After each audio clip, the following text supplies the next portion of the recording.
What's going on, everybody? It's your boy Doc Holiday. We back with another HBCU Overdrive live stream. If you haven't done it by now, make sure that you like this stream. Make sure you comment, share it with your people.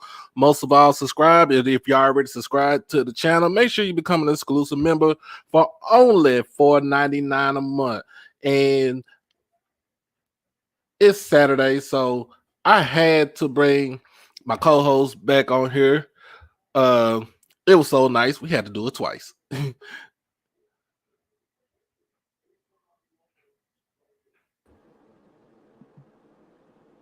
have to pick this one. Hello? I can hear you now. Can you hear me? Yep, we can hear you now. All right.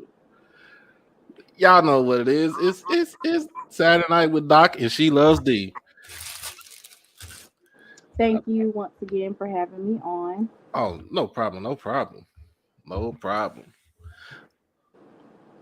Oh, Edwin, man, look, I get a chance to go over there because the significant other, my wife, she did girls' date today with her co-worker. So I didn't get a chance to go over there, but I will be over there Thursday. Like, if you if you ever seen the arena for Paul Quinn, it is phenomenal. If you ever seen that arena for Paul Quinn, then the reason why I say it's phenomenal, because what they did was they took a picture of old downtown Dallas from the 1920s, and it's supposed to symbolize that there was growth and wealth right there, but us as African Americans wasn't able to go downtown. So yeah, she got a see. You know what? She got a pretty mic. You know what? I'm jealous now. I don't know how to use it. I'm learning. So you still try to use the mic? Yeah. They said that you need all the podcast equipment. So. Hey, Miss Shanetta, how you doing? Everybody's I know everybody's upset. First of all, let's talk about what the heck is going on with JSU sports and that trash sports. I ain't gonna say sports network, but a lot of people said they were sure they paid their money for it, and they didn't have the score, they didn't have an overlay, they didn't have nothing.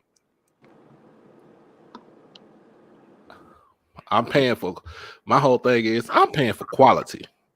If I'm gonna watch the game, I'm paying for quality. They said they couldn't see the score for the women's game. And I know they're doing it for the men's game. They did it for the men's game. They couldn't see it. Miss Shanetta said, I seen it on Twitter. She was like, they couldn't see it. Like, they paid that money. We gotta do better on that. I listened to it on the radio with Rob J. Mm-hmm. He does a really good job of calling the game. It's really interesting to listen to him. So I tune in there. Yeah, man, we need to kind of do something with it. We gotta do something with that. Hopefully whoever's going to be whoever's in charge of the media can for the school can actually get that fixed. Definitely. I think I want to say it's $20 to watch the game. Yeah. Now that's my $50 for the season for whichever team, and then I think it's $75 overall. $75 overall to watch everything. Everything except for football. Wow. I could actually listen to the radio broadcast with Rob J and then watch the basketball game. Okay. Just kind of basketball game on mute. Okay. I'm gonna see if I could pull this up. Another thing I was laughing at. I was trying to figure out what was Hugh Jackson thinking about.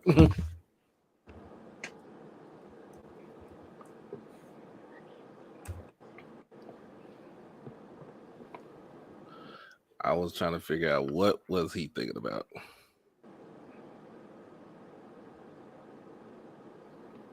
Oh my goodness. It was a close game with the men. Yeah, I seen that. I They've been seen cutting that. it real close.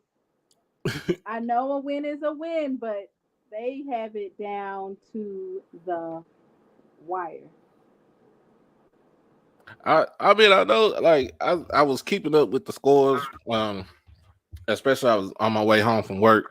So I kind of keep up with everything on my phone. And I was looking at scores like, hey, y'all might not want to be playing with these boys right here. But yeah, let's get into that, y'all. We're gonna get into the basketball first. So we're gonna go around the SWAC and the MEAC in basketball, get y'all the scores. I just finished watching Prairie View and Valley, and I had to say, minus the commentating, their production is much better than ours on the real. But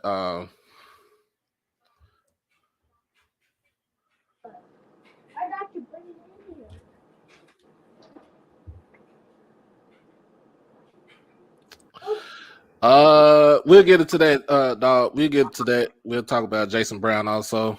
But we're gonna get into these scores, these SWAC scores from today.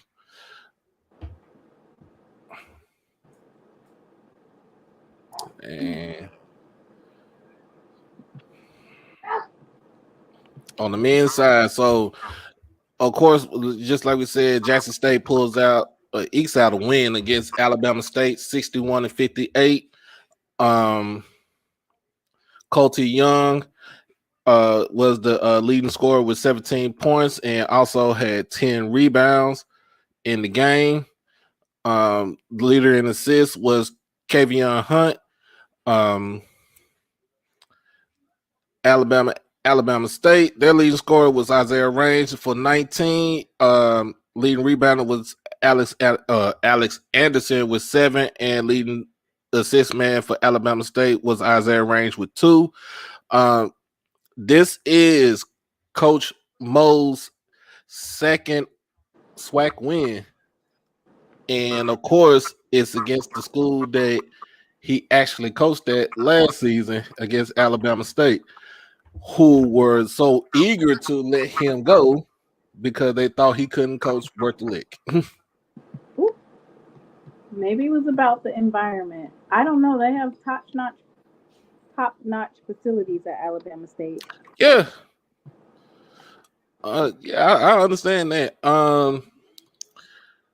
Also, Texas Southern takes another loss in conference play against UAPB 70-66. Texas Southern is slated to win the SWAC, like they always have been for the last 4 or 5 years. But from what I'm hearing, they are down a couple of players on the team. So they're actually starting to SWAC playoff 0-3, which they haven't done in like 7 to 8 years. Also, with score, Standings, they're well, outside of Valley, they last. their last. Yep. Valley lost 12 in a row.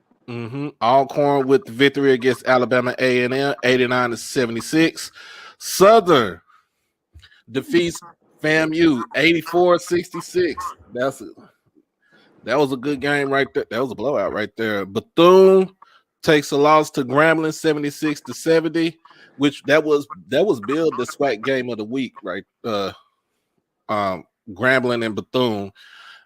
And then Prairie View again taking a victory over Mississippi Valley 67-60. Now on the women's side, The women's side, Jackson State dominates against Alabama State, 90-48. Coach Reed, she's not playing. She's not playing, y'all. She is not playing at all. Pine Bluff with the victory over Texas Southern, 89-71. Alabama A&M ekes out a victory over Alcorn, 63-56. Southern with a 6-point win against FAMU, 55-49. Grambling with the 17-point loss to Bethune-Cookman, 63-46. And last and not least, Valley with the 25-point loss against Prairie View Women, 92-67. As we go around to the MEAC, and then we're gonna hit some other conferences too, the OVC and the big the Colonial, since A&T, all of those schools are in that conference right there. Morgan State coming out with the win in overtime against North Carolina Central, 78-73. North Carolina Central is supposed to be the top dog in the MEAC for basketball. The leading scorer, high scorer for this game was Isaiah Burke with 28 points. Morgan State is on a roll. Coppin State, with all the issues that they got going on with them, pulls out the 12-point win against South Carolina State, 85-73. Norfolk State with, I wouldn't say an easy win, but it was an impressive win against Maryland Eastern Shore, 57-46. They lead the conference with 11 wins. And Howard with the victory, the 20-point victory over Delaware State, 84-64. So we're looking at the standings for the MEAC. We got Norfolk State is at top. Norfolk, Howard, Morgan, and Coppin State at the top with one conference win. Everybody else does have a conference loss. Norfolk is overall 11-5. They are slated to win the MEAC conference. Now, Howard and Morgan State, North Carolina Central are supposed to give them a run for their money. So I'm thinking later on, probably like in February, when conference play really it really gets going, you'll see a couple of changes within that. Also on the women's side for the MEAC, Morgan State with the victory against North Carolina Central Women, 81-72. Norfolk State defeats the women for Eastern Shore, 43-34. Howard ekes out a victory, 51-49 against Delaware State. And the Coppin State South Carolina State game has been postponed. Don't know what's going on with that, but hopefully they can make that up. But if not, they're probably, I don't know how they're going to get that going right there. And this Alabama A&M game versus Jackson State is really important just because right now in the women's side, Alabama A&M is ranked higher than Jackson State just because they played one extra game. Mm-hmm. So right now Jackson State is in second place. So right. Monday at 6:30, that is a home game. So everybody show up and show out to the AAC, Jackson, y'all. Pearl, where else? Clinton. Everybody. Madison. Yep, everybody needs to show up. All right, in the Colonial, so North Carolina A&T takes another loss in conference play against UNC Wilmington, 66-61.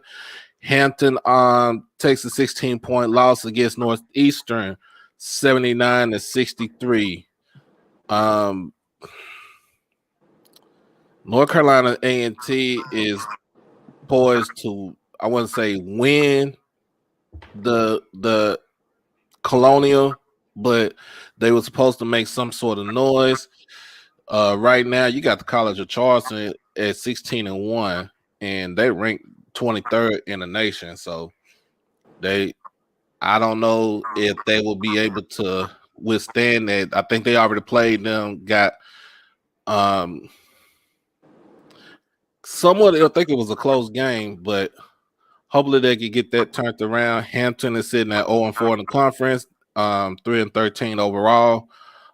I don't see Hampton bringing back the glory days of when they was going to the NCAA tournament in the early 2000s. Who do you think's going to the tournament So out of the HBCUs? On the men's side, we already know Jackson State got that wrapped up. on the women's side, okay. I'm confident. If I could go to Caesars right now and make a bet, I would bet Jackson State.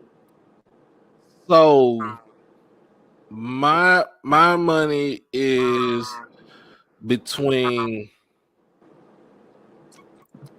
Southern,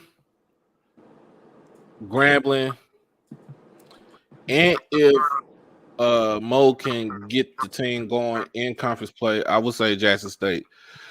Um, Regular season champ, I mean, it's cool, but it really don't do anything for us because everything evolves around us winning the, winning the conference tournament because we're a one bid league. Preseason with when I was seeing like Grambling and how good they were playing on the men's side, playing against these Power Fives and all these upsets, I was like, oh wow, Grambling is gonna just coast. And then you get into actual conference play and they lose. Right. So it'll be really interesting to see on the men's side. I think women we got that wrapped up based off of what Yeah. I saw the last couple of games. Yeah. On the women's side, I don't see too much of anything going on. I just feel like on the women, um, Coach Reed rallies the troops, and I mean they really play for her. So and they know when. To me, I know they know when to turn it on. They turn it on during conference play. They also try to turn it on during non-conference play, which they had I want to say a brutal non-conference schedule, but that non-conference schedule was up there because it's supposed to test the metal of what you can do when you get into when not in the conference, but when you get into the NCAA tournament. But yeah, I see Jackson State. It's going to be between Alabama and Jackson State. Um, I wouldn't fall asleep on Prairie View, and I wouldn't fall asleep on Southern. So, um, it would be a that would be a good. Those would be a good games right there.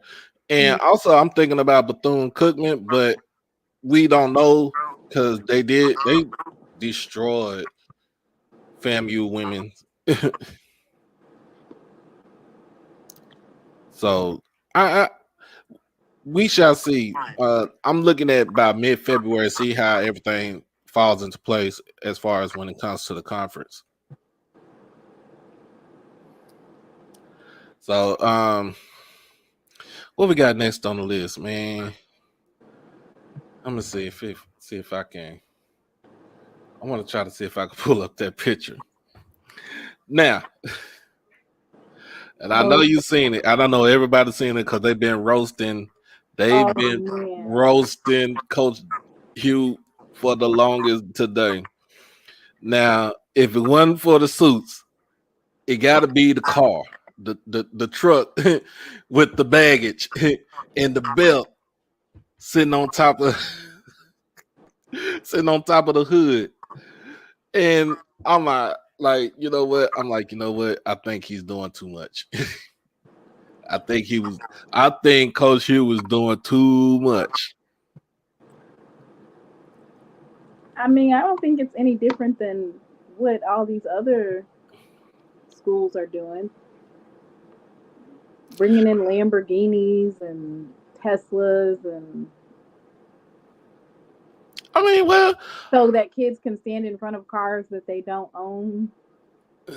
I mean, it's just a part of. It's almost like a rap video. Like they're just giving that culture, the chains and the Gucci. It was kind of like cringe as far as the placement of that belt. It's like, what? Why is that belt there? right. What's the belt doing there? Can you and, actually pull up the and I wasn't even tripping because I mean, it was. I think it was. I wouldn't say innovative, but I think it was more. innovative? I wasn't gonna say innovative. Oh, Um, but I do look at it. I did look at it being a shot at Coach Prime. I did look at it taking a shot at Coach Prime. there But was some shade on there. Somebody said, and we don't have to return it back on Monday. We don't have to send it back on Monday. right, And then whoever, the former Kennesaw State, Javon Singletary, he's a former 3-star defensive back. In his commitment, they were holding up the Louis bag and the Gucci belt and the Maybach. yeah, yeah. But like I said, I mean, it was a shade thrown. It was a shade thrown in there with Coach Prime. Talking about we coming, and my luggage is Louis. So hey, I mean, I can't say too much anything right there. Um, Shout out to Kevin Coleman for committing to the Louisville Cardinals. Um, that was a great decision for him and for him to think for himself instead of following the trend to um, go to Colorado like everybody else is doing. So I think I don't think that his parents were rocking with Coach Prime and his decision. This is right. purely speculation, but there was a lot of parents that were kind of like, "What? You have kids buy in to going to a HBCU when they could have been at any school in the country." Kevin was supposed to be, I guess he was supposed to be committing to Oregon. That's in the Pac-12. That's who he was originally supposed to be committed to when he decided to put the J hat on. Right. Now, So congratulations to him. mhm. That he was able to do that. That's huge for him, and hopefully he made the right choice. But this Jackson State recruitment is so hot. It's like, wow. Oh yeah, and we gonna get on that too. Like I said, that's the culture searches, but we gonna get on that too because um he did have some recruits come into this past week to the school to go visit to visit the school. His early signees did enroll into the school um this week, so most of them came down for January the 4th.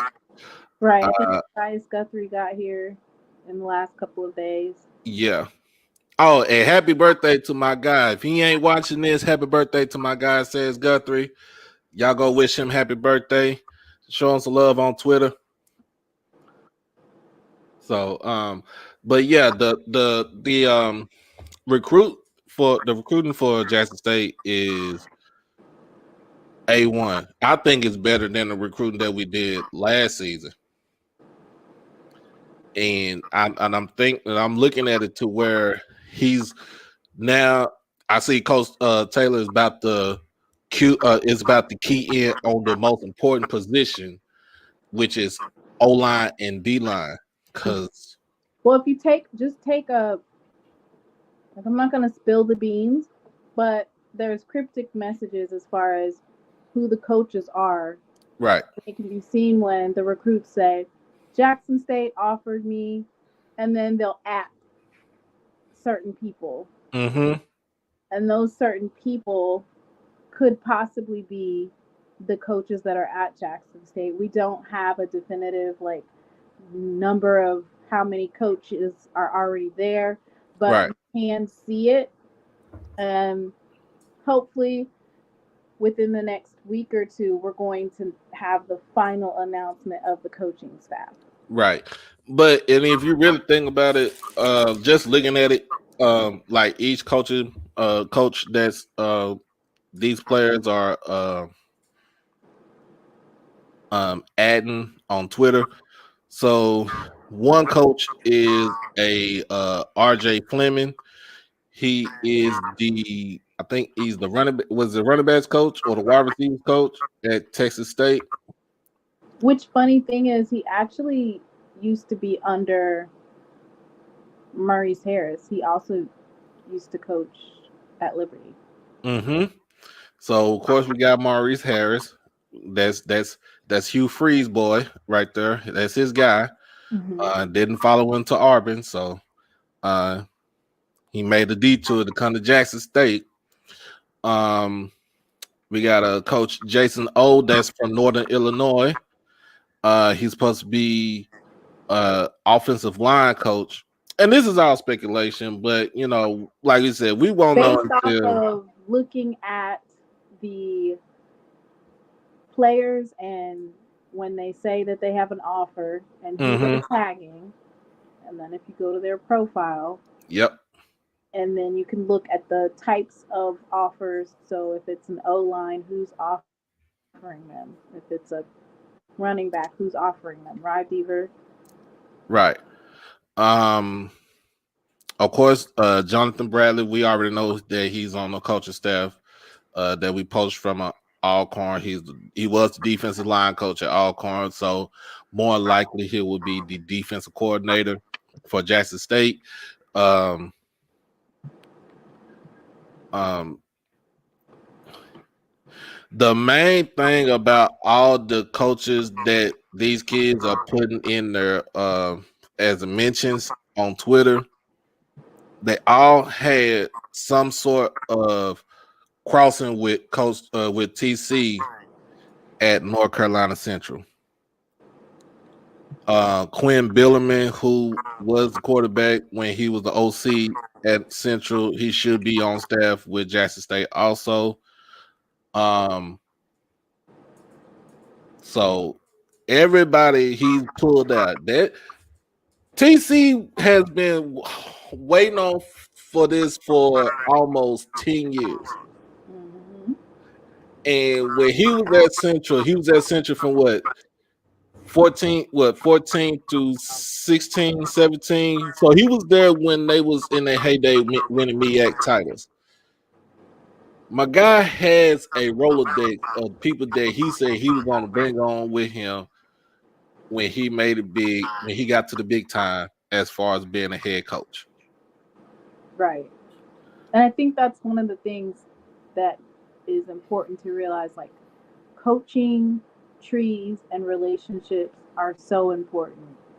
We can see it in the recruiting Mm-hmm. that Coach TC Taylor is able to get all of these Mississippi boys who normally wouldn't even think twice about Jackson State. We didn't Right. see too many of them during the Coach Prime era, but here Coach TC Taylor comes and it's Mississippi all the way down. And most of the recruits, the high powered recruits, come out of Mississippi. So it's great to be able to see that he's able to convert and successfully recruit Mississippi players. Right. You need to because, in a sense, when Coach Prime didn't recruit the Mississippi's. He didn't recruit any kind of Mississippi player because he felt like that he can bring his own from anywhere. That kind of left the sour taste in the mouth of these high school coaches. And when you don't commit to recruiting to your state,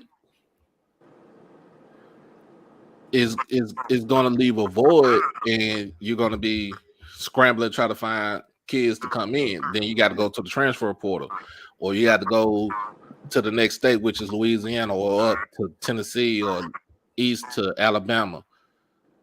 Um, he felt like he could recruit everywhere, which is cool. You want to do that, but you also got to recruit your state. Right. Especially since the players in Mississippi are really, really good. No reason to not have some of these kids that's right in your backyard. Right. Kind of like Louisiana's missing on that quarterback that we recruited, Oh yeah. or was it Texas? In their Which one? backyard. Oh, it was PJ Hatter. Yeah, In it your was Texas. backyard. Didn't even offer him. It's crazy that we went in the backyard of Houston. Okay, yeah. Houston is a hotbed for football talent, y'all. Y'all know, and most people know that. And you got it's just like Mr. Ford said, you got Texas Southern in Houston, and you got PV that's like 45 minutes from Houston. They couldn't get them. Something wrong right there. Something is wrong. But And I um like it because the type of offense that they have, it says that, well, for the offensive coordinator, Coach Harris, it says that they run a spread the wealth type of offense. And he had a dual threat quarterback, Malik Willis, mm-hmm. who was actually drafted. So I think PJ Hatter is a dual threat quarterback as well. Yep. So I'm thinking that that's going to be a difference between the type of offense that we're going to see from this season coming up to last season. Difference Yep. in the type of offense run. Yeah, this what said like it's crazy because PJ played 6A is the highest classification in the state of Texas that you can play, your sports. Um, and nobody in Texas didn't get them. That's crazy.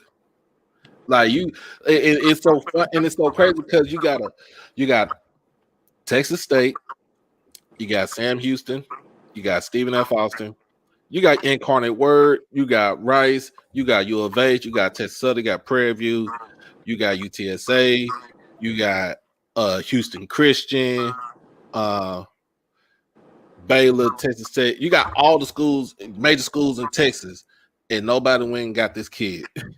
But we went It and, does say that Alabama State offered PJ Hatter. It does say that mm, on the 247 Sports. yeah. It does say that Alabama State offered him.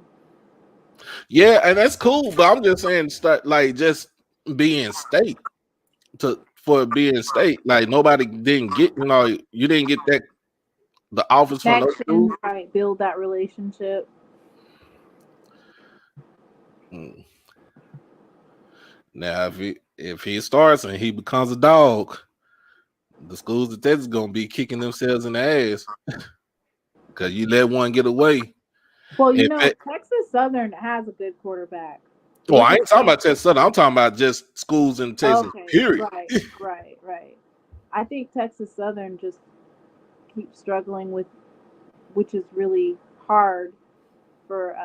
I'm pretty sure for Andrew Body because you have a quarterback, Oh so yeah. you just need to build around your quarterback, much like how Jackson State, how Coach Prime built the team around Shador.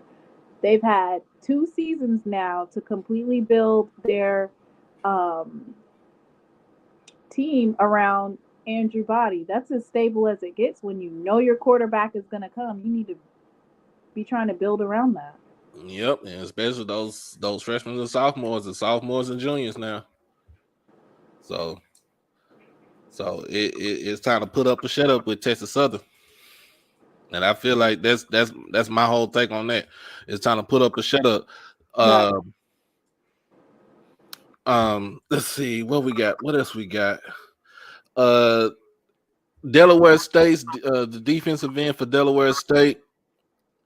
I don't know what's up with Delaware State and players want to come when they all want to come to Jackson. Everybody wants to come to Jackson State. Everybody wants to come. I think it's amazing to see that there's so many athletes that are interested in coming post prime that Right. still are with the HBCU football is where it's at. And I'm telling you, the first two games, oh my goodness, the MEAC SWAC challenge, Mm-hmm. James Houston school versus the Kobe Durant school, that is probably going to be a huge game. It's That's gonna a be a big huge game. game. Um, and we got FAMU versus Jackson State. Look, it has always came down to FAMU losing to Jackson State. They can't get over the hump. Like once they lose to us, it's a wrap. You don't get to go to the SWAC championship. Right. So that's going to be a huge game for FAMU. And Jackson State just has to continue doing what we've been doing, which is dominate SWAC football. So it's going to Mm-hmm. be interesting. So tell me about Jason Brown. Let's talk about him because that's the biggest pick. I think that's one of the biggest pickups that we got since who Tristan Sion this season. Uh, yeah, he's a former backup quarterback at South Carolina. Mm-hmm. Um, and he was also a backup at Virginia Tech. Okay. Um, he didn't play that much. It says for the Gamecocks, Brown connected on 60 of 108 passes for 55.6% for 721 passing yards with 8 touchdowns and 6 interceptions. Was that this season or that was overall? He only played it in South Carolina for one season. Okay. So that was this past season? Right. So he backed up Spencer Rattler. Right. Okay. So well, at least he did get some game time.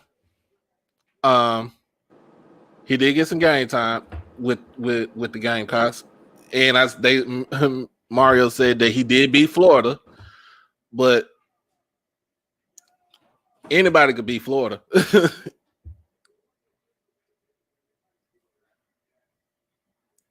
But let me see if we can get it back in. There we go. All right. Can you hear me? Yeah, I can hear you now. Oh, okay, somebody called me. Let me put my Oh, stuff on do not disturb. okay. So a lot of people said that um because he bounced around from Virginia Tech to South Carolina and then now to Jackson State, that if he doesn't get the type of playing time or anything here at Jackson, he's gonna probably go and bounce around. I don't think he's going to leave because my thing about it is I see he say he only got 1 year eligibility left, and then two, I feel like he'll be able to compete for the starting quarterback position, job. Because you're going with 4 quarterbacks. One might redshirt, which is Hatter. Do we know if Grayson is still here? Grayson is still there. So Grayson would probably I will say this because I know a lot of people talked about like Grayson or Andrade. They played a very important piece in, I guess, signals and stuff like that, signaling the plays and stuff like that. So I'm glad to see that he stayed. I know Peanut, he entered into the Peanut went into the portal.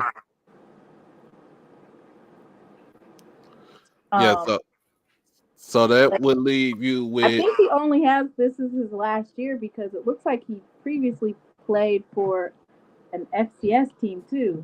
Okay, yeah. So I don't think he has any more eligibility left. Yeah, they say he got 1 year left. So if he go, that's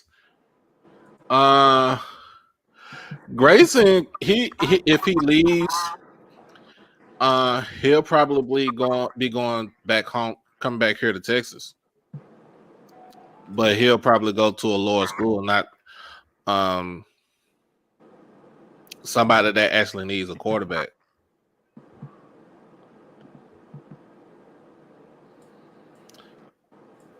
So I don't know if Grayson leaves or not. I think he'll probably stay.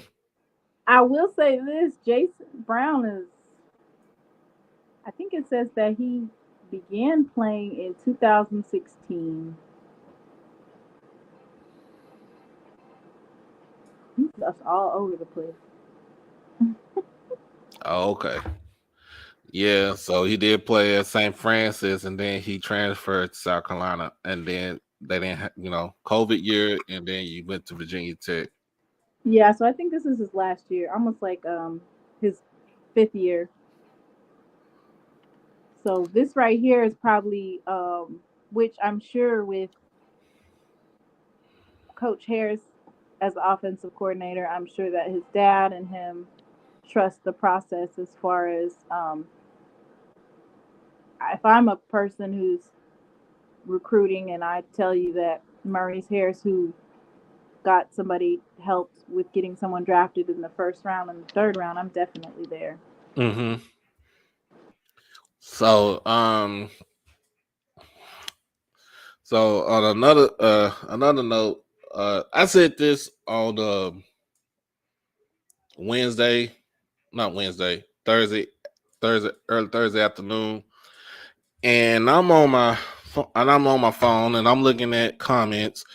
I'm looking at comments about you know the previous show that we had, and we were talking. We started talking about finances and infrastructure and stuff like that. Um, but um, one thing I would not, like I said, I'm gonna tell people this. One thing I would not condone is for anybody to come on my show to and try to down talk somebody. Um, and like I said, I explained on my show this person. A lot of people figured out who it was, and I didn't tell you to do anything. I just put it out there. Um, Well, I mean, everybody has an opinion on different topics, and that's what's so great about having a podcast or having conversations. Everybody is entitled to how they feel. I will say for me though, if I'm coming with an opinion about something, more than likely I have some type of fact that I use to back up what I'm saying. right. And, I've called into several shows during the time that Coach Prime was the coach, and I'm very much pro Jackson State. So if somebody was talking about my team, then I would come up and say, well, Shador's stats look like this, or Mm-hmm. our stats were X, Y, and Z. But I think people got me confused with being a person who was pro Prime rather than a person who's pro Jackson State. Right. So I'm gonna always bring it, and everybody else is free to feel free to call in and rebut whatever I Yeah. say. Yeah. They I love a free good debate.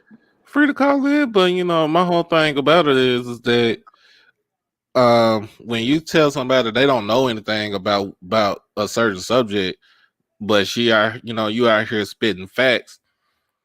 What does it say about you? It Like I said, everybody got an opinion. Opinions are like assholes. Everybody got one. But for this person to try to dog you out in the comment, I just don't.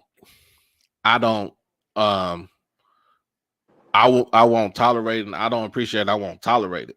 I've been getting that a lot, like, oh, women shouldn't comment on football, even with the Mark Pope situation. We'll get into I that. think yeah, which we'll talk about later, but I think everybody, whether you're male, female, into football, into sports, I think you know, everyone has their opinion, and I'm gonna give mine.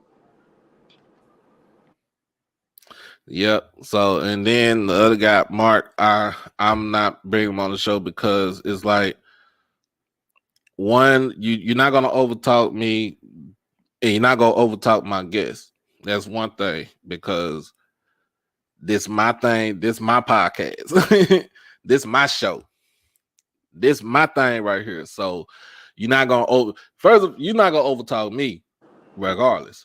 I've never actually heard him talk, so Uh but when it but comes to yeah, and it based off of the comments that he was making, I was just like, well, look, if you got if you have all the answers and you swim in these HBCU circles, everything should be all figured out by now. well, he don't swing in the HBCU circles. I'm, my whole thing is I know when somebody is being serious, and I know when somebody bringing fluff. Right. Um, because here's my whole thing about this. When you talking about the state of Mississippi brought 4 point something $billion to no, I no, the state of Mississippi won't even get that. The state, come on now. I mean, we. I'll tell you like and I told myself I'll tell you like this. We'll probably get if we got $30 million from all the stuff that we did the last year, last season. We didn't get it. It's the city of Jackson and the surrounding areas. I mean, you got to understand. But when when it comes down to it, it's like um when you start saying that she doesn't know what she's talking about, then I get offended. I get offended. And I feel some type of way. I'm like, you're not about to come in here and just try to dog my guess. So um so from now on, man, I'm gonna do some straight up vetting and straight up screening, y'all. For the people that talk about coming on the show, because we not gonna have that again. We're not gonna have that again. And make sure you like the stream, make sure you comment and you share and subscribe to the channel. And if you're already a member, make sure you can hit that join button on the page and join and become an exclusive member for $4.99 a month. You get all the perks, you get everything, you will know everything that I'm doing beforehand and then some. But if you want to, $4.99 a month. And also, if you want to, you could do super chats, super thanks, super stickers, and whatever you want to donate. Cash App is still always a big plus on the show. So we try to do everything that we can as far as try to elevate this show. My whole thing about that is we're gonna vet people that's coming on to the show because we're not gonna, like I said, we're not gonna have that no more. And it is kind of crazy because my wife looked at it. She like she was mad for you because she my wife is the sweetest thing, but she a firecracker. She got some screws loose in the head sometimes. But that's my honey bun right there. Cause she'll take up for me. And she'll take up for anybody that's doing that's doing something for themselves and that's doing something for HBCUs. Because she didn't even know about HBCUs until she got with me. And we went to Jackson 2 years ago. And then Well, thank you for your support, and as always, I'm up for a good debate as long as it's with the facts. oh yeah, oh None of the yeah. fluff, just bring the facts. You got your facts, and I got mine, and we can go. And if you haven't read her Twitter handle, her Twitter bio, she says she is a debate connoisseur. So That means she likes to talk down. No, ain't she? No, I'm just playing. I'm just playing. No, but she ain't gonna back down from a debate. I'm gonna tell you Right. just like I'm gonna tell Right. you just that right now. She ain't gonna back down from a debate. Um, so let's get to it. Let's get to it. First of all, I'm gonna get this because we need to know about this, and I've been keeping up with this ever since Monday on the show. We was on the show Monday night. Uh, he is off the breathing machine. He has been talking, and he thanks everyone for all the support that he's been getting. I think his toy drive went from a couple of thousand to almost what $6-7 million. It's past 8 million now. It's It's past eight past the million eight. dollars. Yeah, it's past the $8 million mark. There's donations from several NFL teams. The Patriots donated. Tom Brady donated. Um, Matthew Stafford donated. Mm-hmm. It's amazing um, to see. It's up. It's at $8,332,950. Oh The yeah. Indianapolis Colts donated $25,003. Um, you know, just to be able to know that he's off the breathing machine and that he's communicating and neurology, neuro, his neuro, excuse me, neurologically he's good. Yep. Um, that's amazing. And hats off to that assistant who performed CPR immediately on him on the Yeah. field. Yeah. Everybody was quick to the response. Uh, I'm thankful for that. Uh, give a shout out to Miss Diamond for the donation on the super chat. Thank you, thank you very much. Um, the another person that needs our grace and kindness and mercy is T Higgins, because people, I think some people have been trying to dog him out, and it's like you He's the can't one that dog him got out on that. tackled. So That's a foot. how is he getting dogged out? And he was literally the one that got tackled. I'm sure that you can't be mentally to know that somebody basically was not breathing and wasn't alive for a little bit due to tackling you. I'm sure that mentally that has to put something on you. But who was blaming him? It's probably just like trolls, kind of like with the That's that's all it Hadler, was. the That's all it Hayden was. Just Hadler trolls. situation where it wasn't necessary. It was just trolls because it That's was all it not was. his fault. It was just the trolls. So so he needs to people need to let him know that he was not at fault for this. It's not his fault. And I know he's been on the side of Damar since it all happened. Um, that's a great thing. To let him know that so he can let him know that it's nobody's fault. It Yeah. was just something that just happened. Um, we already talked about Skip getting dragged on Twitter for his tweet. Um, Skip. Oh, ain't nobody worried about Skip. At the end of the day, Skip is a white man in a white man's world, and he works for Fox Sports, isn't it? Doesn't he work for Fox? yep, Fox Sports Network. Come on now. Now you know everybody at Fox Sports is conservative, red through and through. I Yeah, don't expect anything less, but I will say this: um, Shannon Sharp, he just, usually people will come to bat for him, but we kind of just sat this one out based off of his comments about Savannah State and HBCUs. I yeah. just kind of watched it play out. Hmm.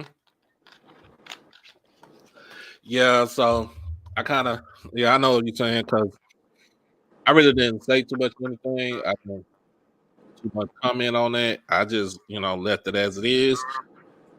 Um, but just be mindful of what you say because it can come back to you tenfold. And then, I mean, My he boy is Dave is right. in the chat.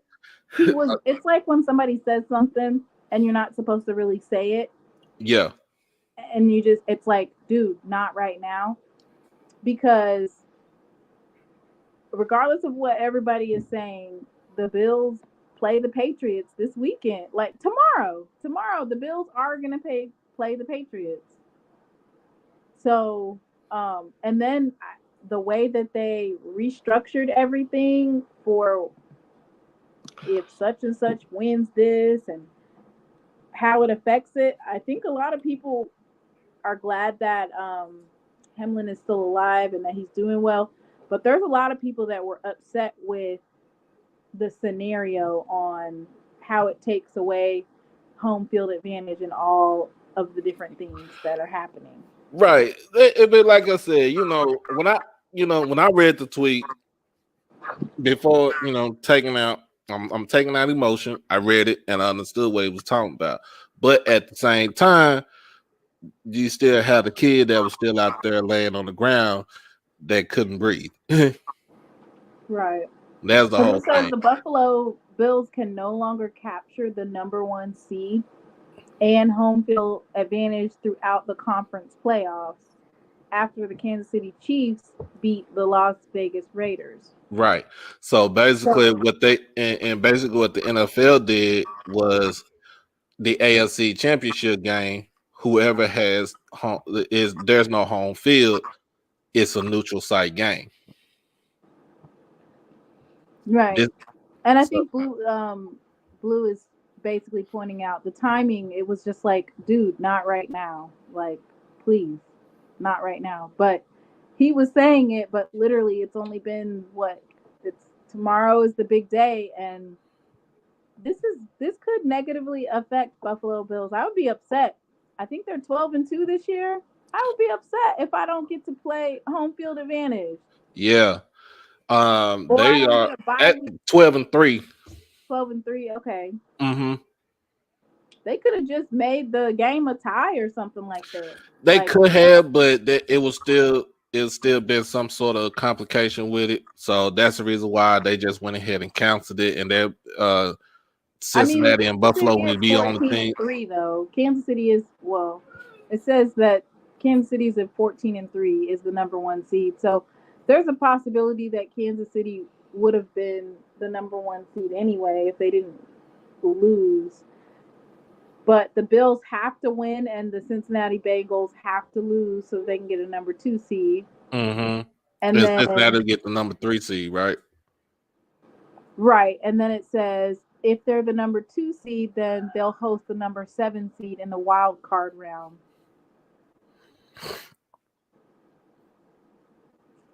This is crazy. So yeah, like I said, the time was the only thing that was wrong with it. And shout out to my boy Blue. I know he here in Dallas because he's covering the FCS championship game tomorrow over Ooh. at Frisco Toyota Stadium. Mm-hmm. Hey Blue, if you got an extra camera, I could come up there and I could cover it with you, man. I'll get in the game for free, bro. I ain't worried about going to work tomorrow because it's going to be slow. The Cowboys going to be playing at 3:30. Shoot, I come over there. Ain't no but like from my job to Frisco ain't no but like 15 minutes. Hold on, I'm gonna get my boy Dave in here. Dave, my boy Dave, he's um the host of Panther Nation podcast, the biggest podcast for the Carolina Panthers that's independently owned. There you go, Dave. Wow, they said they want, bro. Come on now, come on now. They want you to let you, bro.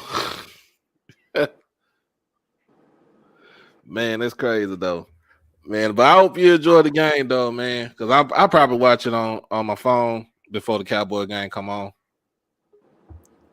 You got Mr. Ford in here coming in. Hey, how's it going? Can you hear me? Yes, sir. How you doing, Mr. Ford? All right, all right. Enjoy, y'all. How Oh you yeah, doing, Mr. Moan? Good, Mr. Ford. Always good to hear from you. Yeah, listen, HBCU the story. history.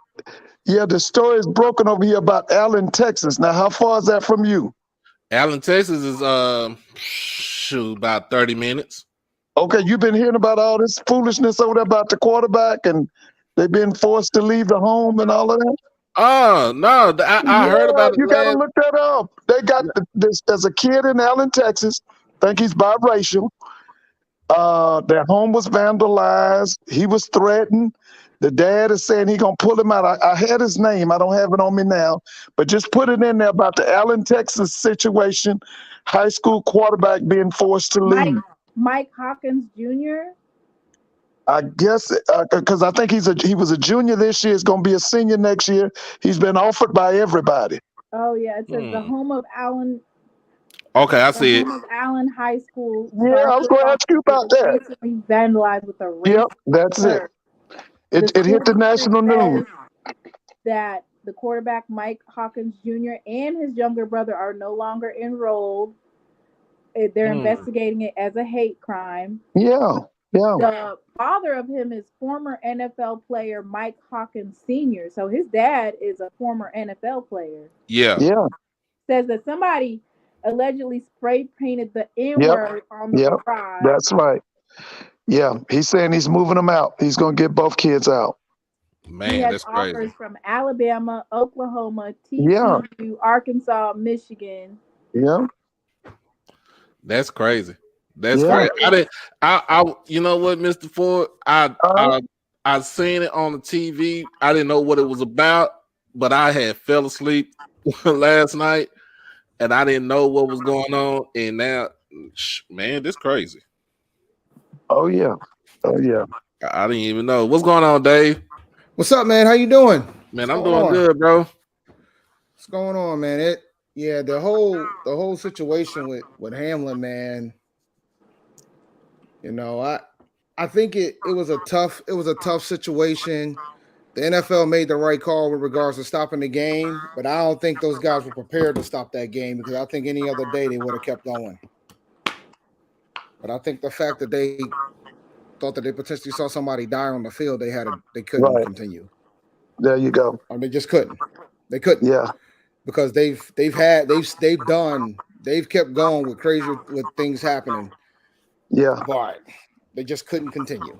But yeah, when they made the decision to cancel the game, it changes everything because it impacts the Bills. Good thing the Chiefs did win because if they would have lost today, then it would have put the Bengals in a wrinkle too if they won tomorrow. Hold on, let me ask this question right here. D Loud talking about how come no place down south don't look like North Dallas? Because it was white flight that left the southern section of Dallas and went to North Dallas. That's the reason why North Dallas looks like what it does, and South Dallas looks like Vietnam. oh, don't If well, worry. uh, They were just buying their time. They're gonna well, buy that's up America. for I mean, when they Yeah. leave, they take their wealth with them. Mm-hmm. That's Yeah, it. that's America. I mean, you look at most of your cities.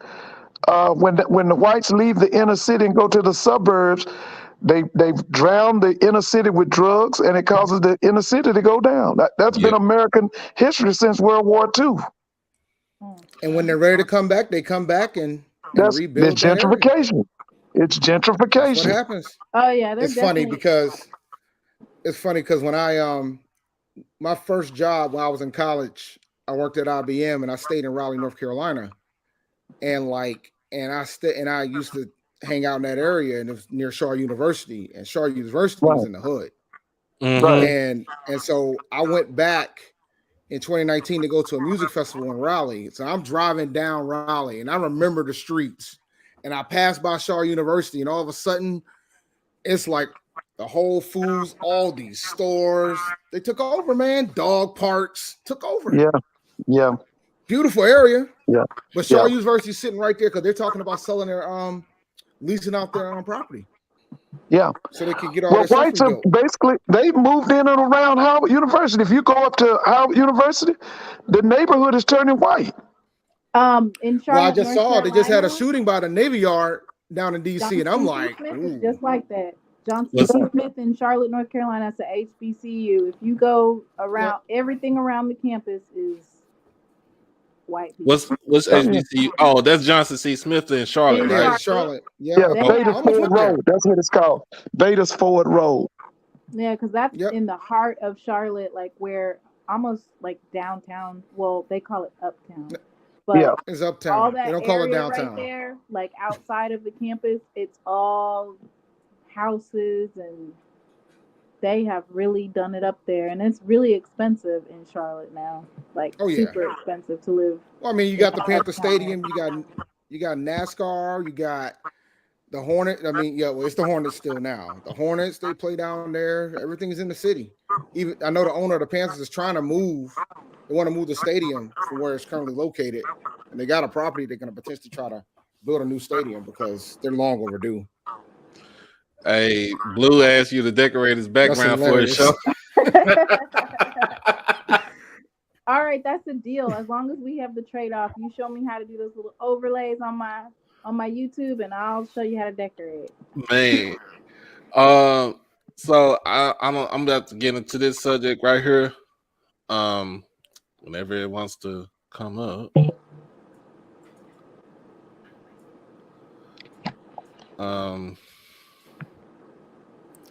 Man, I'm y'all, watching like I this said, game y'all now, have to man. excuse me. This I just got a new laptop, so I'm still trying to work this dang on thing. There you go. hopefully you got a Mac, sir. I pray that you It's got a Mac. it's a Chromebook right now, but Oh, well, look, it's better than it's Windows at it's least. the one that It's better this is than one Windows I at could least. It's better afford. than Windows at least. I'll give you that. It's one I could afford. All right, so we're gonna I'm gonna address the elephant in the room. Mm. If Oh, anybody watched the Coach you're making Prime me. You're making. documentary, You're making me break my New Year's resolution, man. I said I was going. I wasn't going to talk about this guy this year. So I was going to talk about him next. if you watch the documentary, this is in episode 4. Y'all seen the clip? You know, you seen the clips. The team, Coach Prime had the team vote on if Mark Pope would stay with the team or he would leave. Now, understandably so, with a team situation, some coaches leave it in the team's hands. Some coaches try to take care of themselves behind closed doors. Now, this was done with cameras all around. So, my whole thing is, if you had to do it, cool, do it. But take them and do it behind closed doors because the world didn't need to see that.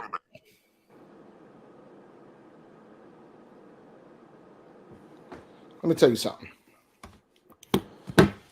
Look, man, it's just a friendly reminder that Dion is always for Dion. And I agree that the world didn't need to see it, but at the same time, you got to remember that Dion got to pick whatever the hell wanted to be in that documentary. He could have easily got that out of there. He could have easily made the decision to not put it in there, but he decided to keep it in there. True. And I folks are mean, like, there's a well, lot. If that's all he did, based off of what Mark Pope said that he did, which was say, "Man, I'm tired of this shit. Like, I'm about ready to go the fuck home. I want to go home. I can't play. Y'all not putting me." If that's all that he said, then that does not equate that. Especially when we see behavior of, not to call any players out, but Tony Gray and the different stuff that he had going on. I feel like it was just one of those moments that you want to have some type of drama on the show, and that's what it was. Totally but uncalled for. but it goes back to it, right? It's just you're doing this shit for show. Mhm. Mm-hmm. Like you're doing this shit for show. And it's like it's uncalled for, it's unnecessary. And that's where I'm at when it comes to it. Like you're just doing the shit for show. But that's the penalty when you have cameras following you 24/7 Yeah. and you don't own it. You know, I that's think the you know there's there's a lot of pushback stating that this happens all the time on football. This is the way it is in the locker room. And to that, I would say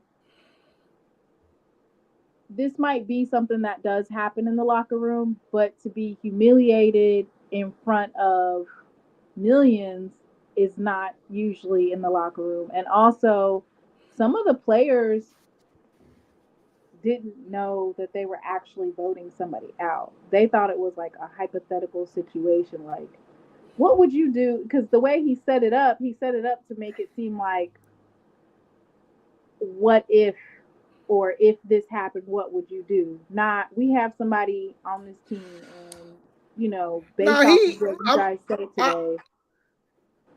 The way I heard it, he said we got a cancer in the room. I think the way that he said it, when he said we got a cancer in the room, I'm like, okay, he about to kick somebody off this, like from the gate. I was like, oh, he about to kick somebody he about to kick somebody off the team.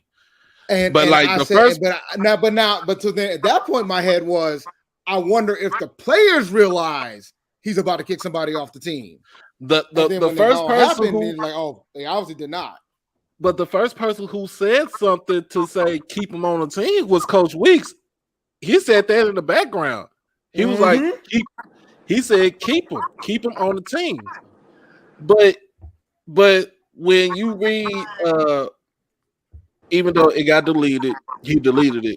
But when you read, there's no such thing as deleting on Twitter, and you know that, right? There's no such thing as deleting. I know, ain't no such thing as deleting. Oh no, I got the screenshots. You talking about when he actually said what happened? Yeah, when he actually said what happened. Everybody got the shots.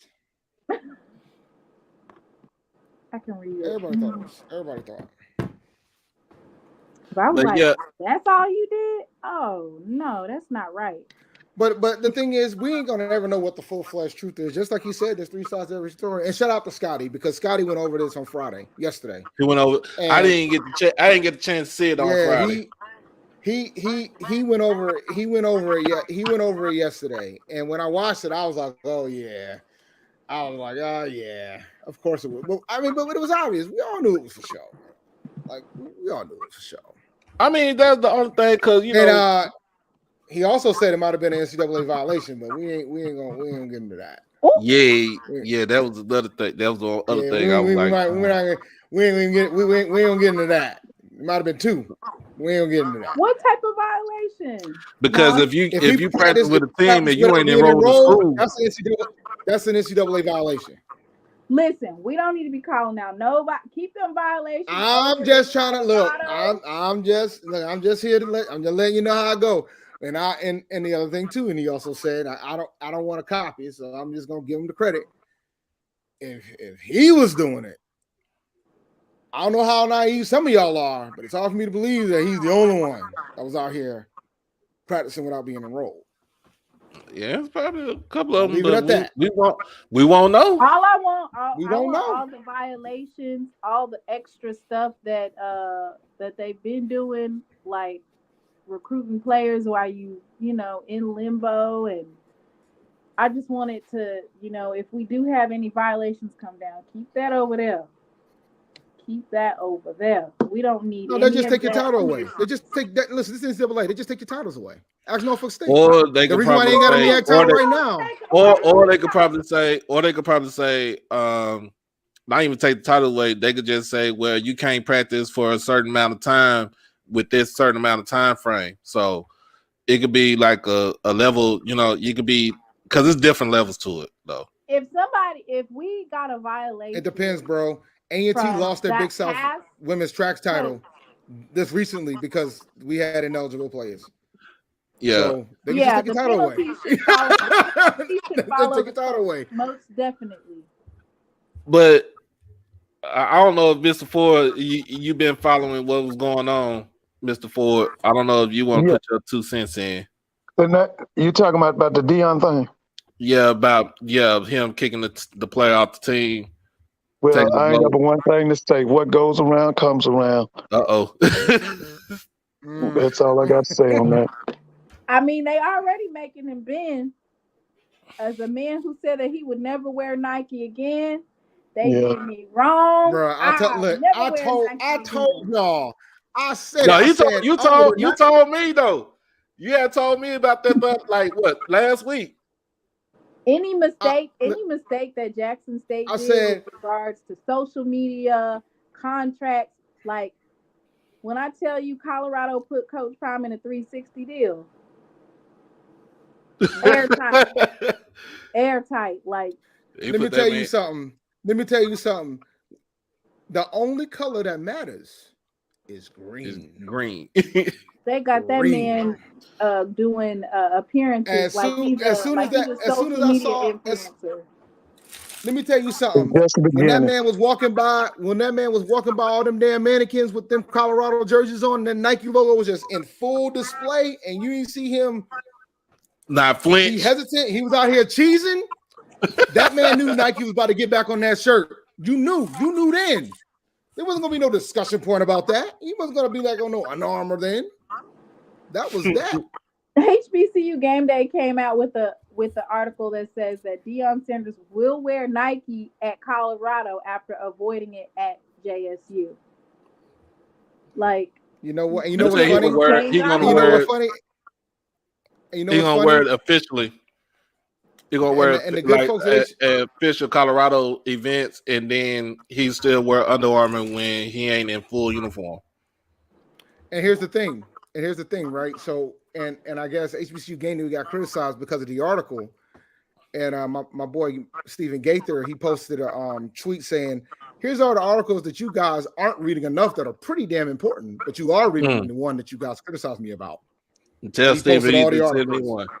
And I retweeted it saying, "Yeah, you should do this every week, bro," because there were some really good articles. One talking about Howard pushing mental health. Another one talking about A&T and the CAA travel schedule that they've experienced on the men's basketball team.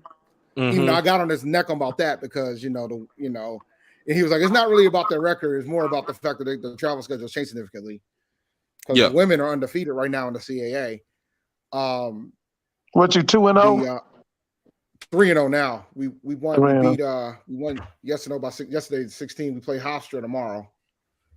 The men are 1-3 though, even though we almost beat them today. Hey, y'all could have beat Wilmington today in on the men's side. Yeah. Lost on by 5. Yeah. How many football games y'all gonna win next year? 5 to 6. they 5 to 6. Well, who's man. at 5? Who's at 5 and 6? We'll beat Campbell. We'll beat Elon. We'll probably beat Central this year. I know that's crazy to think, but I think we'll beat Central this year. We'll beat Norfolk State. And I don't know who else we're going to play in the CAA yet. So I got to see what the draw is. We'll get a game or two out of the other 6 CAA games. So you think you win with 3 in the CAA? 3 to 4 in the CAA. Oh, you'll be Hampton too. Yeah, if we play Hampton, we don't know if we're going to play Hampton. If we're talking football, basketball, I'm not worried about Hampton. I'm not worried about Hampton in basketball, men or women. New coach? I love Vincent Brown. That's what I wanted. That is who I wanted. You wanted Vincent Brown? Yet? Huh? Has he named any staff members? Not yet. The press conference Monday at 1:00. I know a few folks that are going. I already kind of asked them to make sure you ask these questions, but I'm pretty sure they will anyway. I want them to focus on asking about who's potentially going to stay on the staff. I don't think they're going to get rid of all the staff members because all the Coach Washington's remaining staff members are still there. But I don't think all of them are going to survive, but I think a few will. I'm curious to see. I think Coach Mattis will definitely survive, the offensive line coach. But Barnett's going to be interesting. Is that the guy from Virginia Tech? Where's he from? Is he from Virginia Tech? Oh God, where did he coach before? I know he used to coach for Vincent Brown back in the day. That's why I feel like he'll probably make it. But where did he coach from before? But he's a hell of an offensive line coach. So I'm pretty sure we'll keep him. But I'm not sure for everybody else. I'm curious to see what they're going to do with Barnett. I think they should keep McEnroe too as secondary coach. But I don't know. I don't know what he's going to do, man. Yeah. I like Barnett myself. I like him too. I do. I love Barnett. And so he had a brother play for NC State. I want people I know for us JSU folks, Coach TC is telling us to stand by because he got something up the pipeline as always, man. I'm trying to probe, man. I'm trying to dig in some information. Like, hey, what you talking about standing by? Because you got a whole bunch of alum talking about. I'm looking at him like, hey, they want to know what's going on. Yeah, y'all keep picking up all these players. I hope y'all got room to have to play them all. You know, these kids nowadays, they want to play. Oh yeah, I know they're gonna play. They want to play. So, the Titans are gonna mess around and win this game, man. Let's see. We got what's FCS championship game tomorrow. North Dakota State and South Dakota State play tomorrow 1:00 here in Frisco. I actually got South Dakota State winning. How much does North Dakota and South Dakota spend on athletics? Too much. I think they spend about the same amount. I think they spend about the same amount like Villanova. Yeah, Villanova spends $58 million. Yeah, Villanova's one of the highest in FCS. Mm-hmm. Delaware spends 40. I think they spend close to that though. They had to. They got to. I could check. So now is North Carolina A&T still at $16 million for athletics? What is their budget? Yep. Yeah, we're about that. We're about that. It's $25 million for North Dakota State. Okay. So you about 10 million behind or not? What are you? Yeah, we're about 10 million behind. From the CAA average, we're about 10 million. We're about 10 million behind. But then at the same time, though, 15 million, right? And Hampton spends 15 million. Yeah, they're lower than us. But at the same time, when you take into account the scholarship amount that we give out to the athletes, we're pretty much at the same pace. So we're giving out as much, if not more, than the respective CAA schools in the conference based on the sports that we play. Like we give out more track scholarships than all the CAA schools, things of that sort. But at the same time, I think where we're short on it comes to the resources of the staffing. So y'all see this right? That's what we got to improve upon. Y'all see this right here with Boris? That's Kevin Coleman's cousin right there. So he just said they wanted. So basically, his parents. We talked about Kevin Coleman going to Louisville. Good move for him because Louisville is in the ACC and they brought in a damn good coach. That Braun guy's good. Oh yeah. So they wanted. So he says they wanted him. His parents, and him. They wanted him to finish at Jackson State. Yeah. They wanted him to finish at Jackson State with TC. But then he also said that they didn't want him. They didn't have to deal with the favoritism from Coach Prime. I knew it had to be something. Because he came on them last 3 or 4 games. That boy, he was a game changer. Right. But especially that Southern championship game, that SWAC championship game, he had like 7 catches. Because I told him he looked like Andre Rison to me. So I kind of knew. I kind of figured out that was what was going on with him because you don't keep a player like that bottled up. Yeah, he could play. He could do it. And then too, he doesn't want to. He don't want to be in the shadow of Travis Hunter. So he gonna turn Louisville out. I'm gonna tell you that now. He gonna turn Louisville out. In that system that Jeff Braun, I think it's Jeff Braun runs, he's gonna be a devastating. He'll be a slot receiver. So another person, when you just asked the question, are we gonna be able to play all the kids that we're getting? And this is coming from TC being over at North Carolina Central. Get pretty much what Broadway did, pretty much what Trey Oliver doing now, that he pretty much rotates kids coming in and out. The only one that's keep them fresh. Yeah. Same thing that the guy does at University of Georgia on that defense. Kirby Smart runs 25 to 30 players on defense. And then if you look at Coach Maurice Harris, his offense at Liberty, they called it a widespread type of offense. So the ball's going to go every which way. You don't know where it's coming from. Yeah. So I think for this, which to those players' detriments, Coach Prime's last games, everybody was on like a audition for Colorado. Yeah. So he was picking and choosing his favorites and testing them. And so that's to the detriment of a lot of players. They didn't see the playing time that they deserved. I felt like last minute, Coach Prime felt like he could get Kevin Coleman to go to Colorado, because I even saw like a video where Kevin Coleman was with Shador. It's like it doesn't work like that. You don't get to just last minute come in and think that Kevin Coleman is going to, you know, be, oh yeah, I'm gonna go to Colorado. Just to how he treated him with Travis, like everything was Travis, Travis, Travis. Kevin Coleman was a really good player, which is why he got the Truth be freshman of the told, year. Travis Colorado almost didn't happen either. But you know, Yeah, because I think his people didn't. I think his people didn't want him to go to Colorado either. Like, You know what? I can't wait till y'all see that TC is gonna have a better program than Prime had. That's gonna shock a lot of y'all. You're I gonna don't see think it. that he's gonna be he's gonna have a better program than what Prime had, because he's gonna win the Celebration Bowl. I don't think it was. I don't if think that, it'd let me be a tell y'all shock to me. something.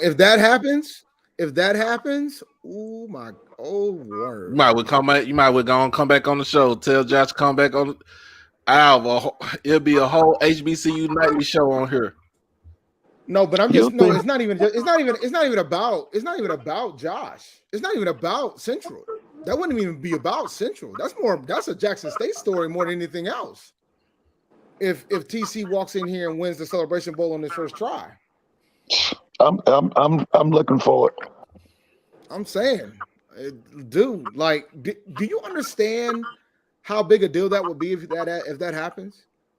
Like we've been out here hyping up this guy showing up, being this savior for HBCUs when he's in essence most Jackson State don't even think he's the savior for Jackson State. And then another coach comes in and does something that Deion couldn't pull off. You know how There big you of a go. deal that is? That's big. They ain't got nothing to do with a single MEAC school. They got everything to do with Jackson State in that conference. Ooh, hold on now. Said Prime treated Travis like he was the only star at JSU. K3 didn't want to be in Travis' shadow anymore. Then it could be that K3 is a distant cousin of the late Walter Payton. Ah, man, I need y'all to get some spelling right, man. Distant cousin. Hey, it's spell check. You typing on the phone. Nah, but if destined, I don't know. I don't even know if destined is a word, but maybe. But now I figured what he was saying. He's a distant cousin of Walter Payton. So, man. So he had it's some top-notch athletes have come out of St. Louis now. You know that's LaFonso Ellis, Tony Van Zandt. Mm-hmm. A lot of good kids have come out of St. Louis now. He ain't the first.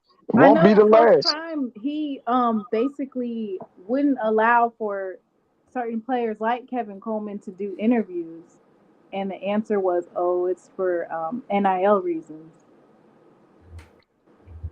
A lot of kids get interviewed, and they There's got a lot of NIL kids that we, if you were in the podcast world and you were trying to reach out, they weren't allowing you to have access to those students. Man, he gonna turn Louisville out. I'm telling y'all. With that offense Jeff Braun gonna bring from Purdue, he gonna turn it out. In the ACC, that's better than Colorado. You rather be in Colorado or Louisville, Kentucky? I'll take Louisville, Kentucky.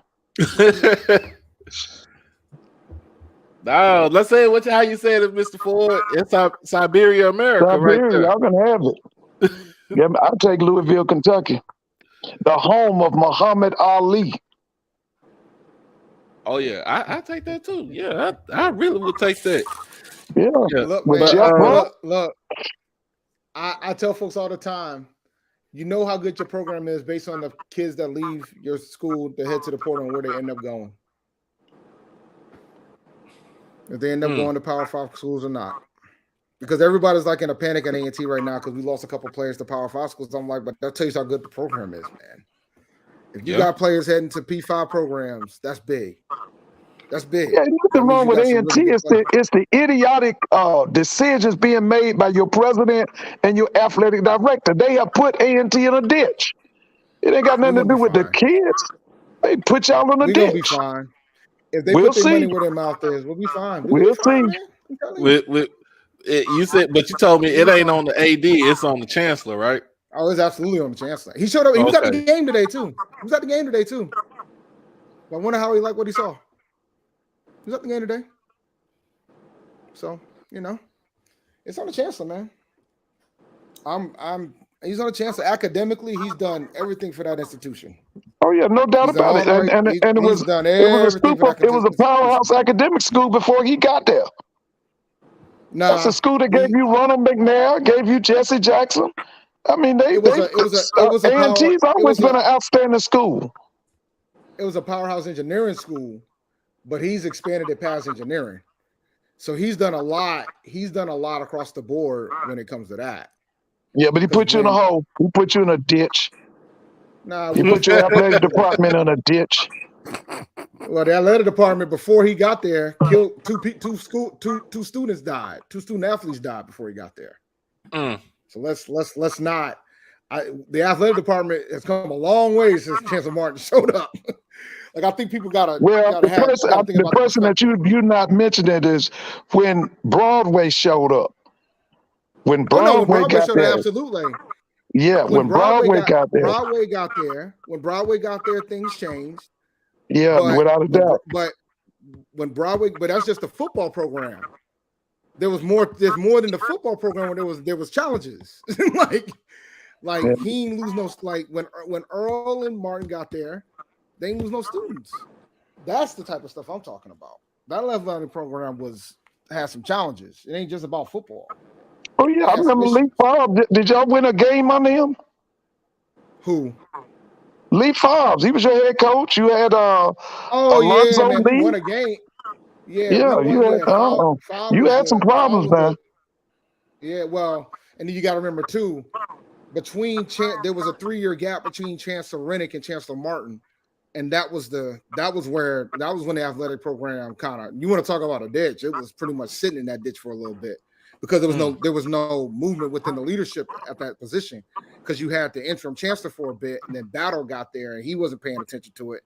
And then when Battle was let go and then Martin came in, that's when Martin was like, all right, we got to clean this shit up. And then in comes Earl. Yeah, y'all had a lot of APR problems, I think it was. Yeah, Earl cleaned all that up. Chancellor Martin wanted all that cleaned up. But then Martin wanted to change the conferences. So that's what happens.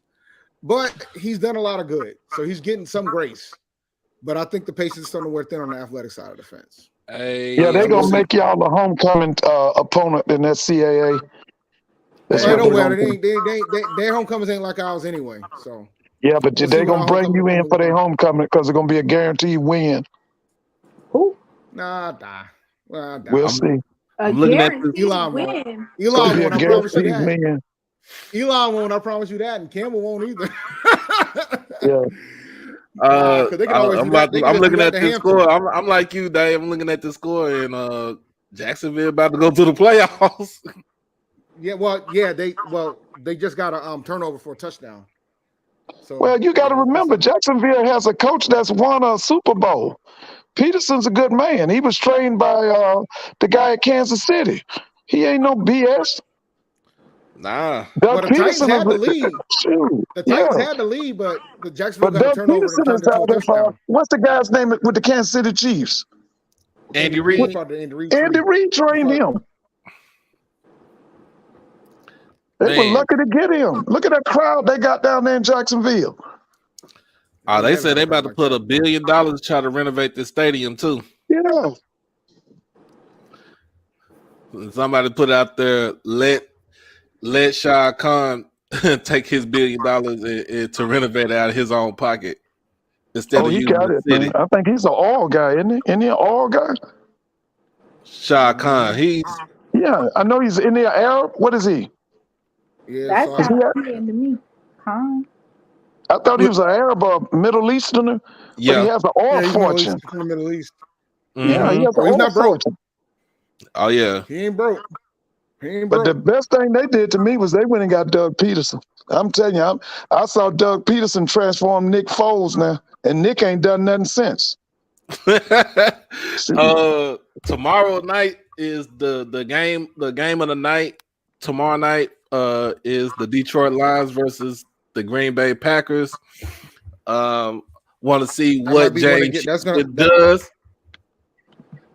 gonna be the winner get in. yeah, the general manager of the Detroit Lions, isn't he an A&T grad? Yes, Brad Brad Holmes. Home. He was on the Yeah. 1999. He was on the 1999 Black College Football Champion football team. Went to school Yeah. with him. I Oh was at yeah. A&T Now during this time. who was He the coach at graduated in A&T at 02. that time? Bill Who was Hayes. the coach at Bill Hayes? That's right, Bill Bill Hayes. Hayes. Yeah. Yeah. He you Bill know what? Hayes. He has never gotten his credit, man. When I was in college, he was so dominant at Winston-Salem. And he had a boy named Timmy Newsom, went to the Dallas Cowboys.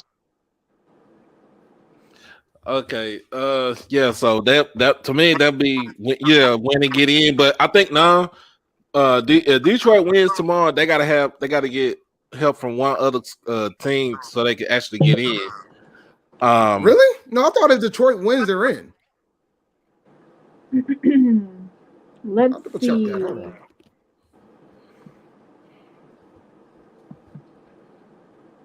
Maybe I'm tripping.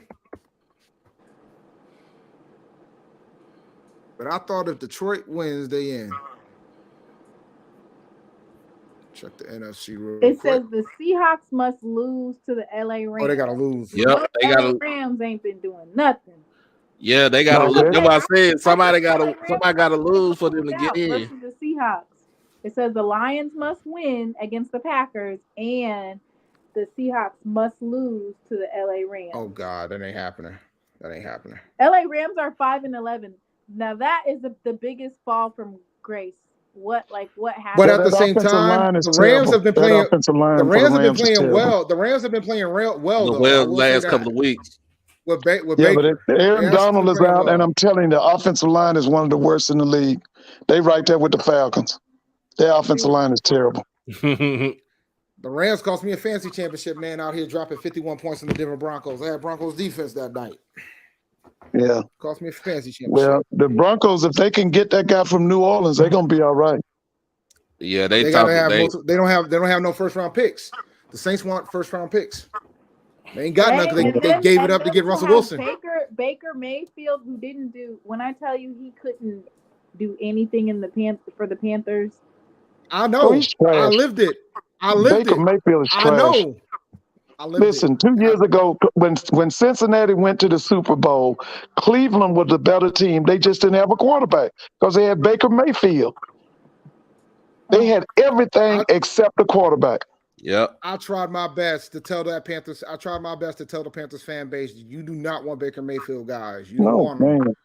You don't want him. And I knew months before the trade was announced that it was happening, but I couldn't say anything. I was pissed when I got the call that it was going to happen. I knew back in May that it was going to happen. It was just pretty much a matter of semantics at that point. They just didn't. I'm surprised Jim Harbaugh didn't take that Carolina job. It ain't done yet. Don't worry. Nah, he does. He does. He does. He wants it. He wants it. He wants it. But it's a matter. I think it's going to come down to whether or not Tepper's going to be willing to let him get the keys to everything. After what happened with Matt Rule, I think there's some apprehension with regards to that. Because Matt Rule had final personnel say in Carolina. As much as he wants to say he didn't, he had final say. So if the GM wanted to do something, if Matt Rule wasn't okay with it, he could stop it. He had that type of power as the head coach in Carolina. Tepper has to be an actual fan for a different NFL team. There's nothing that he used to be a minority owner for the Steelers. Yeah, there's no way that you even convince me that Tepper isn't a fan for an actual different NFL team just because he sabotaged the whole franchise. If we talking about Dave Tepper, he was at with the Giants too, right? No, that's Gettleman. He went with the Giants. No. Okay, you talking about the GM? You talking about the GM Gettleman? No, Tepper was the big. Yeah. He had his own hedge fund thing. He made his money off hedge funds. Yeah, Tepper was the hedge fund guy. But the thing about Tepper is this: he Like when he bought the franchise, he was the richest owner in the NFL. He's not the richest owner anymore. That's the Walmart guy in Denver now, but so the thing about him is he doesn't like losing. And when he bought the team, people forget the Panthers made the playoffs the year prior. He bought the franchise. So Tepper, since he's on the team hasn't made the playoffs at all. Matter of fact, they haven't. This is the first time they've exceeded 5 wins in a season since he's taken over the team. So from that standpoint, I think Tepper wants to win, but I think if his he want lack to of win, patience. he need to go get Harbaugh. Because I'm telling you, if Harbaugh gets a part of that team, they win, man. They go to the playoffs and They everything. should give the black coach Steve Wilkes, the interim head coach. Yeah, Give him a shot. you're right. They were trying to make But it he's not going to do that. He's not going to do that. bust. He's not going to do it. How could you make a black coach do playoffs or bust? What if I told you even if he would have made the playoffs, he probably still wouldn't have gotten the job? Yeah, you're right. You're right about that. I don't believe it. All I'm going to say is this. I remember when they hired Steve Wilkes to the staff. And I remember what I said on my show the Monday after they hired him. I said, there's your interim head coach once they fire Matt Rule during the season. That's what I said. Did Wilkes work at Johnson C. Smith? He did. Yeah, I remember that. He worked at Johnson C. Smith. And you know what else he did? He was the head coach over it. He was on the Panthers staff when they went 15-1 for the Super Bowl. That's how he got the head coaching job in Arizona. He was the defensive coordinator. Yeah. So, so that's why and that's why I was trying to explain to him, like, I would love to see Wilkes get this job. He deserved. I said a month ago that he did enough to get the job because the culture of the team changed just like that. You freaking traded away your best player on the team. And if he wins on that was a wide receiver or was it the running back? McCaffrey. Oh, man, he's showing out for the 49ers, I'll tell you that. Let me tell you something. He showed out for us too. The problem was he started getting hurt. He just started getting hurt when Matt Rule became the head coach. But I ain't gonna get into that. I'm gonna keep my mouth shut. I'm not gonna say anything. The injuries started popping up once Matt Rule became the head coach. But I ain't gonna say nothing. I said something. But he got with an offensive mind. He's with what's that guy's name? His daddy was a coach. Shanahan. That guy's an offensive mind. I mean, think about it. McCaffrey's dad was Ed McCaffrey. Yeah, I remember McCaffrey's best years was with the Broncos when Cal's father, Mike Shanahan, was the head coach there. Yeah, that's right. Yeah. The lineage is there. So it was I'm wondering who wants David Shaw, that the guy was at Stanford, because he was really good. I think he might be retiring, bro. Yeah, I think David's gonna let it go. I think he want to sit down somewhere. Oh, okay. Mm-hmm. Okay. He might join the chill. Because David was really good to me. But yeah, man, I know Cowboys. My Cowboys. We got to win tomorrow. Which it won't matter, man. You'll be out of the playoffs after the first weekend. So man, look here, bro. We're not gonna go there, bro. We're not gonna go there. Yeah, that's what we need. We need fans to be as loyal as the Cowboys fans are. Oh, they got a big listen. They got more fans here in Atlanta than the Falcons. Let me tell you something. Man, they got a fandom, boy. Doc knows, and the thing is, man, Doc knows and I'm right. Doc knows and I'm right. What was it? What's it? Doc knows that in about 1 week from now, he gonna be in the same place that I am, on a couch, watching the game, knowing that his team is no longer in the playoffs. Nah, we ain't gonna do that. We ain't gonna do that. We ain't gonna do that. I'm not worried about that. How many when playoff wins? wins? Y'all won a Super Bowl? 95, 96? Look, 95. Look, I was in high school when the last time we won a Super Bowl. 95. So we're talking about 26 years? How many years? Yeah. 95. 95. The first season the Panthers existed was the last time they've won a Super Bowl. You've only won 2 playoff games since the Panthers and the Jaguars. That was Barry Switzer. Who was the head coach? Was it Barry Switzer? Yes, it was Barry Switzer. The Jacksonville Jaguars and the Carolina Panthers has more playoff wins since then. Okay. I'm gonna say it just like this. I'll say it again. I'm gonna be real salty. Did Tony Romo ever win a playoff game? What's that? One. Did Tony Romo ever win a playoff game? No, he won one. He won a couple of them. He won 2. One. You sure one? Yeah, one. Which one? Against Minnesota? Detroit. No, it was 2. Wait a minute, hold on. I can check. Y'all only won. Y'all won one against Detroit. Y'all won 2 against Detroit, right? Y'all won 2 against Detroit. Really, the one we won against Detroit wasn't supposed to be a win because it shouldn't have been. It should have been because that was and that's why Jim Caldwell call. can't get a job now because of y'all. Jim Caldwell can't get a job right now because of y'all. Man, I want Jim Caldwell to come to black college football, man. That's what I was hoping for too. It almost happened. I was hoping, man. I want him to come to black, man. Yeah, I was hoping for that too. I'm gonna say congratulations to his last name is James. He got the head coach job for Tuskegee. Yeah, he was a quarterback. That's all. He played for Commergy's. He was a quarterback for Commergy's. I remember him. Yeah, so he's succeeding Reggie Ruffin. Yeah. You know, they want to go either Swack or Miak. Aaron James. Yeah. I remember. Listen, they were really good when he was a quarterback. He was kind of short, but he could throw the football. Yeah, he played for Rick Commergy's. All I'm saying is Dallas is gonna be home on this couch this weekend. Nah, bro, we ain't gonna be on no couch. Do you honestly think y'all gonna be able to beat the Bucs next weekend? Yeah. I think y'all gonna be able to beat us. So. Did you just say Tampa Bay? Yeah. Yeah, we'll beat the Bucs. Tampa Bay is terrible this year. Well, the whole division is. That's the whole division is NFC South is terrible. Wait. Stop. That slow down. division is similar to SWAC West this year. That whole NFC South is bad. Slow down. It was terrible. Come on now. You know that division was terrible. I know you. I know you're the Panthers fan. No, I've watched. I need you guys to understand some things. Let me help y'all out. I'm here to help y'all. The Bucs have not been healthy all season. Their offensive line is healthy now. If Brady has time, y'all are in trouble. Oh, he good. No, sometimes he looked like he was 50 years old during the season. Because I'm telling you, he looked like he was 50. I just saw him last weekend. I'm telling you. You talking about the line is healthy now. Hear me out. The line is healthy now. The line hasn't been healthy all year, guys. The line is healthy now. They're at home. The game's going to be in Tampa. Tampa has to be led by their defense. Their defense has to win the game.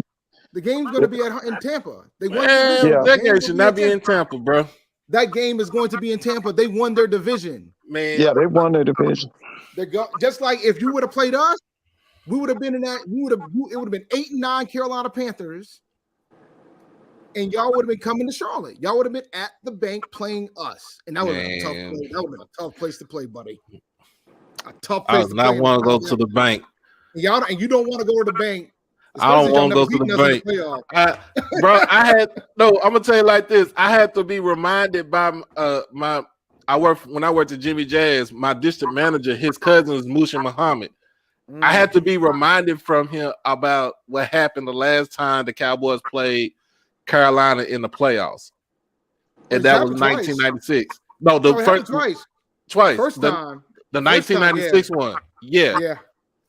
When Moose went loose, and I don't know, they made Troy Aikman look like we started your streak there, buddy. That's where your streak started. Because it was a while, because it was a minute that y'all didn't win a playoff game. I'll tell you just like this, y'all. If Jimmy Johnson was still the head coach, I don't want to hear about it. They'd have won 10 Super Bowls. Say it again, Mr. Ford. They would have won 10 Super Bowls. That guy was, man, he changed NFL football. He brought that Miami style with sacrificing size for speed. He redefined the NFL. And they couldn't duplicate. They thought that Barry Switzer and them could do that. They couldn't duplicate what that guy could do. And he couldn't duplicate it in Miami. It was something special going on in Dallas at that time. Jimmy was something else. Man. Jimmy was something else, man. Dallas won a playoff game in 2009, 2014, and 2018. Y'all have won 3 playoff games. Okay. So Romo, I'm assuming the 2009 one had to be the. And 2014 was 2009, 2014 was Romo's. That was against Philadelphia. I'm looking up the numbers now. and in 2014 that was against Detroit, and then 2018 was 2018 was against Seattle. Yep. So I remember that one. I remember Romo won 2 of them. So I remember that one because that was that. the game. The 2018 one. That was the game that what's that kid's name? He got knocked out of the game. Like he convulsed on the field, got knocked out of the game. I forgot his name. It wasn't Tyler Lockett. It was somebody else. It was somebody else. And that was the same. I think that was the same game that Allen Hurd broke his leg and his ankle because he got horse collared. I remember. Yeah, I watched that game. In fact, I watched that game. We had a big old TV when I was at work, and we watched the game while we was at work. Listen, Doc, somebody put in your chat about they didn't know the location of the FAMU Jackson State game. The game is going to be in Miami. It's going to be the 3rd Orange Blossom Classic. Yep. For those teams. So, yeah, it's going to be in Miami. Yeah, it's not their first game. It's the Labor Day weekend. Yeah, the so first game for Jackson State is here in Atlanta against South Carolina State. Yeah, it'll be our second game of the second season. game, Labor Day weekend. Now, I want to see what FAMU has been doing because they've been. You heard what happened this week, right? What's that? Okay, one quarterback left. Sapp, the kid from Jacksonville. Then another kid is coming in from Eastern Kentucky. Big kid, about 6'3", 6'4". Now he's originally from Orlando, Evans. I think it's Evans High School. So they got some stuff going on down there. Like I said, I'm thinking this Sapp kid gonna either go to Bethune or he's gonna go up with Quinn Gray at Albany State. But he's leaving, and they're bringing another quarterback in from Eastern Kentucky. Yeah, and you know what? I'm looking at this right. They gonna fire Patrick Ewing this year. He can't win a game. They gonna fire him. They gonna fire Patrick Ewing, man. They gonna fire him on. They played against his alma mater is gonna fire him. They gonna fire him, man. He's pitiful. They're not gonna fire him, man. Yeah, they are. They gonna fire him, man. They gonna fire him. Yeah, and he's in that Big Eastern. Georgetown not used to losing like that. Yeah, that's a brand. Georgetown's a brand. It's a brand, but it ain't been like a brand in a long time. It's still in the hearts of. I'm telling you, he out, man. They gonna fire him. I doubt it. I doubt if he make it this year. He's terrible, man. Patrick's bad. Let's see who else got NFL playoff possibilities. Like I said, Bucks. I mean, I think we can all agree who's going to go to the Super Bowl, right? Who's going to go to the Super Bowl? Yeah. Who is that? 49ers. Yeah, the 49ers are looking good. I've seen them. They're going, man. I told you that guy, when that guy left here, we had Shanahan here in Atlanta. He was offensive coordinator. After they played the New England Patriots in that Super Bowl, that Falcon organization just collapsed. Because he was the brightest star, even though Dan Quinn was the head coach. The star was that Shanahan guy, the offensive coordinator. He was really good. He was really good. I don't know about KC and the 49ers because that'll be a rematch of the Super Bowl. That'll be a rematch of one Super Bowl, but I'm looking at, I don't know, because you got Kansas City can't seem to get past Cincinnati. And then you still got Buffalo. Buffalo is still in the hunt. So I don't think it'll be an easy path for Kansas City to get to the Super Bowl.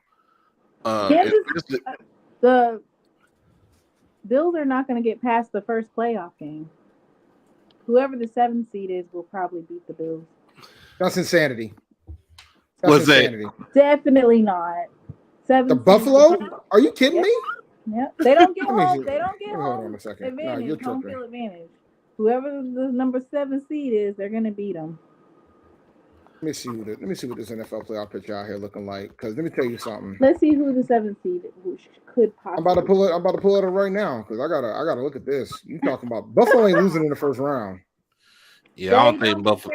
Yeah, I'm gonna say it just like this. I don't think Buffalo is gonna lose in the first round.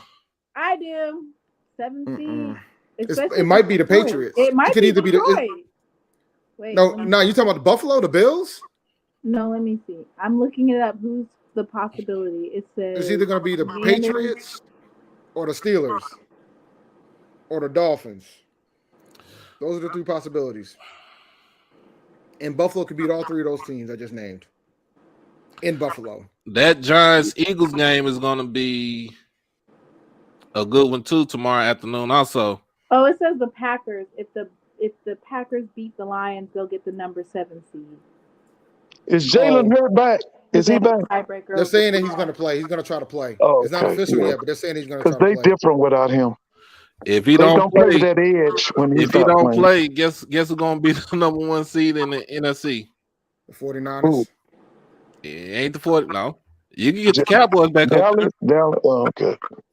Did the 49ers beat the Cowboys this year? We ain't played. We didn't play this season. We haven't played. Who got the best conference record? This is going to be it's Philadelphia right now, but we split in the division because we got 1 win and then they beat us earlier. But if the Eagles lose, and we Dallas got the better wins, but we got the better conference record too against San Francisco. Oh, hey, no, you're right. You're right. San Francisco's going to jump y'all, and then y'all. None of y'all beat San Francisco. I can tell you that right now. Hey, Doc. Now, when post Jerry Jones, does his son take over the team? Who takes over that team? Man, if Steven take over the team, Steven's gonna his son. If Steven take over the team, Steven is gonna hire a general manager. I was about to say he's gonna clean house too. He's clean house. He's gonna hire he's literally gonna hire a general manager. Yeah, he'll probably clean. He'll get rid of everybody. He does. I mean, I said that he don't want to have that type of responsibility. I just think Steven wants to just basically own the team and just be the, you know what I'm saying, be the owner. Yeah. He don't want to be in and out of everything. Right. Like his daddy. He wants to own the team. He wants somebody to do the day-to-day operations as a general manager. Yeah. And he's gonna hire somebody to take over the president of football operations. He always wanted to copy Al Davis. He wanted to be like Al Davis. Yeah, he doesn't want, but Steven don't want all that. He don't want all that title on him. Yeah. No, he don't want that. That's the reason Parcells left. Said he was sick of Jerry Jones. Steven is the big reason that we ended up getting Michael Parsons in the draft. Steven in the last 4 drafts, Steven Jones is the main reason why we have drafted well. Yeah. Yeah, Michael Parsons is the truth. And then that's who I wanted from that draft, man. Huh? Yeah, he's the truth, man. That's what I wanted from that draft. Man, I like J.C. Horn. I love J.C. Horn. Let me be clear. But you know what? That's what we were supposed to want. That's who the Cowboys wanted to get in the first place. Here's the thing, J.C. Horn. Oh, okay. Here's the thing for me, man.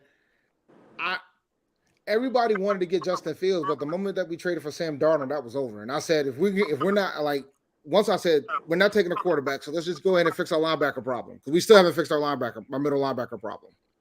We still haven't fixed our middle linebacker problem. So you haven't replaced Luke Kuechly, huh? We have not replaced Luke Kuechly. Man, that's crazy. That guy, that Michael Parsons, he kind of reminds you of Derek Thomas. Bro, let me tell you something. When I turned on the tape, I said, this is the guy we should take at 8. But but we need a corner bad too. So it's we had so many holes. So I was like, I get it if we take a corner. We'll probably take either Surtain or Horn, but Surtain was already out before. And Doc, I heard y'all talking about earlier. Now listen, are y'all gonna give Tamika Reed some money? What she making?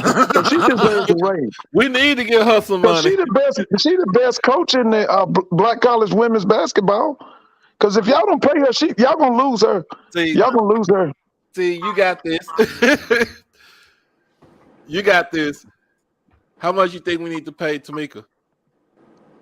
At least $500,000, maybe 700,000. Where the hell we gonna get 700,000 from? Y'all need to find it. Y'all need to find it. I'm gonna tell y'all that right now. Y'all need to find it. Listen, really, she I'm not should have beat saying she LSU doesn't last year. I don't know if deserve y'all watched the game. She we should have watched beat the game. LSU last year. I watched the game. I was about to she say, did. listen, they just had some bad guard play at the end. With that program she got, she deserved a $500,000. We got a question She's right been here. dominant here the last, 4 years or 3 years? I'm definitely 3. not saying She won a doesn't sweat 3 years deserve in it, a row. but we don't have. And you were talking about that. You said that North Carolina Central had the best women's program. No, it's the guy that Vickers up there at Norfolk State. He has the best women's program in that MEAC. So I got Because Vickers a came super over chat. from the men program. So I got a super chat question. That asks who will be the first QB taken in the draft. What's the names? Give me the names of the top people. Who are the names? Well, I know Caleb Williams ain't gonna be in this draft because he's going back to SC. Because he the baddest boy in the country. That Caleb Williams boy. Bryce Who? Young. Bryce Who? Young. Bryce Young from Oh yeah, Alabama. Bryce is gonna go high. Yeah, Bryce is gonna go high. You got who needs a quarterback right now? What team? The Panthers need one. That's for them. the Panthers need one. Yeah. Are you ready for a hot take? What's a hot take, bro? I don't think we should take one in the first round. You said what? I don't think the Panthers should take a quarterback in the first round. Hey, but listen, who are the other quarterbacks besides Bryce Young? Who are the other ones? C.J. Stroud. Oh, that's Anthony C.J. Stroud is Richardson, the truth, man. Will Levis. Max. C.J. Stroud. Max Duggan.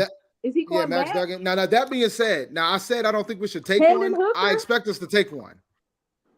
Man, that boy C.J. Stroud is the truth. You know who I think we should take? You know who Yeah, I think we should Hooker's take? good too. Hooker's dad was a star at A&T back in the 80s. Yep, Alan Hooker. The dad, Alan Hooker, yeah, I remember him. He played for a guy named Mo Forte. His brother's on the roster right now. Spencer Rattler.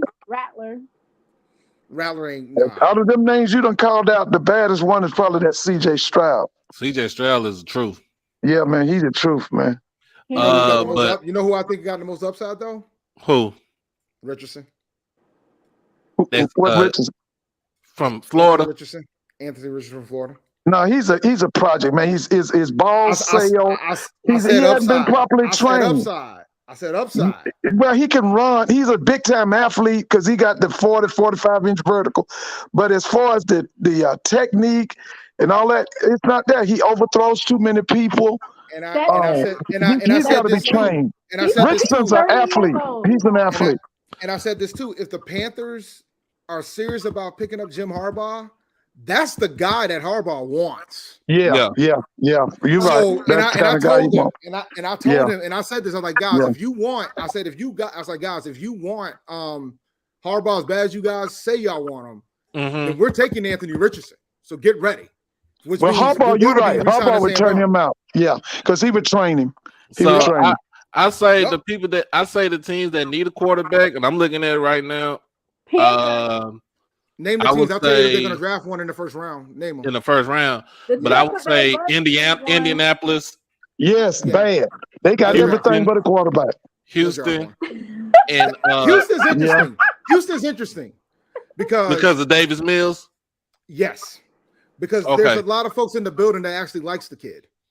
So but how long is Smith? What's his name? He's getting fired. He's gone. He's getting fired. Yeah, I think that's what I said. How long Lovey gonna be down there? 1 year. But I can't. But why two Lovey as a scapegoat? Two black coaches. He's gone. That's what I'm saying. That's the thing. You using him as a scapegoat. Well, that's the NFL, isn't it? I know. It's the McNairs.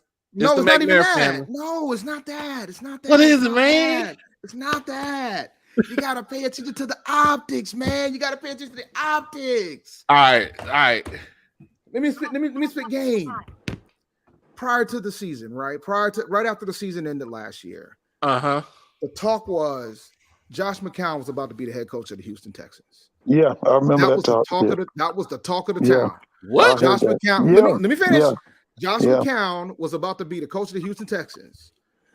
They interviewed Brian Flores. They were scheduled to interview Brian Flores to get through the Rooney Rule. You know the typical. We're gonna go ahead and get this out the way. Then the lawsuit happened. Right. Once the lawsuit happened, they're like, "Oh, I'm pretty sure somebody made a phone call and was like, yo, you can't hire Josh McCown." And and then the only black coach they brought into the building was Flores. It's like, oh well, hey Lovey, you want this job? And then they hire Lovey. Mm. And they're about to fire Lovey. Yeah, that's what they had a black coach before Lovey, didn't they? David Culley. David Culley. And use him as because a they didn't bring in too. and they didn't even bring in Eric Bieniemy before the interview after Deshaun Watson asked them to bring in Eric Bieniemy before the whole fiasco happened with the girls, bro. Which I think that's all was a setup just to get them out of there. No, yeah, but see the thing I never did understand. Now you persecuted Deshaun Watson, but no, it never came out that the team set up all of them dates with them women. The team they had them women sign this paper saying they would never discuss it, but nobody ever said anything about that. The team set up all of them meetings with them women. That's why they let him go, because they know they were at fault. Yeah. Oh, I'm about to say another team that's looking for a QB after what they did is Vegas. If I'm Derek Carr, I'm out of there, bro. I'm for real. I'm sorry. The problem is Josh McDaniels is still the coach, and he knows Jarek Stidham too well, man. I think they're gonna get Jarek Stidham a shot to try to get that thing, man. I'm telling you, don't be shocked if he's the starter in week 1. That's all I'm saying. Yeah. Well, I say they need to change from Derek Carr. Derek has had long enough. Like Derek's gonna walk. He's getting cut. Like I think they're gonna cut him before they gotta pay him that money. Time to move on. But I wouldn't be shocked if they make the decision to go into week 1 with Jarek Stidham. But now they got a problem because the only reason why Devontae Adams showed up to Las Vegas of Derek Carr. Because of Derek Carr. So they got to figure out what they're gonna do with Adams. That's his boy. That's his boy. They Fresno State people, right? Yeah. Yep. They were roommates too. They were roommates in college. Yep. They did like brothers. I know Washington is looking for a QB, but they did Taylor Heineke wrong. And I'm curious to see what they're going to do with Rivera, because there's some folks that want Rivera fired, but I'm like, I don't know if you want to fire him when you're about. Well, the main thing is when they're going to run their own out. They got to run their own out first. They're going to put the team on sale, so I don't think you want to fire. Yeah, Rivera. that's what I'm saying. When they're going to run him out, because he got to go. Do you think the Giants go for a quarterback also? No, I think they're going to actually resign Daniel Jones. To be honest with you, Daniel Jones played pretty well this year. But nobody talks about it enough. He's actually played pretty well, believe it or not. That's what people said. They like he's terrible. I'm like, bro, have you watched the games that y'all played this season? I got an assistant manager that works with me. He's a Giants fan. I'm like, bro, have you watched the games that y'all played this season? If it weren't for Daniel Jones and your defense, y'all wouldn't even be in the talks right now. Let's see what we got. Need 2 tackles. They need 2 tackles. Quarterback. Don't they got the dude that got drafted from Liberty? Malik Willis, but he's a project. Yeah, he already got benched. He got benched for like Dobbs played today. Yeah, Dobbs played today. But that Daniel Jones kid you talking about, it's offensive line problems that's keeping him from being what he could really be. See, people don't understand in the air game, if your tackles are not worth anything, you ain't gonna be able to throw it effectively. You got to have outstanding tackles. And that was my point. That was my point with Carolina. Like we kept on swapping all these damn quarterbacks, and they didn't fix the offensive line until this season. Yeah, you got to fix the offensive line. That's what the Giants got to do. And that was my thing. And I was like, all right. I didn't agree with the decision to trade for Sam Darnold, right? I was like, all right, cool. Fix the offensive line and let's truly see what this guy really is. He never really had a line. He didn't have a line when he was with the Jets. When he first showed up to Carolina, he didn't have no line. So now you fix the offensive line. You finally give the man an opportunity. The man only had 1 turnover. He had his first set of turnovers last week. Right. So who's the next team? So another question: who's the next team to take over, take a chance on Jimmy G? Garoppolo? Yeah. Listen, man. He's a Caucasian. There's always a team looking for him. Yeah, man, please. Yeah, He ain't lying. yeah, man. Oh Please, Lord. he'll always get a chance. Even though I will say, because we're getting more African American quarterbacks in the NFL, it is forcing the plight of the backup black quarterback. We'll have a discussion. We can have a quick discussion about that. Okay. Let's have a quick discussion about that. We could. There's a history about the black quarterback and the need of the black backup quarterback. Mm-hmm. And all you have to do is look no further than Baltimore and Lamar Jackson.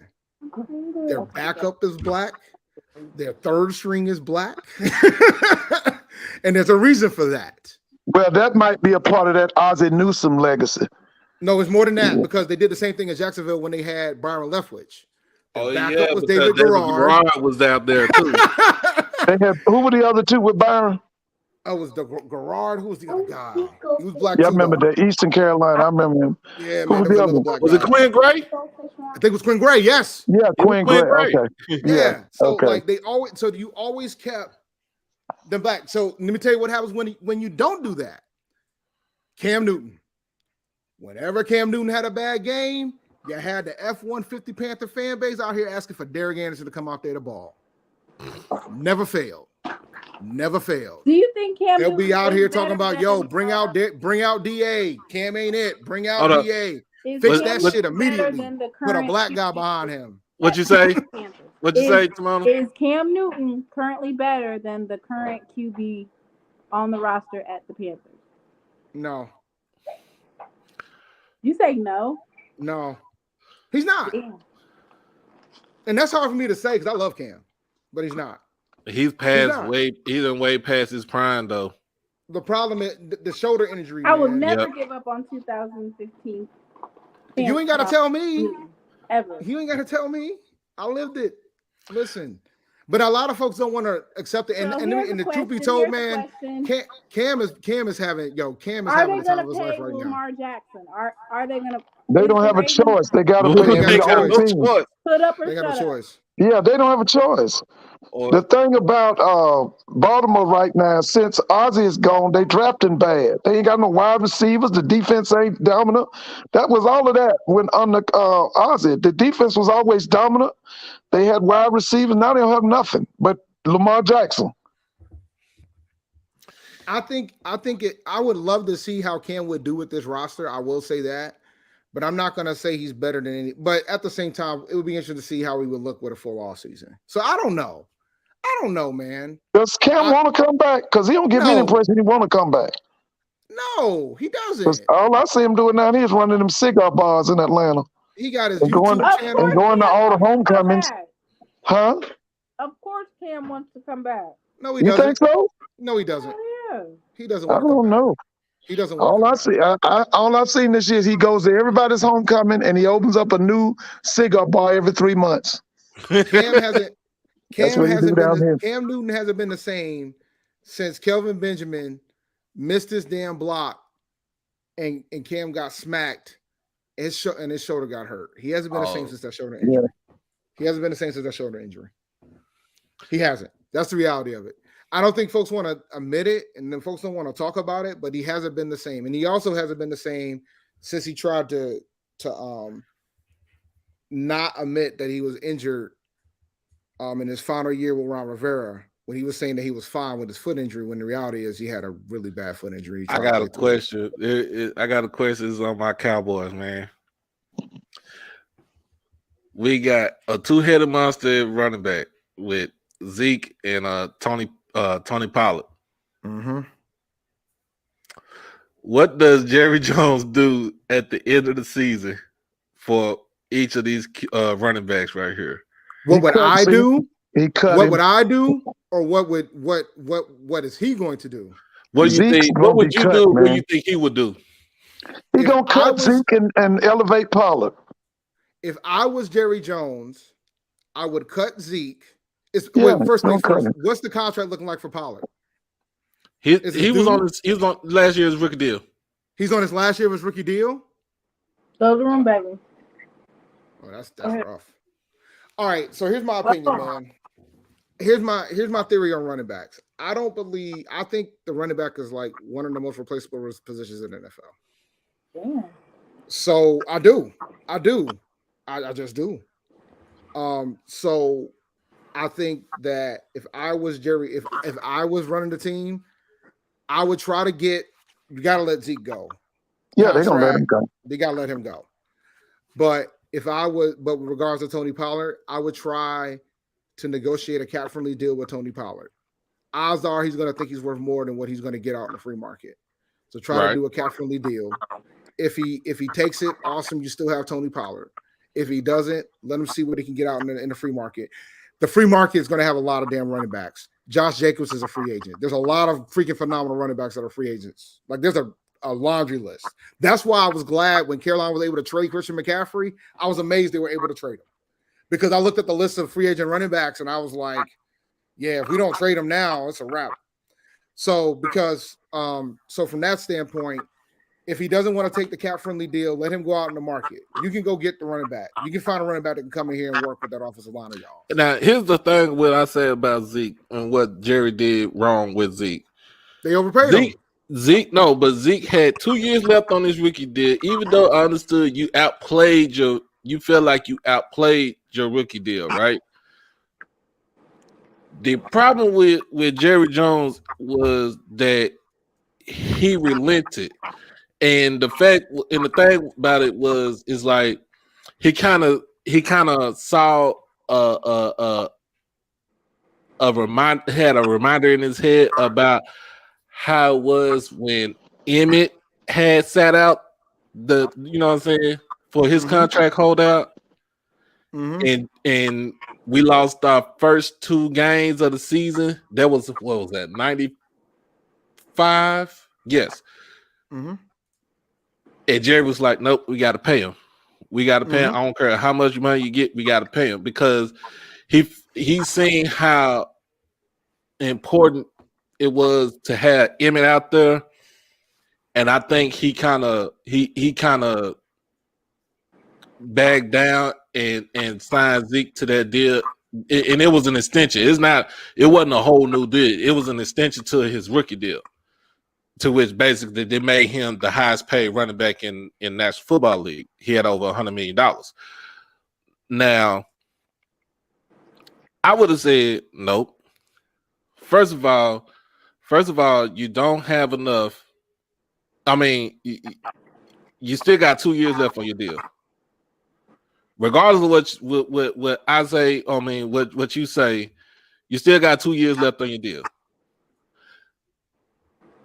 Second of all, even though, yes, some of the stuff that the major thing that they say that you didn't get in trouble for, you always in the news for the wrong things. So what I was saying is Jerry has leverage. You know what I'm saying? He had that leverage over him. And I don't know. We're making this too difficult. We're making this way too difficult. I'm gonna keep it simple for you. No, but I'm just saying. But this is all I'm saying. Like, that's the reason why we signed. That's the reason why Jerry relented and signed him to that deal. Yeah, I know. But I'm gonna keep it short and sweet for you. What is the goal for every NFL team? To win. Win the Super Bowl. To win a Super Bowl. Can you name the starting running backs? Can you name the starting running back for the Rams from last season? Cam Akers. Did he start that game last season? Got me. Nah. I think it was I believe it was Darrell Henderson. It's Darrell Henderson, yeah. But he was the backup. Yeah. So who was it before that? When the Bucs won it? It was Lenny. Playoff Lenny. Playoff Lenny. What about the year before that when the Chiefs won it? Shit, they had a plethora of running backs. They had a plethora of running backs, right? You think all of them were part of the highest paid running backs in the NFL? Nah. That's my point. You ain't got to pay these running backs all this money. You ain't got to pay these running backs all this money. And this is coming from somebody who we paid Christian McCaffrey like $16 million a year after he had that 1,000 season.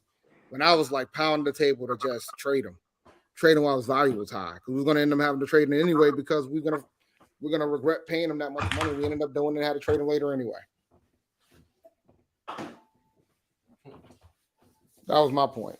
You know, you can replace the position. Like, let me pull up the free agent running backs for 2023 to put it in perspective, because there's a lot of them. Because I went over the list a few weeks ago. A few months Gotcha. ago when we were getting ready to trade McCaffrey. So I had to get my kids, my boys, some pizza. And you should feed your kids. That's important. Nah, but let me name some of these free agent running backs, man, so you can understand where I'm coming from. You ready? Let me name a couple for you. I'm gonna name a couple for you. Saquon Barkley's a free agent this season. He gonna be resigned by the Giants. You think so? Yeah. But you probably gonna test the market. He'll test it, but they'll be stupid enough not to sign him again. Kareem Hunt. He'll be on somebody else's team. Josh Jacobs from the Raiders. Who's the backup running back for the Raiders? God, who is the backup running back for the Raiders?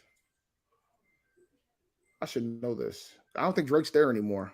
Okay, that lets you know he needs to stay. He needs to stay with the Raiders. Yeah, but my point is, I don't think you're going to pay him all that money. Right. That's what I'm saying. But this is what I was saying, that Jerry just relented. He gave up and just paid. He's like, F it, I'm going to pay Zeke so we can have him for week 1, which you should have never done in the first place. Well, what are you gonna do? You gonna sit out? I mean, you got Tony Pollard, who could actually run and catch from the backfield. The only thing he was still learning how to do was to pass blocking, pick up blitzes. But other than that, but there's some good free agents, is what I'm saying, though. There's a lot of them, and I don't see Tony Pollard in here. Oh, now Pollard is here. Pollard's right here. Yeah. So David Montgomery's a free agent. Latavius Murray is a free agent. The backup for Cincinnati, Samaje Perine, free agent. Donta Foreman's got a shot to run for 1,000 yards in 12 games. He's a free agent. Raheem Moster's a free agent. Rex Burkhead's a free agent. Mark Ingram's a free agent. Jamal Williams is a free agent. So there's a lot of good running backs out here. Ronald Jones II from the Bucs is a free agent. Jared McKinnon, who might have won some folks a lot of some money in fantasy championships this week.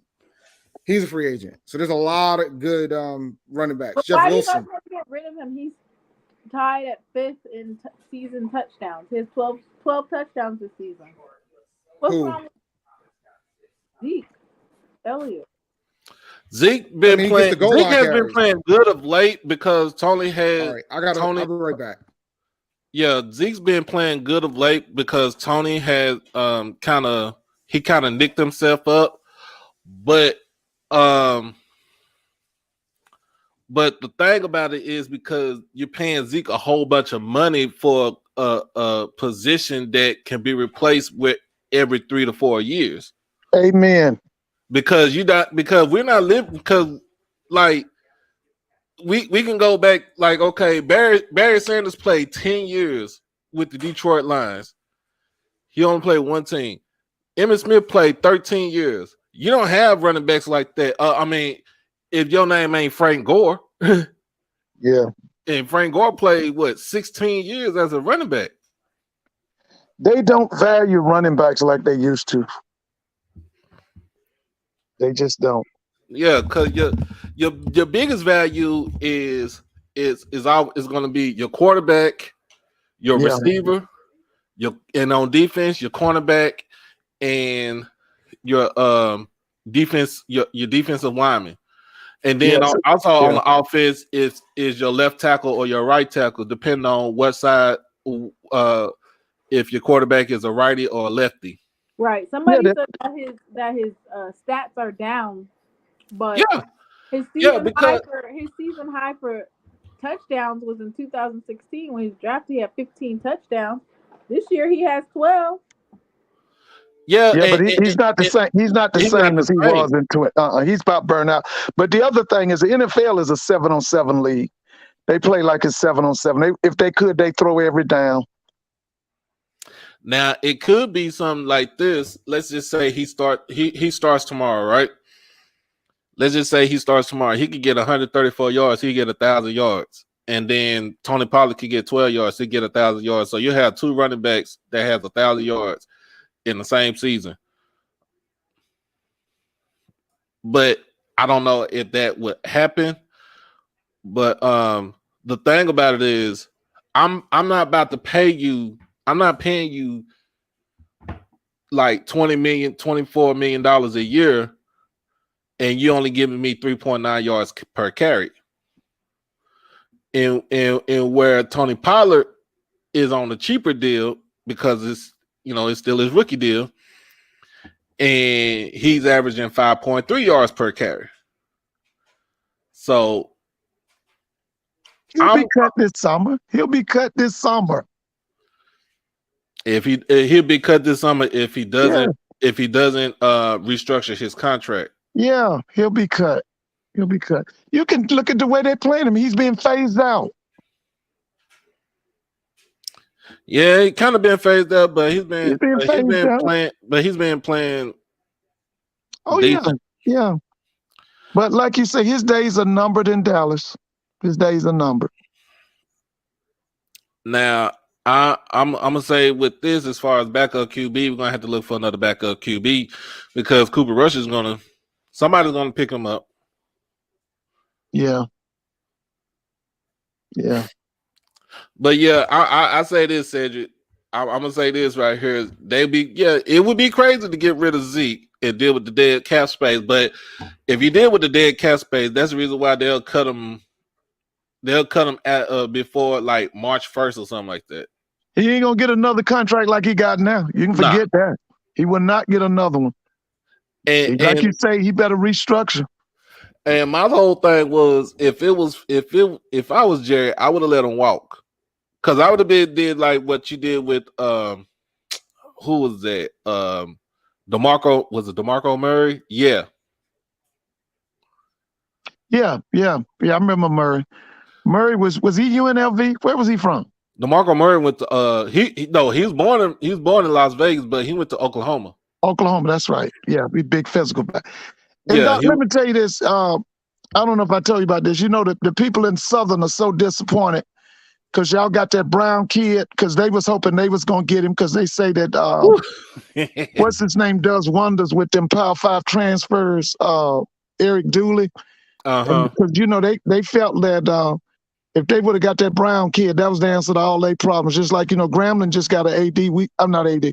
We just got new offensive coordinator. You know, we think we ready to roll now.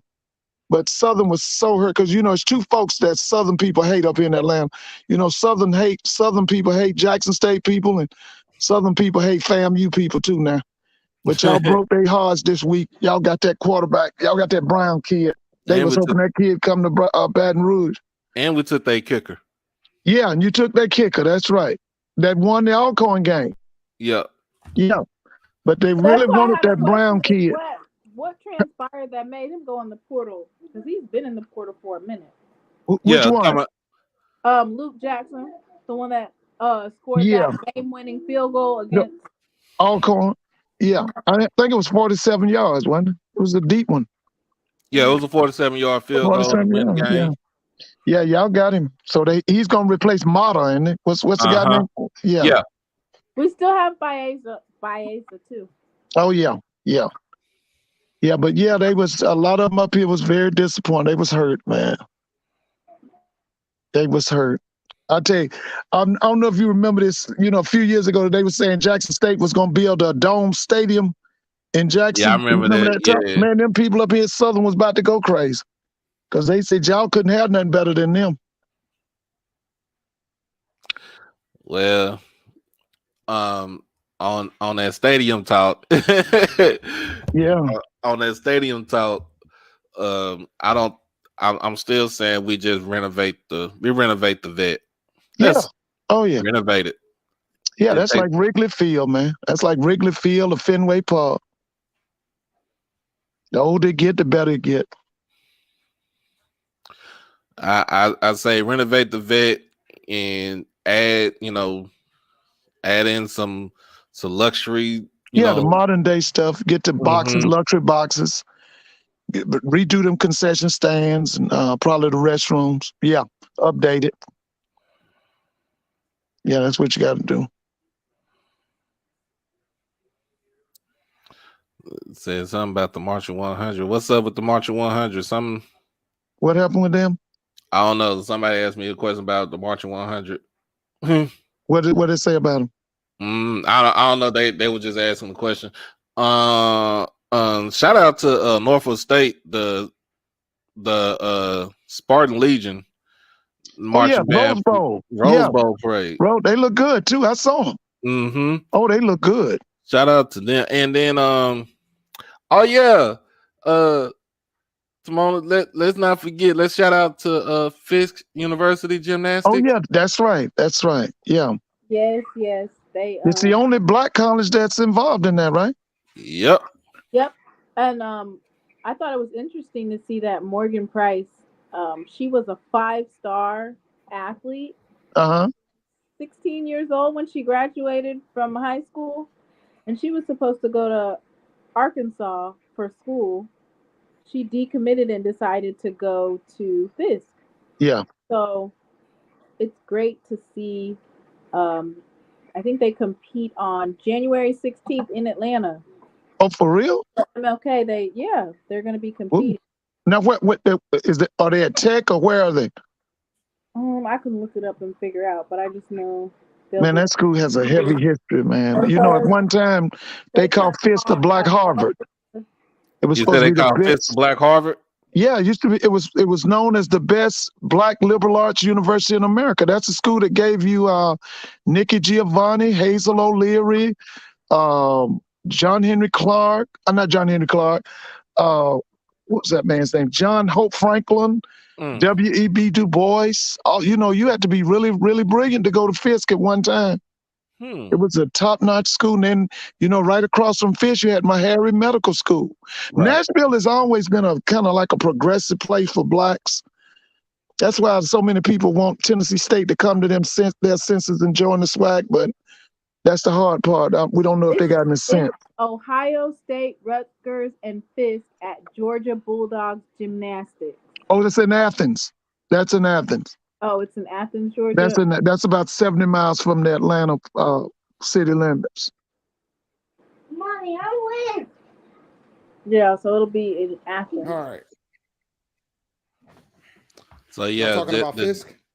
Yeah. We had to give a shout out to them since they're gonna be competing over at UGA. Yeah. You remember? Y'all remember the Fisk Jubilee Singers? Y'all remember the Fisk Jubilee Singers? Oh, you got to study that history. That's it. They would go to Europe and sing for the kings and queens in Europe, and then they would send the money back to support Fisk. They were called the Fisk Jubilee Singers. Man, they got a history so heavy. Woo, man. I think PBS did a documentary on it. All our kids should see that. All our children should see that documentary. Oh, okay. He was asking about so he says his question was regarding the top HBCU band. Seems the Marching 100 has been ranked as high as they have been years past.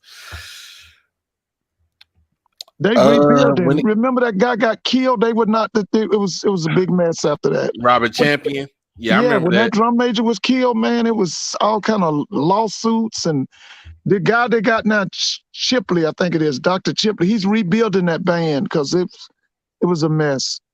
Yeah, you talking about a mess, man. You talking about family usually be like almost 500 deep.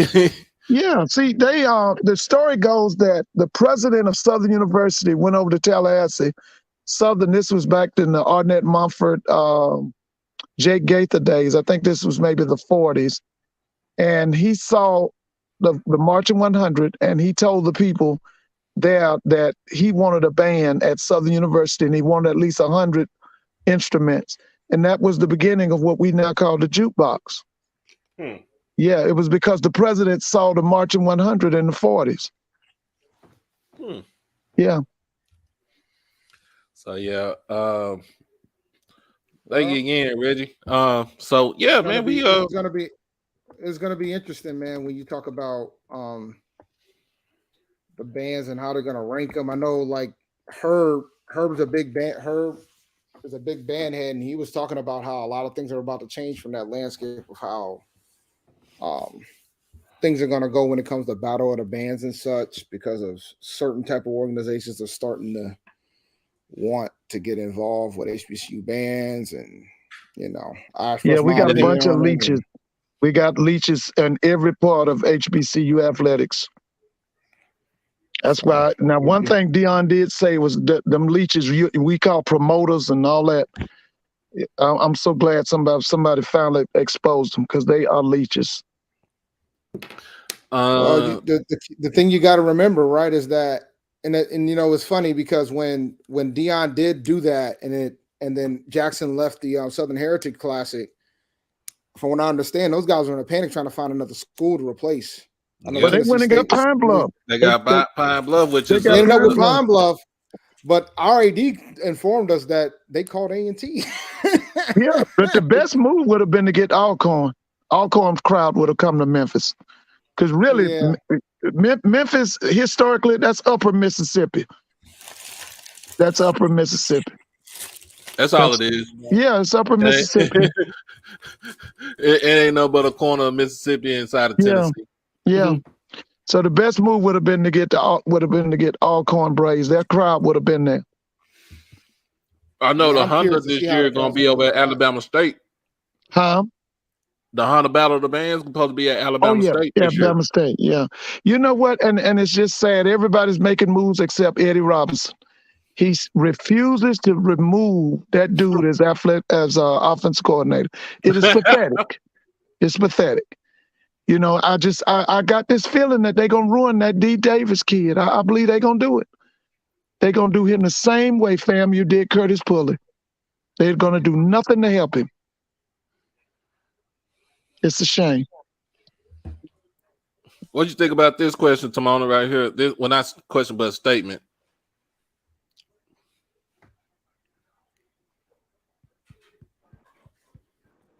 Once it was, and I think that's what they were trying to give A&T, and A&T told them that ain't enough. Yeah, what is that? What amount of money? How much do they want to give them? I was thinking that they was gonna see that $250K for the game. That didn't even the transportation. I'm serious. Who is that for the? That's the Southern Heritage Classic. Yeah, they pimping. They pimping. That's straight up pimping. Because that's Earl pretty much said we'll do it if the money's right, but if the money's not right, we're not interested. Hey, listen, at least $1 million. The cutoff needs to be $1 million, no less than $1 million. Yeah, the money they make that's one of the biggest games in America. It could definitely be $500,000 a piece in the clear and cover. Yeah, it's got to be net. That's the key. Net. Yeah. That's fair. It's gotta be net. You got the people from the South and the North coming to that game. Because you remember, Tennessee borders some northern states.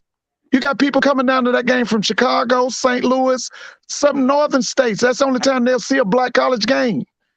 Because see, the other game that the Northerners look forward to was called the Circle City.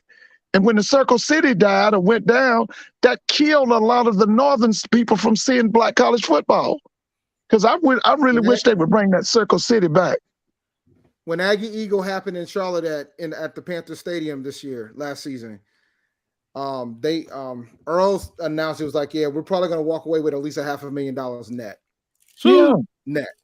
And that's what I think that includes all the traveling with the bands, the everything, bands, the team, the whole nine. And I think that's the thing that a lot of HBCUs should revamp some of these historical games that used to go on, but implementing and getting their contracts right, because their contracts weren't right. They weren't making any money. If they did the bowl games the way they're supposed to, you wouldn't even have a need for money games. Yeah. Because you'd make so much. Yeah. Now, I will say, I'm going to say it like this. I'm going to say this. Like I said, me and him probably disagree on a lot of things. But what I will agree on this, I will give him credit for this. I remember the show where Scotty had brought up about the contracts for the Southern Heritage Classic, for the Bayou Classic, and was looking at it like, why would I want to, you know what I'm saying? Why would I want to play in a football game where you're only going to give me crumbs? Yep. That's When people I ask say. us, when people be asking us why we play these money games, the same thing I tell folks, I'm like, look, man, every university have different missions. Every university have different priorities, and that money has to go to take care of said priorities. And if you But some of got these North Carolina money Central games, heading up, some of these money if you games got aren't worth it either. Because when they Yeah. do the contract, like the UCLA and Alabama State football game, they had to cover. I think they were getting 600,000 or 700,000, but they had They to got list it as 590,000 for that game. how much? Alabama State got 590,000 for that game, And I but don't. you already burnt 2/3 of it because you got to send everybody out there to LA. Yeah. Right, but the thing is, and there was a big argument. FCS schools have never been paid this much. They only get this much. Well, number one, there's inflation. Number two, you guys need this easy game. You guys know you're gonna win. The odds are stacked against us. You're gonna pay to play us, and you want us to do this little joint thing with your bands. Oh no, you're gonna pay. I Yeah. don't think any university should go to any PWI and play for less than 500,000 in the clear, especially if you're bringing the band. So 500,000 plus you need travel and expenses, and they keep saying, "Well, it's never been done." Well, if you don't ask for it, then it's not going to be done. Yeah, if you don't put it If out you're, Tennessee there. if State you're getting $1 still million, going to play, right? They getting $1 million to play Notre Dame next year. Who is it? Tennessee You State, said they getting $1 million Tennessee to play State. Notre. Yeah. Yeah, they getting $1 million Yeah, to play Notre Dame. to be their punching bag. That's Yeah. it. I mean, And to get people hurt up. these they probably make 3 or 4 million just off of just one game, or they get so much money off of just anything like commercials or whatever that the media rights that That they get so that much that money. That game's gonna be on NBC too. that Like I don't think NBC people that feel that that Notre game's gonna be on Dame NBC. that Notre Dame machine when it comes to NBC about is all about giving Notre Dame their money for football. So, but you got to think about it from Tennessee State's perspective too. Yeah, and Tennessee State's going to get destroyed. I think that's already established. I think we know that. I think we accepted that. I think that's established, right? But the fact that Tennessee State's going to be on national television, they're going to get a nationally televised game, That And doesn't then get even beat make to death logical 70-0. Who wants yeah. to get I mean, but what if televised? they actually put up a fight? What if they No, actually make it if- interesting? what Don't say if- no if- because it if- happens. Listen, It happens. Don't do that. It they happens. have And maybe because my school's done it within the last 5 years. saying somebody gets to be on national. You didn't play Notre Dame. You played Eastern Carolina and Charlotte. That's not Notre Dame. Yeah, I'm about That's to not say, Notre bro. Dame. I'm about to say, bro. Look, That ain't- look. I get it. not the same. I understand they're not the same. But Well, you never all know, I'm man. saying is You can catch anybody slipping. It don't matter who it is. You can catch anybody slipping. Oh no, let's see That what she say. documentary would be epic. Yeah. Let's see what she say. What you say, Timona? what I was gonna say is that if HBCUs played their cards right, they would revitalize the different classics, but do the classics right so that they're making the money. Right. If it's a money game, at least make it competitive. So if it's Gremlin versus something that we haven't seen in a long time, one of those games that happened back in the day, revitalize it, revamp it, put it in Atlanta, get some sponsors, and make sure that you clear $750 to $1 million for each. Right. And that way, the $1 million that you're clearing, that's 2 money games. You don't have to play money games anymore. I'm looking forward to that Hampton Grambling game at MetLife Stadium in September, I believe it is. No, it's Labor Day weekend. Because I keep telling them if Grambling doesn't go up there together, that guy Hampton, he'll destroy us. He got some athletes now. He can't compete in that CAA. But as far as black college football, Hampton will beat it. Man, they'll beat us down if we don't go up there right. We got him in the SWAT. Yeah, if we don't go up there right, baby. His name is Prunty, I think. He was once an assistant at Cincinnati. He was at East Carolina, and then he's at Hampton now. Huh? I'm to all the Grambling alums, to all the Grambling fans that are in the chat. I'm gonna tell you right now. You talking to one? All right. I have been picking on Hampton about the CAA move because I felt like Hampton has gone to the CAA. No, because I think they're there because they're happy to be there. Like you want to talk about something like y'all. You want to talk about somebody that goes to a conference because they're just happy to be there? That is Hampton University. So if they go to MetLife and beat the bricks off of Grambling, let me tell y'all something, man. But I agree with you, Mr. Ford, because Hampton's they do have talent, but they just can't compete in that. They just can't compete in the CAA. Yeah, they had a kid about 2 years ago, Jet Duffy from Texas Tech. They look good. They just couldn't compete in that. And I think they were in the Big South at the time. Yeah, they were in the Big South then. But they would have been, if they were in the MEAC or in black college football, they would have been tough. They would have been great. I remember watching. I remember seeing Jet Duffy when he was in high school. Yeah, Jet went to Texas Tech. He was Cliff Kingsbury, wasn't he? Yeah. Didn't he play for Cliff Kingsbury? No. He didn't play for Cliff. He didn't play for Kingsbury. He played for somebody else. Oh, okay. He played right before Joel McGuire got there. The thing is too, if the CAA does the pod format, like there's talks that they're gonna do, Hampton's gonna be in the pod with William and Mary and Richmond. So they ain't gonna they about to have so much. They about to have so much fun with them boys right there. Yeah, they ain't gonna beat neither one of them. They ain't gonna beat Richmond, and they ain't gonna beat William and Mary. Yeah, they're in the same pod. It all depends. They definitely ain't gonna beat Richmond. I don't know, but Mike London, I think, has William and Mary, but they can't handle Richmond. They can't handle Richmond. William Mary was like 9-3 this season. 11. Yeah, they did well. 11. Yeah. 11. They ain't gonna beat them either.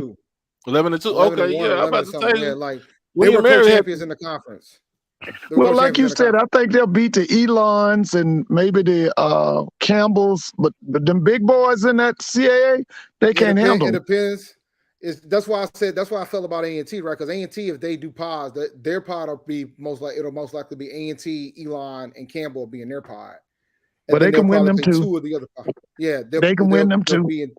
Yeah, but they'll got to play the other 6 games in the conference. There you go. Depends on what pods they get. So that's where it gets interesting. They rotate the pods each year, but you pay that pod every year. Classic is back. Turkey Day Classic between Bama State and Tuskegee is going to be back. Yeah, that's going to be interesting. I agree with the fact that we should try to capitalize on the classes that you do have, because I know Aggie Eagle had they had a shoddy promoter back when I was a student, to the point where it got to a point where they had to cancel it one year because they didn't have a venue because they didn't get their money. Yeah, y'all used to play at Carter Finley on a Sunday, didn't you? Yep, in Raleigh. Yep. Yeah, in Raleigh. Yeah. Yep. I remember that. Yep. I used to go. That would draw a big crowd. That'd be 50,000, wouldn't it? That's because one thing about the MEAC, they won't play at night. They always try to play in the day. They don't. Their biggest game in the MEAC was that Florida Classic. Unless somebody tried to go and play in a what you call it, a classic or something. You had the Florida Classic. You had back then it was the Florida Classic. You had Aggie Eagle Classic. You had but they were on campus. Those Aggie Eagles games were on campus. They used to do them. They used to do it in Raleigh because back when it was really big then. Yeah, but they stopped. They stopped because they had a contract dispute. Yeah, and then they had to do them back on campus. And then they went back on campus. When Central joined the MEAC, it became a conference game. So then they put it at the end of the season. So then, of course, I remember that when they put it in, because I had a chance to go to one in Durham when that was that Tariq Cohen's, I think his freshman year, because he made a fumble at the end of the game that gave Central the win. This is the year maybe 3 or 4 teams in the MEAC tied for first place, and they sent Morgan State to the playoffs. Yeah, that was 2014. I was at that game in Durham. That was the year before the Celebration Bowl. Yeah, that's right. The year before the Celebration Bowl. Yeah. Yeah, y'all had 2 big offensive linemen. One went to the Raiders. Was it Brandon Parker? Brandon Parker. He went to the Raiders. He was a big kid. Atlanta had about at least 7, 8 kids on A&T's team that year. Yeah. No, it was Man, those are the times, man. We're gonna see how this thing gonna go this year. Cause luckily we got our coach in now, so we're gonna see how he recruits. We're gonna see how the next signing day goes and see which players are gonna Yeah, what it's they're gonna right up. decide It's once they meet with the February players. 3rd. We're going next signing day is February Well, 3rd. he meets with the players on Monday, so we're gonna Yeah. see. Press conference Monday. We're gonna see what's He's gonna happen. from Atlanta. I saw him when Yep. he was in high school. Yep. Who is that? The The coach new at coach Oh, at Mr. A&T. Brown. Mr. Brown, Yeah, he's from Undertaker. Atlanta. He listen. He was recruited by the gunslinger Archie Cooley. He came in, took 10 other players from that school was called Walter F. George High School. And he took 10 players with Vincent Brown back, maybe more than that, back to Mississippi Valley. And he already had Willie Totten and Jerry Rice down there. Let's see this one. HBCU teams. Question is HBCU teams that had never played that you think will make a big time game. Oh, Say it again now, Doc. Say it again. So the question is, name some HBCU teams that have never played that you think will make a big time game. Ooh, like going to the Celebration Bowl. Well, not like just a matchup that would probably be a crazy game, right? Well, automatically. I mean, listen. Automatically, Jackson Alcorn's gonna be. Well, you can't predict it. That during Southern, but they've never played before. They've never played before. Like we ain't never played. Let's just say we play. Let's say Jackson State go and play. Norfolk State. We ain't never played. I don't think we never played before. Okay. Well, right now, the SWAC teams, all SWAC teams right now, it's a collision with North Carolina Central because Trey Oliver has staked a claim, man. He staked the claim. North Carolina Central's probably played some of those teams. Oh, yeah. North Carolina Central played Grambling back in the 70s called the Pelican Bowl. I think Eddie Robinson put 70 on them. Yeah. Shoot. I think A&T's played all the teams in the SWAC. I think they played them all. I know we played Jackson, we played Southern. They put 70 on them. Yeah, Doug Williams. It was Doug Williams. It wasn't even his senior year. Wow. Oh, who? Jackson? No. North Carolina Central. They had this thing called the Pelican Bowl. This was in the early 70s. And they took them to Duke Stadium. To Duke University. Okay. They went over to that stadium and Grambling put about 60, so you can look it up. They put about 60 or 70 points on them. Because see, a lot of people, I keep telling people, this thing is like, it's up and down. See, when I was in school, the MEAC could not handle the SWAC. The guy who brought the SWAC down, his name was Billy Joe. Billy Joe is the one who broke the stranglehold of the SWAC. Because at one time, the SWAC controlled black college football. But this guy, Billy Joe, he broke it. He broke the stranglehold. I think they should expand the MEAC SWAC challenge. Yeah, I think so too. I've said that over and over. Yeah. One game, have 3 different.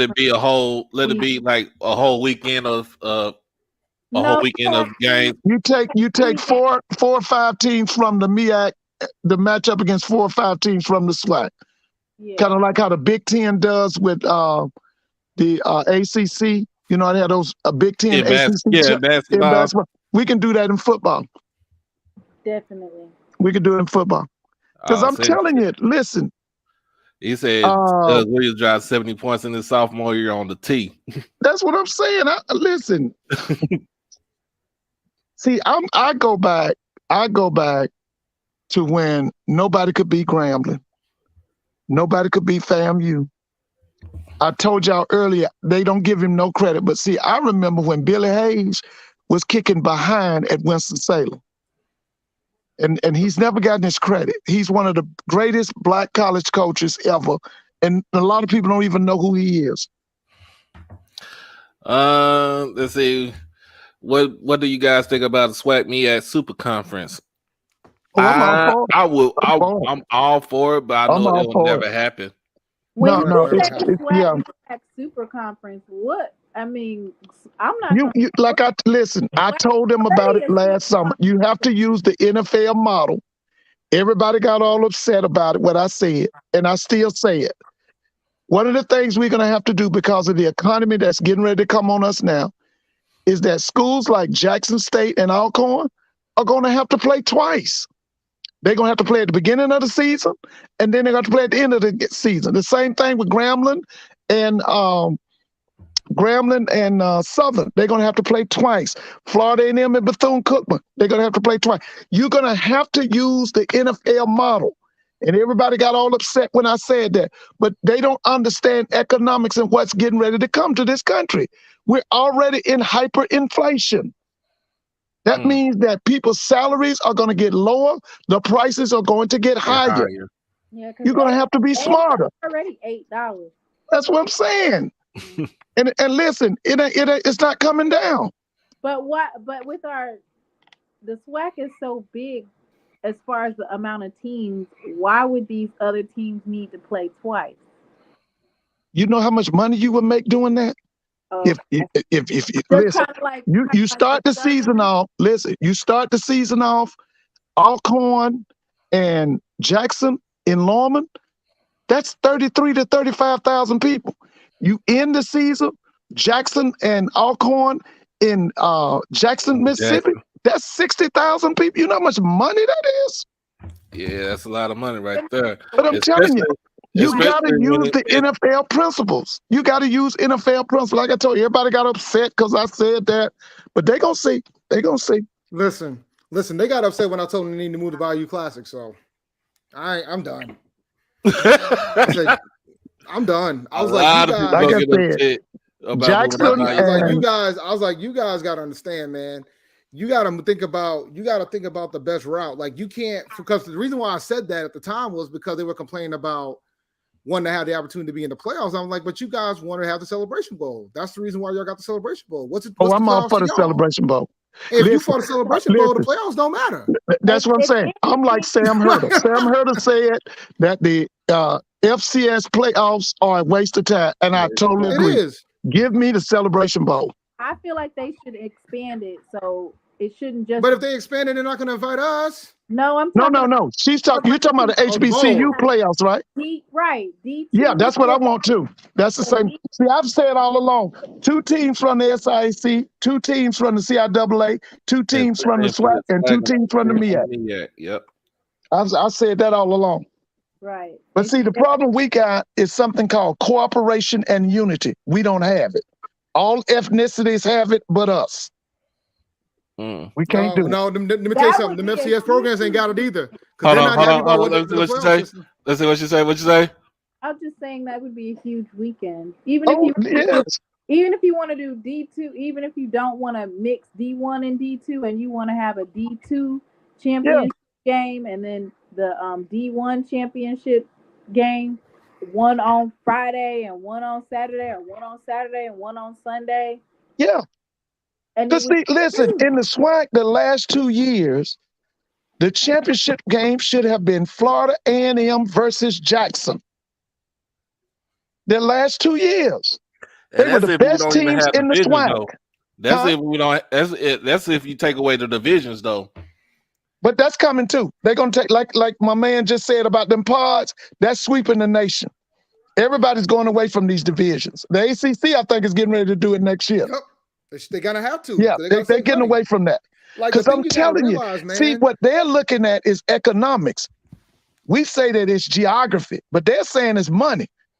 Because let me tell you something. All of these, with the exception of a few of those FBS schools, all of them are heavily in debt. Mm-hmm. Those major football powers, they are in debt. I look at college football like the rap game. There's only like a couple rappers that actually make money. Right. Like actually make real money. Like Drake, Kendrick, Cole, Cardi B. That's probably, and then, the old school guys like your Holes and Nas's, but that's probably the list. Most of them make their money away from the rap game. They make their money off of everything else. Right. So, same thing with college football. Most of those college teams, the reason why UCLA and USC is heading over to the Big Ten, they're heading over there because they need to make money. UCLA is in the red. That's right. They are in the red by millions of dollars. Yeah. Colorado just signed your boy from Jackson, and they pretty much said we ain't got the money for him yet. There you go. They had to raise Like, that come money. on, they weren't lying. They were serious. Yeah. They do not have the money. Yeah, Their he athletic did say that. program I is remember. in debt. I They're remember. in I the was like, hole. bro, why? My thing about it, I said, why would you But the say thing that is, too, right you got to now? This is remember, exactly a why lot. they are expecting him to be bowl eligible, and a year and a half. If he doesn't get It bowl ain't happening. eligible, if he doesn't get bowl eligible this next season, they're going to try to pressure him to change the quarterback. Now watch They're what already talking about it. They're now, already watch saying what I that tell it's that should do the whole should do a saga is nepotism.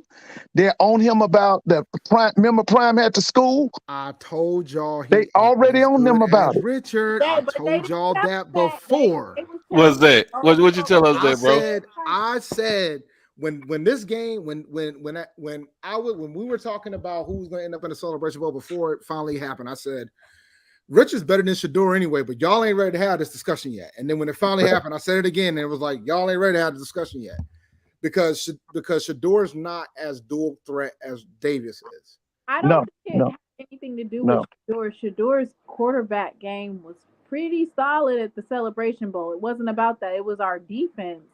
They knew our number. Defense could not. Oh no, your defense was Well, terrible. It he wasn't. caused that But confusion there's after the more. Southern game when he got on that plane and went to Boulder. Them kids felt abandoned. So they did what kids do. They make the wrong There's decision. All of them jumped in Dr. that Cavill. transfer portal. That's what Yeah. killed the defense. I Now think once we have this affirmative action discussion, which I don't know when they're gonna in the next year, and it has to be in the next 6 months to a year that they're gonna come down with that affirmative action. Oh yeah, they're gonna kill affirmative action. It's conservative Yeah, at the Supreme yeah, Court high level. yeah. Cause So see, HBCUs are definitely getting ready. When you say segregation and integration and oh yeah, everything going oh back, yeah.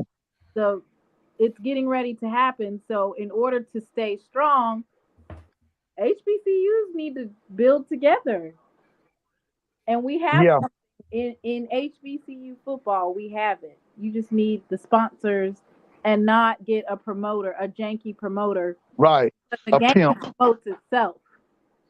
A Yeah, game promotes It'll itself. be interesting, man, because I'm always curious about like some of the classics and Mm-hmm. some of the big games and the sponsorships and how much money that we should be getting.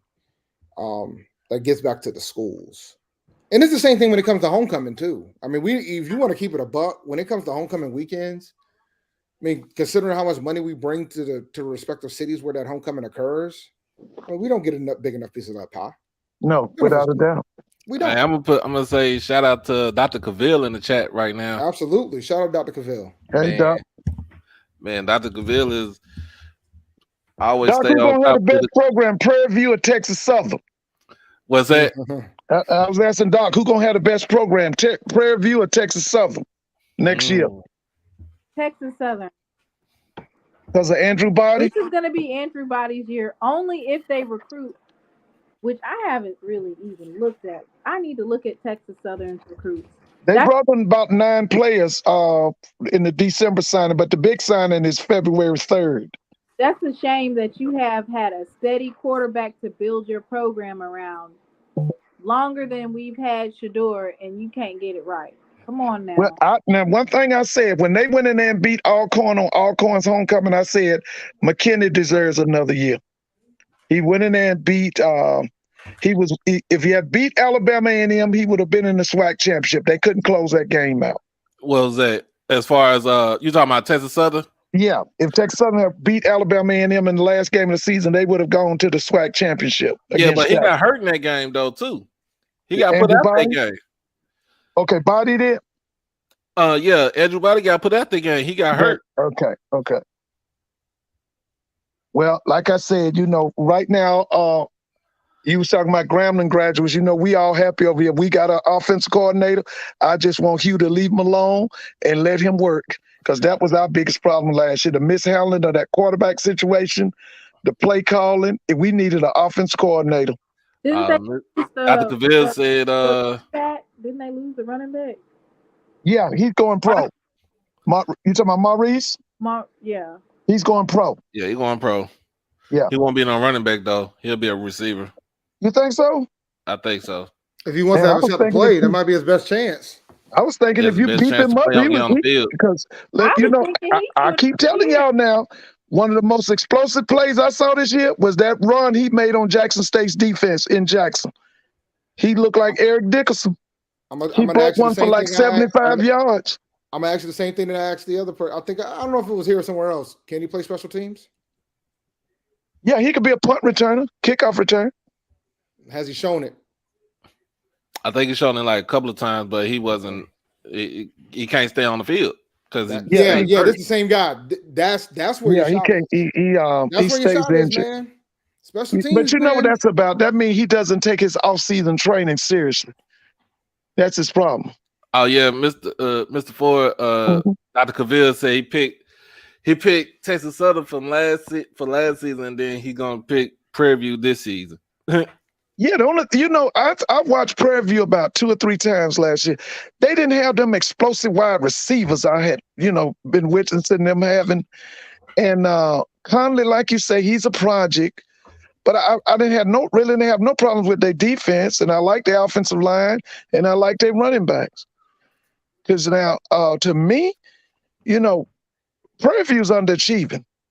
They spending $19 million on athletics. You got the biggest athletic budget in black college football, and you're not winning the West. They underachieving at Prairie View. They should be winning the West. And they have nice facilities. Yeah, they should. What are they? 40 miles outside of Houston, Texas. 45 miles from 45 miles outside of Houston, Texas. Houston turns out 500 Division I signees a year. You can't get 20 of them. But see, we went. We was talking about this with about PJ Hatter from Westfield. Right. How even though yes he did get hurt, but nobody picked him up in the state of Texas, and he gets picked up by Jackson. Yeah. That's the future right there. That PJ, I saw, after you told me about him, I went and watched his highlight tape. He got that Randall Cunningham in him. Oh, yeah. He got that Randall Cunningham. He did against the number, Duncanville went, was they number one? Yes, they was number one. They was number one in the state. But what he did against them in the losing effort against Duncanville is in the playoffs this year. Yeah. It was like you couldn't. He tried to put the team on his whole back. Tried to put the whole team on his back, and you've never seen nothing like that. But I'm gonna say this again. What's gonna shock America is that TC Taylor is gonna be better than Coach Prime. That's gonna shock America. I'm telling you. He won't jump around and win 2 Celebration Bowls and 2 SWAC championships. Y'all are asking for way too much now. You out here saying bro. Win 2 celebrate. Y'all don't know TC. Y'all think TC is a Johnny come lately. He is not a Johnny come lately. He's been in the Celebration Bowl without Jackson State. Should have won it, to be honest with you. Yeah, because he was on that Central staff, right? Yeah, with Jerry Mack. Yeah, and they had the game 1. The boys had to show everybody he was Omega. The celebration, and then they moved him back, and Grambling blocked that extra point. That's how Grambling won it.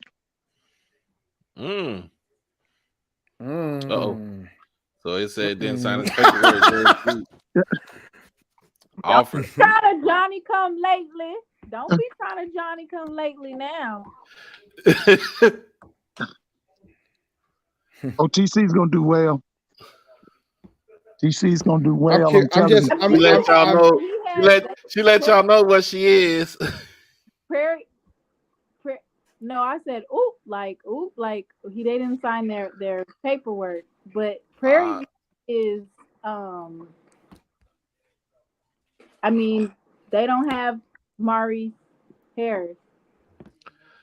No, they don't. Jackson State, I'm gonna be talking about Malik Willis, and then that first round tight end. Yeah. Oh yeah. That was that sounds like that's Maurice Harris. He trained DK Metcalf also. So, Oh I yeah, think Evan Ingram, all of them came through him. so that's underneath his tree. Yeah, That's who he has. yeah. See, them guys beat Nick Round guy, Saban 2 years in a row. They beat Nick third, Saban 2 years in a row. a You third have to round have pick. former So, Texas high school coaches on your college staff to recruit Texas. Oof. Yeah, yeah. that's true. That's That not is true. that's true though, for real. Yeah, You yeah, that is right. So what I'm trying to so what uh, I'm trying to hit, what you're saying is if A&T wants to recruit from Texas, I got to make sure that Vincent Brown has at least one former Texas high school coach on his staff. Is what I'm hearing. Listen, with the way football is in North Carolina, y'all don't have to go nowhere. Y'all so can recruit North Carolina, South Carolina, and Virginia. And see, Georgia, the big Georgia and jewel Virginia. for North Carolina schools is that they're in Charlotte. That's a major city. One basically Johnson C. Smith and the University of Charlotte.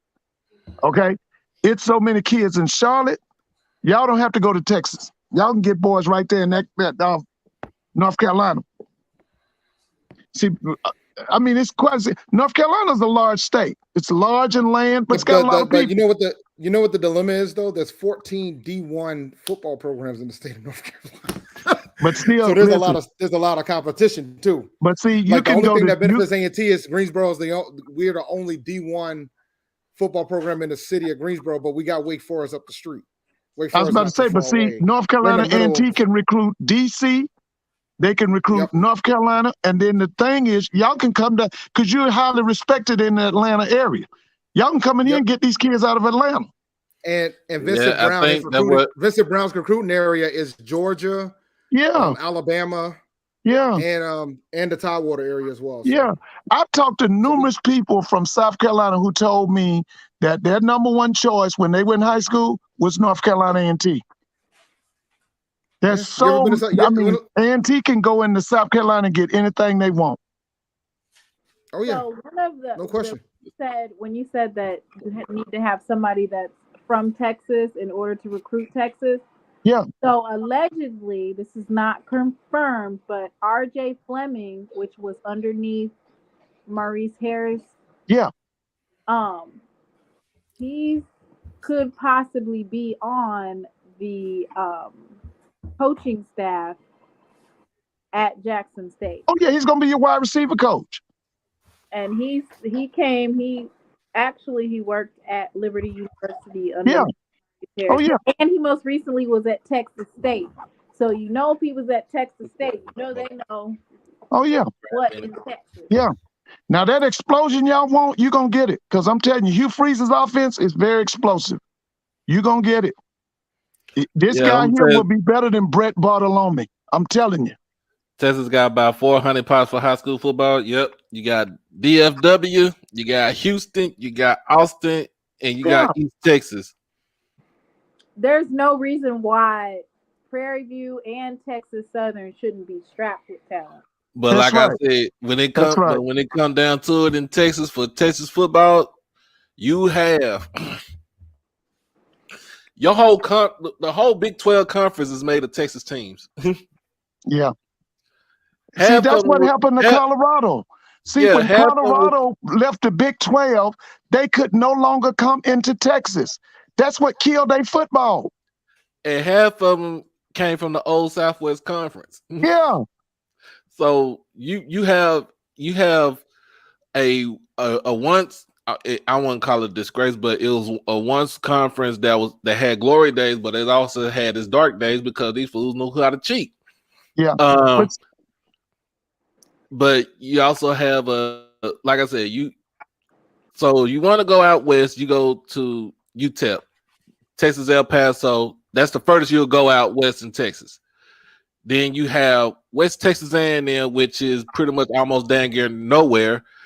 You have Sul Ross State, which is pretty much almost nowhere. You have Wayland Baptist, which is in the Panhandle. You have Texas Tech in Lubbock. You have Midwestern State, that's in Wichita Falls. TCU. Then you go across SMU, UNT up north, um, Texas Wesleyan, which is pretty much around the corner from TCU.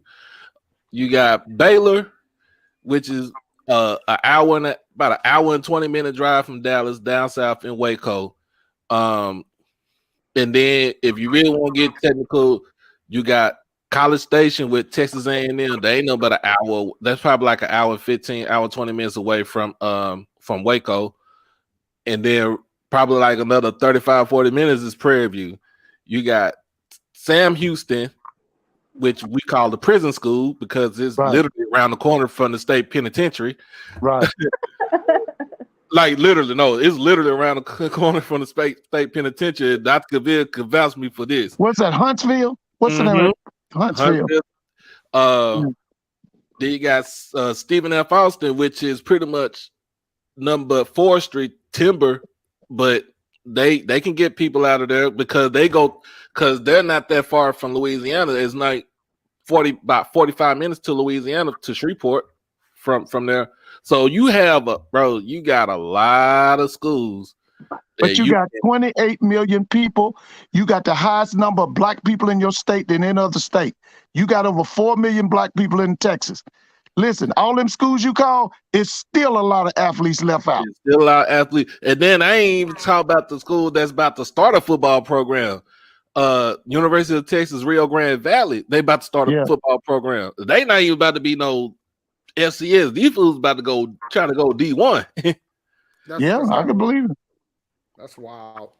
Like I'm telling you, football here in Texas is a religion. A religion. It's a religion. It's a religion. Well, I even tell my wife, I said, look, I ain't play football, but when it comes down to watching, looking at tape, looking at scout, we live, eat, breathe, sleep, and shit football here in the state. But you know, the biggest secret about Texas right now is Texas is turning out some of the best basketball players in the country. That is true. When you're talking about that Big 12, the Big 12 is really the best basketball conference in America. Besides, other than the Big East basketball conference, because I think I'd go with the Big 12. I'd go with the Big 12. When you're talking about Texas Tech, Texas, now this man that choked his girlfriend and gave up that big job at Texas, he got to be the silliest, right? The biggest idiot in America. What's that? Chris Beard. Chris Beard. He's the biggest idiot in America right now. You done gave up a $5 million job, and you probably was gonna win the national championship in the next, if not this year, the next year, and you want to choke somebody? Oh, you stupid. You stupid. We talked about that yesterday, didn't we, Dave? Stupid. Mm-hmm. With Dr. Cavill, he's like, yeah. Now you know he's got 2 people on his staff, I think, from North Carolina Central. He took some people off of Moulton's staff a few years. He took them down to Texas Tech. They followed him to Texas. He's got some people from Central on his staff. See, we had some interesting conversations about that. I'll say that. We talked about that too. But that Big 12 basketball, you talking about Kansas State, you talking about Baylor, Texas Tech. Who else are we talking about? You got University of Houston, Rice, SMU. Wait a minute, what I'm talking about? Big 12. Rice is not Big 12. No, but University of Houston would be Big 12 next year. That's right. University of Houston, Big 12. Central Florida's coming in, right? Mm-hmm. Their coach is Johnny Dawkins. Listen, let me tell you something. You give Johnny Dawkins some players. Johnny Dawkins should have been the one who should have got that job at Duke after Krzyzewski. That little white boy they picked, he ain't going to do nothing. I watched another night. North Carolina State beat him to death. They picked the wrong person. My wife is in the chat, y'all. she done came home from girls' night out. Hey, man. But that Big 12 got some good basketball. There's some good basketball in that Big 12. Oh, here you go. Said Big 12 gave up a total of $30 million in sponsorship deals. Woo! Couldn't do it. They gave up $30 million? $30 million. But the good thing about it is TCU is in this national championship game. 2 years ago, ESPN tried to destroy the Big 12 because once they got Texas and Oklahoma out, they didn't want to have to pay them exit fees, so they thought the best thing to do was to destroy it, and they attempted to do it. Now, Texas Christian is in that darn championship game. But they attempted to destroy that Big 12. That was ESPN. I should have a show on that on Monday night too. Talk about the national championship game and Oh, this is big for TCU. See, this is what they want for Texas and Texas A&M. And then who turns up in the national championship game? TCU. That's supposed to be Texas Longhorns and Texas A&M, the Aggies. oh, Yep. he said that Chris Beard lost $30 million. $30 million Oh choking my somebody. god! They said the school told him either you resign or we gonna fire you. Oh my Because the god! lady recanted. She said he didn't do it. Yeah. Oh my god, bro. That's worse than Texas A&M don't want to pay Jimbo Fisher just to get rid of him because they Oh got to no, pay they him could no. $86 million. They said the other day if Texas A&M fires Jimbo Fisher, they got to give him $60 million. Oh, 60 now. Shoot. They got to give him $60 That's a lot million. of money. Yeah, they can't That's fire still him. a lot of money. Now, if he That's a sits lot of back money and to let say. Bobby That's a lot Petrino of- run that offense, he gonna be all right. Because That's a that's lot of when mo- Bobby Petrino is at his best, when he's offense coordinator. And because Bobby Petrino is the kind of person, he's got to have somebody overseeing him. He has to be watched. Because if you let him get in the candy store by himself, he's gonna tear it down. Nah, but he did do good when he was at Louisville. So I Yeah, he on did. both times. Yeah. Both times he was at Yeah. Louisville. He did do good, but he was But a he's terrible head really coach good that when went he's to the South. offense coordinator. What's He's that? really good. He's really good when he's offensive coordinator. Oh yeah, wasn't he down there? He was a offense coordinator for the Jaguars though too. Yeah, Wasn't he? Jaguars. He was offense coordinator at Auburn. He was offensive coordinator for John L. Smith. I'm telling you, if Jimbo gets out the way and let that man work, because Bobby Petrino is a mastermind when it comes to offensive football. He's a mastermind. Ask Lamar Jackson about it. Ask Lamar about it. Mm-hmm. Oh yeah, somebody was talking about is this Sonny Dykes' first year? Nope, he ain't his first year of coaching because he coached at Louisiana Tech, And SMU, and TCU. Yeah. But he learned. Didn't he go on the West Coast? Didn't he go to Cal Berkeley? He went to Cal Berkeley too. Yeah. He turned it around. In fact, I think he was there with Jerry Goff. Yeah, I think he was too. He was Jared Goff's head coach. Yeah. So, but he is the son of a coaching of a Texas legend. Oh yeah. The Spike Dykes. If y'all don't know about Spike, y'all better read up on him. But the line of scrimmage is going to be too much for him. Georgia's going to come downhill on him. Georgia got too many players. I think they'll be explosive. There'll be some big plays because I'm going to tell you something. When TCU goes into that offense and they run those crossing patterns, you can't stop them things. They crossing patterns are awesome, man. You can't stop them. But that defense got a hold strong against that running game. But I think they could be able to stop I won't say stop it, but I think they'll be able to control and contain the running game, Georgia. But it won't be the same like they did against Michigan. Well, see, here's the thing about Georgia. Georgia's always had these outstanding teams and players, but the coaching. But the thing for him was when he brought that Monken guy in, what's his name? Jeff Monken? Is that right? He brought Monken had been at Southern Miss. I think he had worked for the Tampa Bay Buccaneers. He brought them NFL principles to Athens on offense. And when he did that, man, it's been a difference in their program ever since. Man, he said, Ronald Hunt said he remember Spike Dykes from Texas Tech. Spike Dykes won. I remember Tech won the Southwest Conference in 1994. They ended up playing.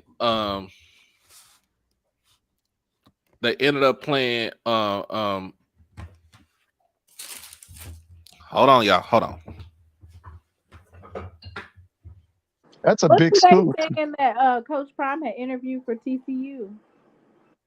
Yeah, but that wasn't true. They said he interviewed for other schools. Did they mention TCU? Yeah, that was hot last year, the first year he got there, but they were saying he was in the hospital. I knew, that whole thing was orchestrated. They said he was looking to get out of Jackson as far back as last summer. He had his people working on stuff last summer. Oh, sorry about that, y'all. I had to help my wife. What I was saying, yeah, I remember they played. They won the Southwest Conference title. They played USC with Keyshawn Johnson Yeah, I remember that. and who I forgot who the quarterback was. Was it that Paul year. McDonald? It had to be Rob Johnson. Rob Johnson, that's right. Yeah, I remember Rob. Rob went to Jacksonville for a while too. Yeah. And so yeah, I remember that and they came down to Dallas and destroyed Texas Tech. They pretty much it was the year like when I told you about we had Bam Morris on the team. Yeah, Bam Morris, yeah. They stopped Bam Morris the whole time. Yeah. But yeah, what were y'all saying about Deion? I was saying that the word is now he was looking to get out of Jack. He had his people looking for jobs last summer. He had some stuff going on last summer. Yeah. I mean, you're gonna expect him to try to get the Power 5 because that was always the goal, right? Yeah, remember why he went to Jackson. I didn't want him to, if he didn't want to be in Jackson, then move on. And they got the right personnel. TC's gonna do well. TC loves the school. He's a Mississippian. He's gonna do well. He's gonna do well down there. But we'll see what happens. I'm kind of fascinated about how everything's going. What's going to happen with football season next year? I'm trying to focus on what's going on with basketball right now, man. I saw that Southern beat the brakes out of FAMU. They did. Yeah, they want. There's a movement in Tallahassee right now to get rid of the women's coach and the men's coach. They want to get coach. They want to get Coach Pillow out of there. Yeah, they want all of them out. They want the girls' coach out, the men's coach. You know, their arena holds more people than Georgia Tech's arena. I think they seat 9,000. Georgia Tech's hold 8. They got a beautiful arena. It's the Al Lawson Center or something. It's a beautiful arena. And it sits really cat-a-corner to the football stadium. Yeah. Yeah, like this is the only time on life where FAMU fans are quiet because whenever you bring up basketball, you really can't. Well, they ain't quiet up here because I done told y'all they think that Prime gone. They thing is Deion Sanders gone and it's daytime. It's Willie time. They ain't quiet up here. You just listen, man. You just got to talk about basketball. Just talk about basketball. Focus on basketball. They talk football. Focus on basketball, man. Like they don't want to talk. FAMU people talk football and then the band. That's all year long, 365 days. Basketball, man. There's 16 sports, man. You got to talk about basketball. They ain't studying no basketball. Their baseball team came up here about 2 to 3 years ago for a regional at Georgia Tech. Let me tell you something. Them FAMU people was all over Georgia Tech, man. That was for baseball. They was out there, man. Look, man, I saw that score and I saw their record. I'm like, oh, how many games are going to win in that conference? And with baseball? No, basketball. How many games are going to win that basketball conference? No, I don't think that. See, FAMU is like this. They spend about 10 or 11 million. The majority of that money going to football. They don't give a damn about no basketball. They don't give a damn about track and field. They don't give a damn about them sports. What are you talking about? Are you talking about FAMU? Yeah. FAMU is all football. Now, when I was in college, they wanted to be good in all sports because they baseball. See, when I was in college, they had Vince Coleman. Remember Vince Coleman? Yeah, you used to play for the Kansas City Royals. Yeah, they had Clemens Johnson. He eventually went to the Sixers and played with Julius Erving. But they tried to be good in football, girls basketball, men's basketball, baseball, track and field. Okay, they don't care about none of that no more. All they care about is football. That's the only thing they care about is football. And there are people up here in Atlanta, it's 1 million of them up here. That's all they talk is FAMU football and about the 100. Because I'm telling you, the 100 is right there with football when you talk to FAMU people. They talk about that all day long. I believe that. Now I just think it's hilarious. Just like, yeah, they ain't trying to talk about nothing else but football. That's all they talk about is football. And they saying up here now, all of them walking around with a smile on their face. Their whole thing is Deion Sanders is gone. and Willie Simmons gonna take over the SWAC. I still say this, Mr. Ford. You ain't Yeah, beat us in 4 years, so you I might as know it. well. I know it. So you might as well Mm, till you beat us. That you could talk all the noise saying that Dion gone and all this stuff like that. Till you beat yeah, us, that's it. That's all it is. yeah. They gotta beat you because you open up with no. They open up with you because you play week 0. You got to come here and play South Carolina State. Then the Yeah, next week you go to Miami. Yeah, the next week you'll catch them in Miami, that Orange Blossom Classic. man. They might well just stay in Atlanta. They might well just stay in in Atlanta before they go to Miami. Hey, Have they decided who they're going to play in Atlanta yet? it's South Carolina State. South Carolina State. Oh, you play South Carolina State in Atlanta. Oh, okay. Uh-huh. Yeah, see, it's SWAC MEAC Challenge. It's week 0, last weekend. No, I know that's who Jackson State's playing. I thought fam, you had a game in Atlanta. They were trying to figure out who they were going to play. No. They come here next year for the SWAC MEAC Challenge against Norfolk State in 24. That should be just called a MEAC challenge. That's just an old school MEAC game. Man, I know one thing. What's the name? Better do something up there because it's a lot of people that's upset up there in Norfolk about Odoms and how things have gone. Man, he got to do something this year. You got to be patient with them because that was just his first year, but they want him gone already. Yeah, man. Listen. Y'all are worse than these NFL teams and these white folks. Don't want to give nobody no type of time. Oh, it's instant gratification. You're right. It's instant gratification. Like goodness gracious. Yeah. But he had like 30. He had almost 30 players and went to the portal too. Who? Yeah, they had some incidents. They've had some suits and kids claiming that some stuff was going on the team, some criminality, and they've had some problems. Because the guy Latrell Scott, he left him some players. He didn't just leave. It was some players left up there. So you think it's Dawson Odoms doing it right now, or you think it's on the staff that Odoms have? I really don't. I don't know what's going on. I'm kind of disappointed because I'm a fan of Dawson Odoms. I really like what he did at Southern. The Southern people didn't appreciate him, but I liked him. I like Dawson Odoms. People got to remember, right? The year before that, Norfolk State had a little bit of a collapse closing out the conference. Yeah. In 2021. Yeah. They would have supposedly they would have favored to win, but I was like, I always had to remind them. They lost to South Carolina State, wasn't it? Lost to South Carolina. I think they lost to Central too, if I remember correctly. They lost like the last 2 games to close out. This was 2021, right? Yeah. They lost like the last 2 or 3 games. This is Dawson Odom's third year, second year. He just completed second year? This past season he completed his second year. Second year, that's right. Yeah. That's right. See, his problem down in Southern was he couldn't do nothing with Jay Hobson, and then he couldn't do nothing with Fred, and them people at Southern was hot about that.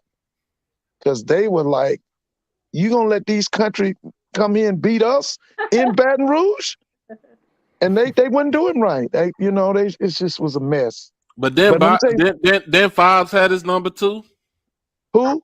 Then Fobbs had his number 2. No, he did good in the Bayou Classic. He was really good in the Bayou. His problem was that but that man Jay Hobson, he couldn't do nothing with Jay Hobson. Oh, at Alcorn. Yeah, that guy, he couldn't do nothing with Jay, and he couldn't really do nothing. Let's see who else. No, it was Jay Hobson, and he had problems with the boy at FAMU, Willie Simmons. He had problems with Simmons too. This is when Simmons was in the MEAC, and he was at Southern. He couldn't do nothing with Willie Simmons. Now he owned Jackson. He owned Jackson. I think everybody owned us at that. Yeah, he owned Jackson, baby.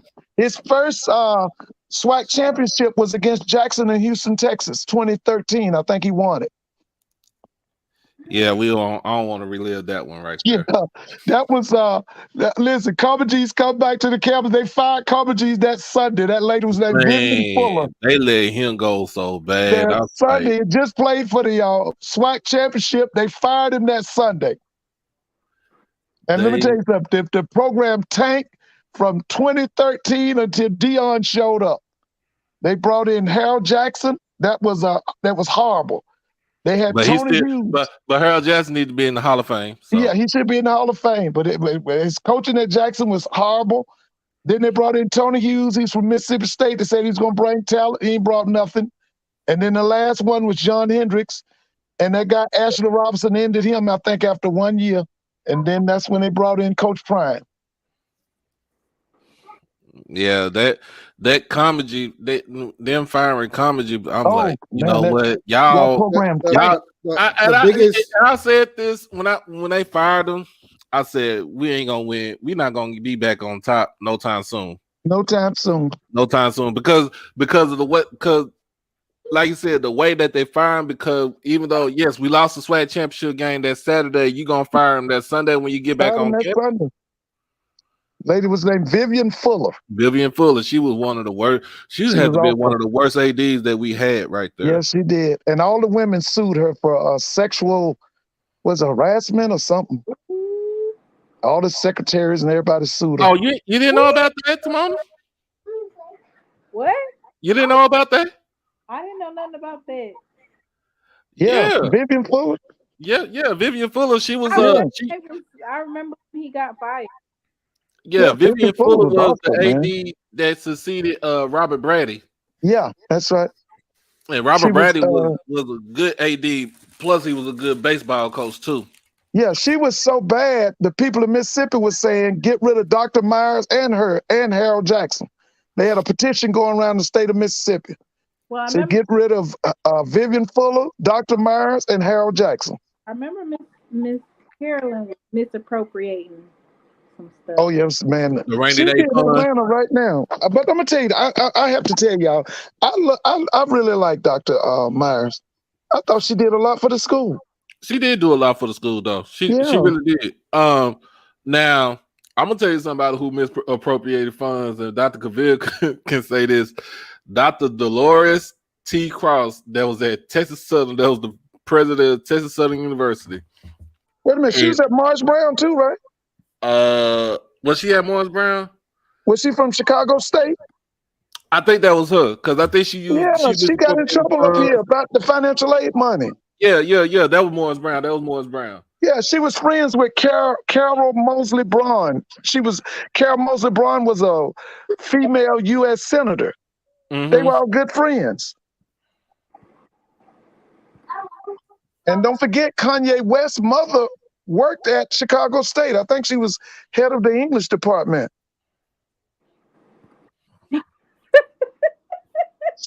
Yeah, she was at Morris Brown. Yeah. So yeah, she pleaded guilty for one count of embezzlement. Yeah. And that's the reason why Morris Brown. Yeah, they had problems. Yeah. They had problems because they was getting them for the financial aid. So it was crazy because she was using the money from the financial aid for her own personal use, like having her grass getting cut, like her yard being manicured and all this other stuff. Like it was some ridiculous stuff, man. Yeah, it was awful. Just ignorant. Like it was ridiculous though. And they got her and the was the financial aid director? Financial aid director. Yeah. But they couldn't do nothing because both of them was like in their 70s. Yeah, he was from India, I think. Mm-hmm. Yeah, he was from India. Because she was under really like house arrest or something. Yep, that's it. Yeah. Cause they were gonna get her prison time for real. Yeah. They was like, nah, you about 70 years old, cause by the time your health was gonna deteriorate. So you said prison time? Prison time, bro. Prison. Bro, prison time. I'm talking about for her, orange is the new black. Prison time right there. Yeah. But they've had historically, Morris Brown has had problems with mismanagement from the AME Church. Now, a few years ago, when they did go belly up, you remember the black DJ, what's his name? Tom Joyner. Tom Joyner came to Atlanta and he basically offered $57 million to to buy Morris Brown. But he said that everybody that was here when the school went down, you're fired.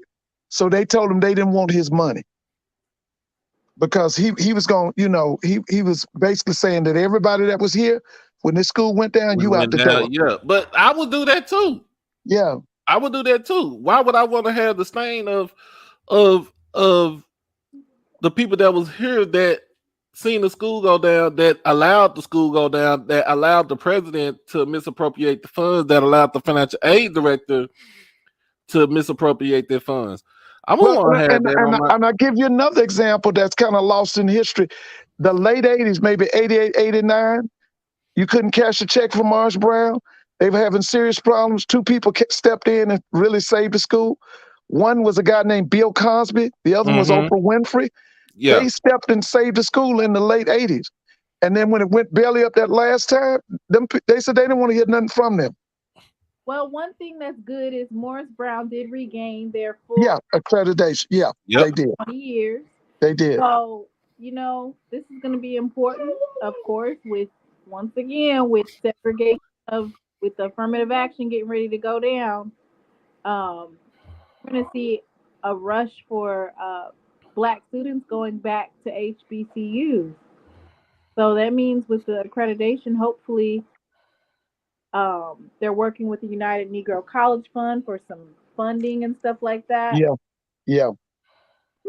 They really, ever since when Trump became president of the United States, a number of the Black colleges saw just a rapid rise in their enrollment. I know it's like Howard, Jackson State, Florida A&M, Southern, all these schools. Their enrollment rate just went up.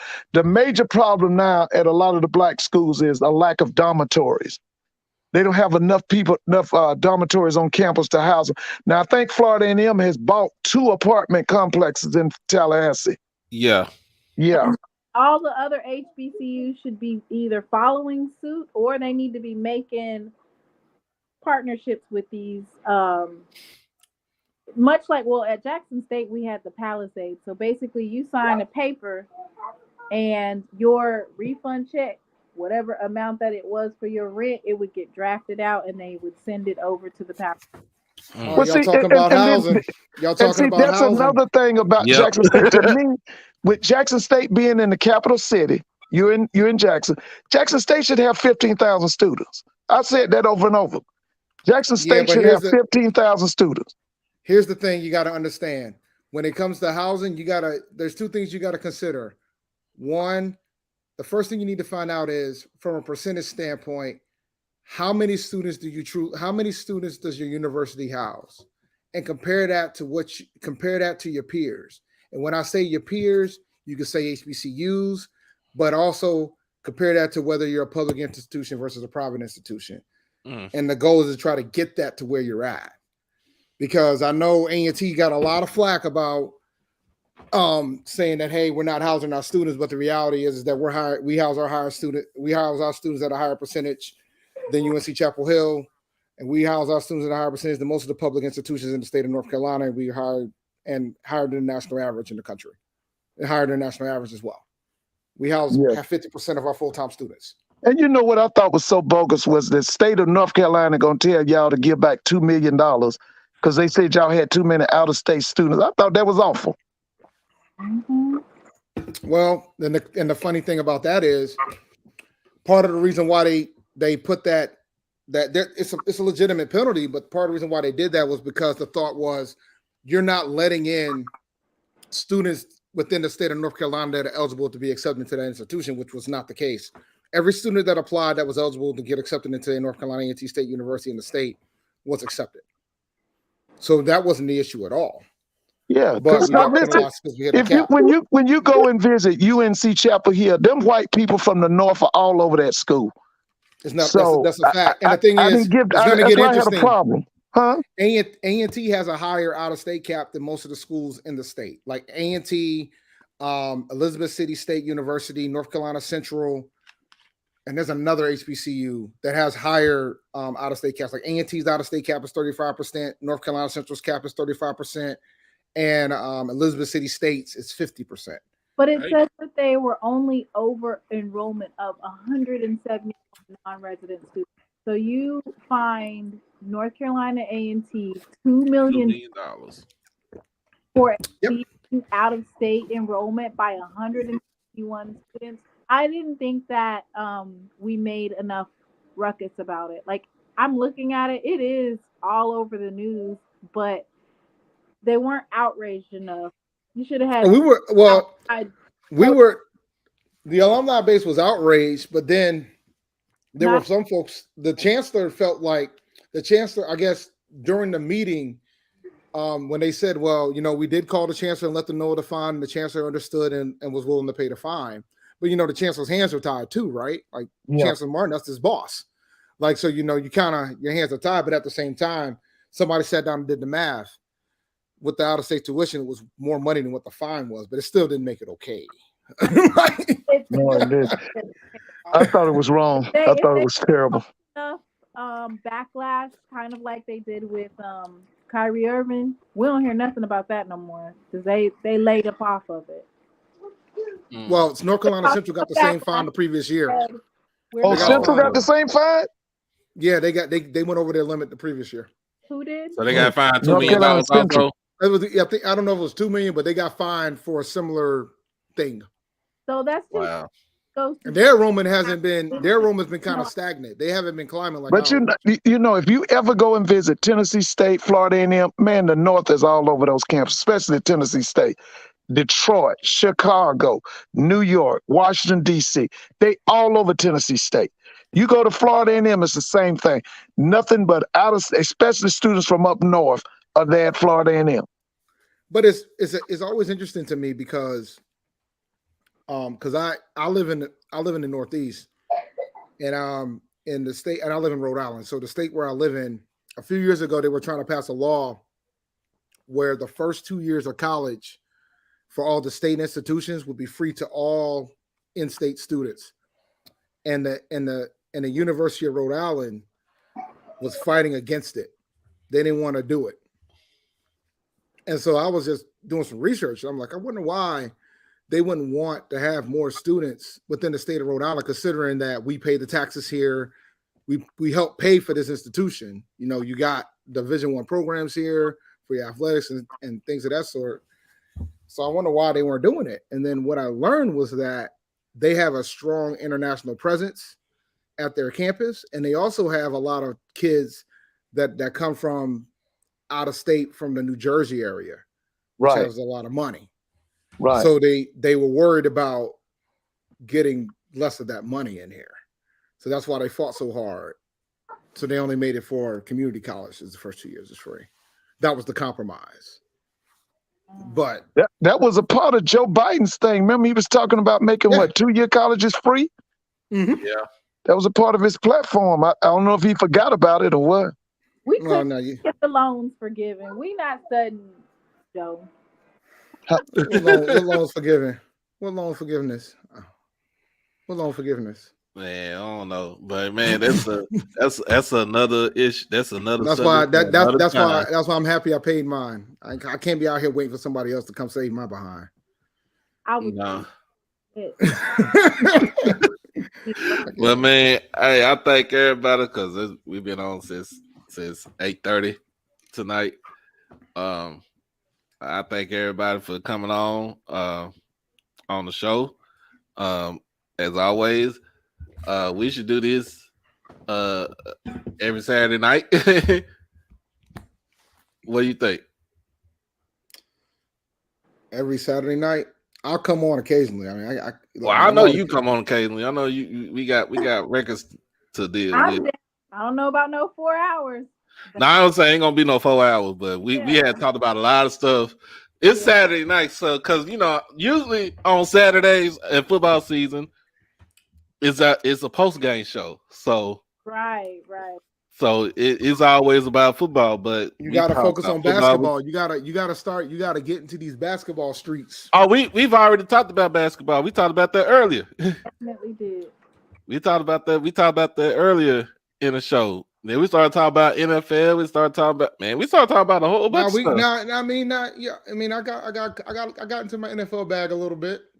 But see, that's the thing though too. So, because my whole thing is not just to be about just about HBCU sports and the culture, but we just got to expand it out because some of the stuff that we talked about as far as like NFL and stuff, it kind of correlates with what we talk about with black college, with black college sports. Um, especially when it comes to the money. Somebody quickly said predictions for the national championship. Oh yeah. Both of them. Look at the line first of all. If I'm gonna do we can do the line. I think it's Georgia 6.5. I think TCU will cover the spread, but Georgia's going to win. I think Georgia's gonna lose. You said the spread is 6.5. Oh, they're a 12.5 point favorite. Good Lord. Wow. They're 12.5 now? As bad as Georgia, well, I'm not going to say bad, but who is that? Is that Stetson? Stetson Bennett. The 25-year-old quarterback. Yep. Stetson Bennett. If I'm betting, I'm taking TCU all day long. Plus 13. The money line's not that high. It's only plus 370. I mean, 370. That's 3.7. The total over is 62.5. Wait a minute. Wait. So they're saying that Georgia's going to win this game by 13 points, and they're not going to exceed 62 points. I would think they're talking like 40. They're talking like the over under is 63. TCU is going to cover. I think TCU 35-20 they will cover. And that'll be the under. The over under is 63. No, Stetson. I think it's going to be a high scoring game.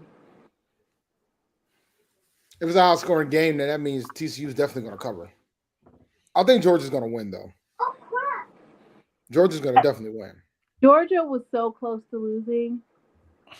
It was amazing because I was at the sports book at Harris, and if you could see the look on those Georgia fans' faces now.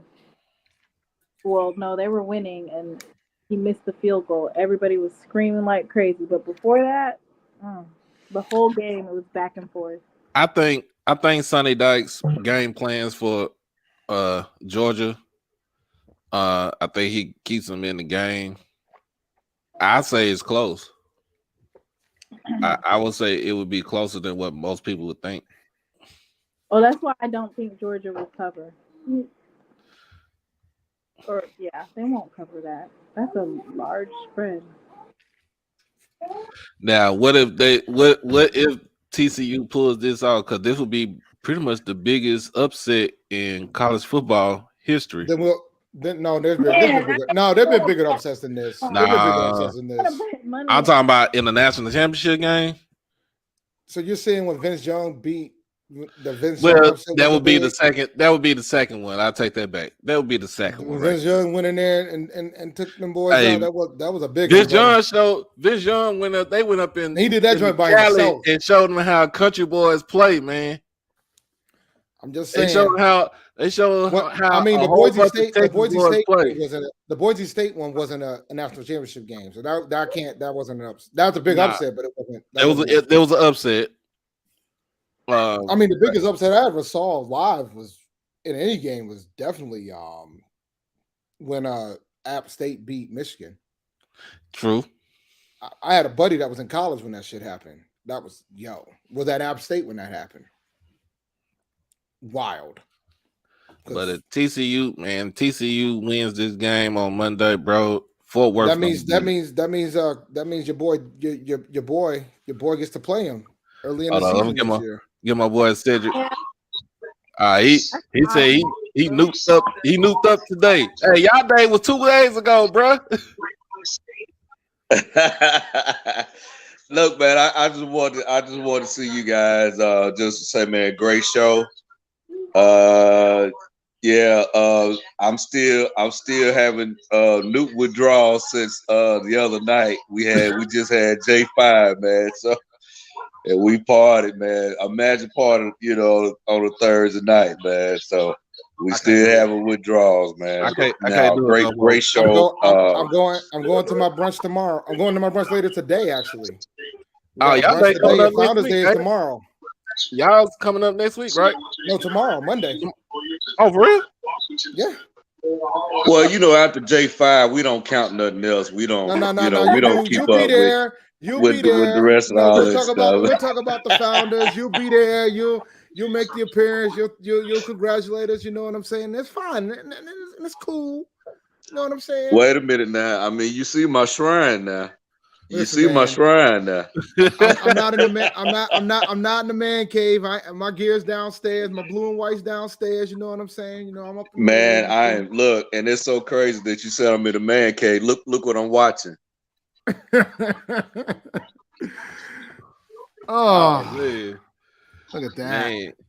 Well, I can't say nothing about I'm not D9, but my our day is December the 16th. So Well, look, man, it's never. I tell people it's never too late. Just make the It's right never too decision. late. And then the thing about it is, I'm on both sides of the house because I'm Masonic too, and yeah. I see you square. All right, See, there you go. like yeah, all right, yeah. See, So there you and go. then it's just me and my mom, we laugh all the time. She was like, "You just couldn't stop joining groups because I'm a veteran too." So Oh, okay. My wife, It's funny. It's funny you my guys. wife gets It's up funny for you the guys say veterans, that. man. I'll never oh forget yeah. this. Oh, you got your little one, Timon? After I coming back and forth all night. What's after up? I crossed Sigma, after I crossed Sigma, I went home. Tell him to do that. Tell him to do that. Tell him to do This that. is easier. Just tell him to do this is easier. Just tell him to do this easier. So after I crossed Sigma and I went home and I ran into I saw my pops. And he was just looking at my shirt. Right. And he saw the handshake and he just looked at me. And then he was like, "What you know about that?" And then I'm like, "What do you know about it?" And he just was like, "I know more than you can believe." He's man, 32nd degree, and my brother was too. I see. Man, that's beautiful. That's beautiful. So that's then, beautiful, so then he was like, and then both of them was like, "Are you ever thought about it?" I was like, "I don't know, man." Then I moved up to Providence. I know one of the original houses, the original chapters up here. So I'm always on the fence about doing it, man. But I'll think about it occasionally. Hey, man, I'm gonna tell you, I got a couple of our brothers that are. So. Well, I'll say this in that defense is something that every Black man needs to be a part of. Yep. And Doc knows what I'm talking about. He knows what I mean when I say that. Prince Hall. Every Black man needs to be a part of that because it's something that we deserve, number one, and number two, it's something that we can uphold. Yeah. So it's very imperative that we at least consider that, being a Black man, especially a strong Black man in today's society. It's a lot that comes along with it. And like I said, man, I just appreciate you guys for having me on the show. I have to do a lot of hiding in some of these chats, because of my job, and stuff like that, man. I'm one of those people. I have to, I can't have a true, as they say, true LinkedIn. I have to set up, just a fake stuff to kind of see what's going on, out there in the LinkedIn world, because actually, just to tell you a little something about myself, I'm actually a CFO of the Blues, and well, we all know what the Blues are, Blue Cross Blue Shield. But I'm the youngest, and I'm Black, and then I went to HBCU. And just to give you guys a little story, when I got the job, and they had a bio, out there, they actually, I actually received hate mail. I got about 600 hate mail emails. And to be totally honest, someone actually, because I had to move, and this is so crazy. I actually had to move because someone sprayed the N word on my house, find my address and everything. Wow. Yeah, yeah. And that cost me, it cost me about $280,000 in house repairs Man. just for me to even sell the home. So, I kind of stay low key. I make my little comments and stuff like that, but a lot of people be trying to look me up and stuff like that. Be like, man, you did. I'm like, so just I always know that if you try to look me up, that stuff is not real. It's fake because, like I said, this happened to me about it happened to me about 4 years ago. And, but I can say I had a beautiful career. I was ticked off when Coach Prime left. I ain't gonna lie, because I'm still true blue JSU. I'm Already. from Jackson, born and raised. My deceased father went there, my mom went there, so that's all I knew was What JSU. part of So, Jackson you from?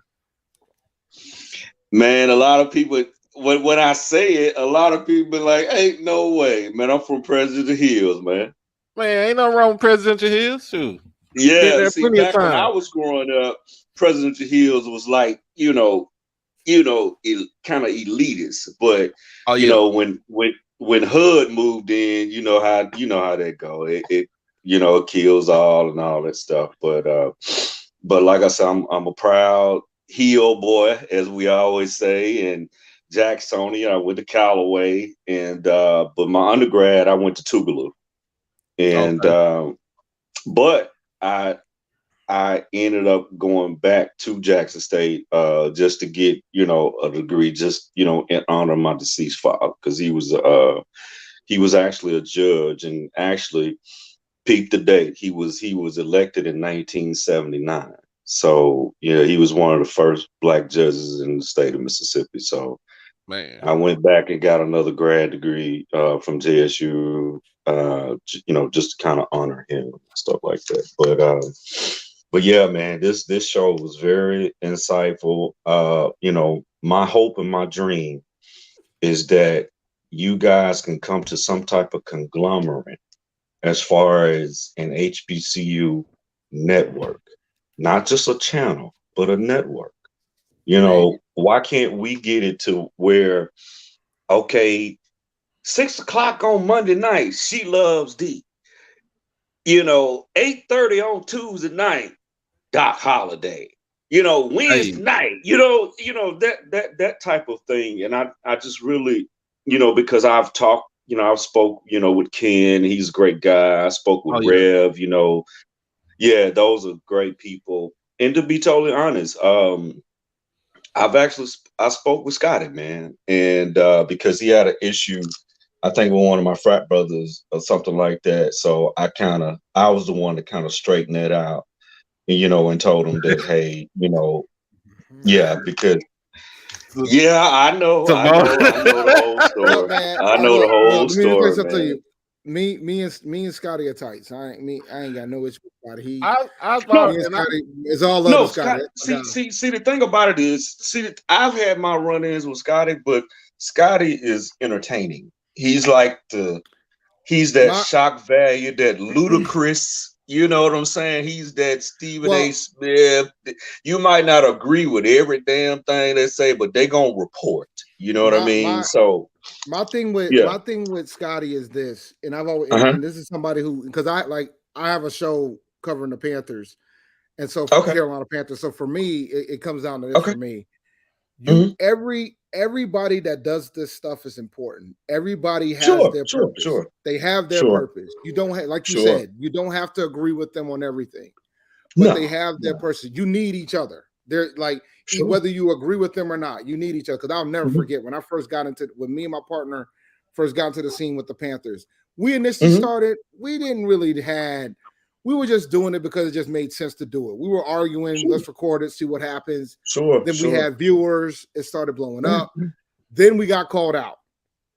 Then it became a situation. Then we realized, oh, I guess we're doing something right at this point. So then it became, then we started taking it seriously.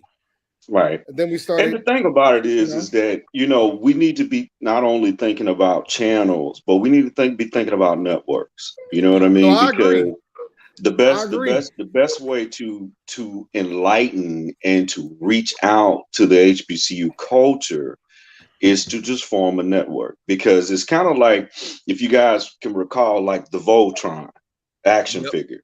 It's kind of like everything just comes together, you know what I mean? And everybody can have their own individual channels, but let's do it as a network, you know what I mean? And then that's where everybody can have, you know, 100,000 subscribers and this and that, and then, you know, you guys can become monetized, because the way I see you guys is that with if you guys do this the right way, within a 18-month span, you guys can go and say, you know what, to hell with corporate America, I have this.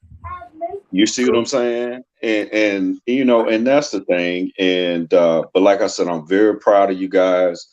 Like I said, you know, I just turned 46 on my last birthday last summer. I've been in corporate America for 25 years. It's been a long road. You know, I've done, you know, pretty decent things, but one thing I can truly say, I've never sold out. I've never been one of those people that say, "Hi, Bill," when I go into a meeting. I've never been that guy. And, you know, I've always commemorated my HBCU, although I actually have, you know, degrees, you know, several degrees from, you know, PWIs, you know, doctorate and all that, you know, post doctoral and all that. But I always tell people that being that I attended and graduated from an HBCU, that's actually what molded me. You know, because when I was getting my master's from Mississippi State, I got my PhD from Memphis, and you know, I got my postdoctoral, you know, Harvard and all that stuff. It was easier for me because I went to an HBCU. So I was used to, you know, leaving the Capitol party at 5 a.m. and going to writing a paper. You know, so you know, I was used to that. So it wasn't a culture shock to me, you know. So, you know, but I said that to say this, you know, I hope that you guys come together, you know, just come to some type of common ground and just get all the big major heads together, and then you guys can form like a network, and then, like I said, see where that goes, you know, because you think about it, if you think about it this way, think about how television works. You know, you're going to have the Skip and Shannon, you're going to have the First Take, you're going to have the Pivot, you're going to have, you know, NFL Live, you're going to have NBA, you know, you're going to have College Game Day. So why not, you know, be in the mindset of saying, well, you know what, this is something that we can transition to. But think about it this way, because of course, you know, I'm a financial guy, CFO, I just told you, but you know what that'll cost you guys? Think about it this way: paying your cell phone bill. Think about it. Think about if you have an opportunity, the only thing that you have to do is pay your cell phone bill and your internet bill. Man, think about that. I see my brother scratching this. Yeah. Oh, look, bro. I mean, think about it. You listen. Let me tell you something. Like, think about it. I'm not. I've been. I get income from the show, not enough to quit my job for obvious reasons, right? But if you transition into a major HBCU network, yeah, you'll be able to. You see what I'm saying? Because you're going to have so many subscribers, because you have so many adherences. You have the YouTube, you have the IG, you have the TikTok, you have the Facebook, well, metaverse or whatever name they're gonna say on Tuesday, whatever that is. So, you have so Metaverse. many different income streams that can come in, but what has to happen is you guys have to come put all the egos aside and just come as a conglomerate, because in my lane it's a little bit different. How I became, the CFO is because of my work. It wasn't because they wanted to. It wasn't because they had to. It was just saying that shit, man, this dude grew his department 57% in 5 years. So, it's like I can't stand his ass, but I gotta respect his ass. You get what I'm saying? So, that's I think that's that should be on the horizon. I don't know how you guys can do that, but just understand that you guys can reach out to me anytime. I can say this: we do corporate funding starting in October of every year because that's our fiscal year. So everything that we have, in the holster, I kind of released it with HBCUs. Just to give you a little background, 2 years ago, I started a summer co-op little deal for like HBCU students, with like a 3.25, and then they have, tell us why they want to do certain things and stuff like that. And we actually pay them, a little 8-week program over the summer, where they have their little gas card, their expense card, and things like that. And then teaching them how to work in corporate America. So I said that to say this. You guys can reach out to me anytime. You can have my information. I'll leave it in the chat. Just please get with me. And she loves thee. I was just saying hi on IG. And please don't look at my IG. It's my son actually runs it, but I just respond for it. So if you see any crazy stuff on there, that is him. I'm just over the messages because Okay. he always say, "Daddy, you a he said, "Daddy, you a dinosaur." So, you know, I guess I am. He calls me old, and I'm like, dude, I'm 46. He's like, "Daddy, you old." I'm like, okay. So, Don't feel but anyway, man, my kid call me old. Even my 7-year-old, yeah, he be yeah, like, "Daddy, you old." yeah, Like, that's all right though. That's all yeah, right though. yeah, man. So, like I said, if I can offer any advice, anything like that, um, you know, just let me know, man. We I don't have a problem with it if I don't have it on tap at that time, then I can lead you to further resources that can do so, because I really think that you guys have the ability to make this right. And of course we always have to provide for our families and things of man, that I'm nature. gonna put my email address in here. I actually got a new email address just for the show. Okay, what I'll do is I'll just put my email address in the chat. Hold on, let me see if I could do that like right now. And you guys just holler when you can, man. It's no problem. Just there it is. Just send it to me, and we'll definitely be in contact. And if there's, like I said, if there's anything that I can do, just make sure you guys reach out to the Raw Truth Media, Jeff Lightsey, and all that type of Oh stuff. yeah, Because the thing I about it is, mhm, I always reach just out to DJ now. That DJ my boy. yeah, yeah, man, those are good guys, man. And the thing about it is, there are so many channels, that you guys have.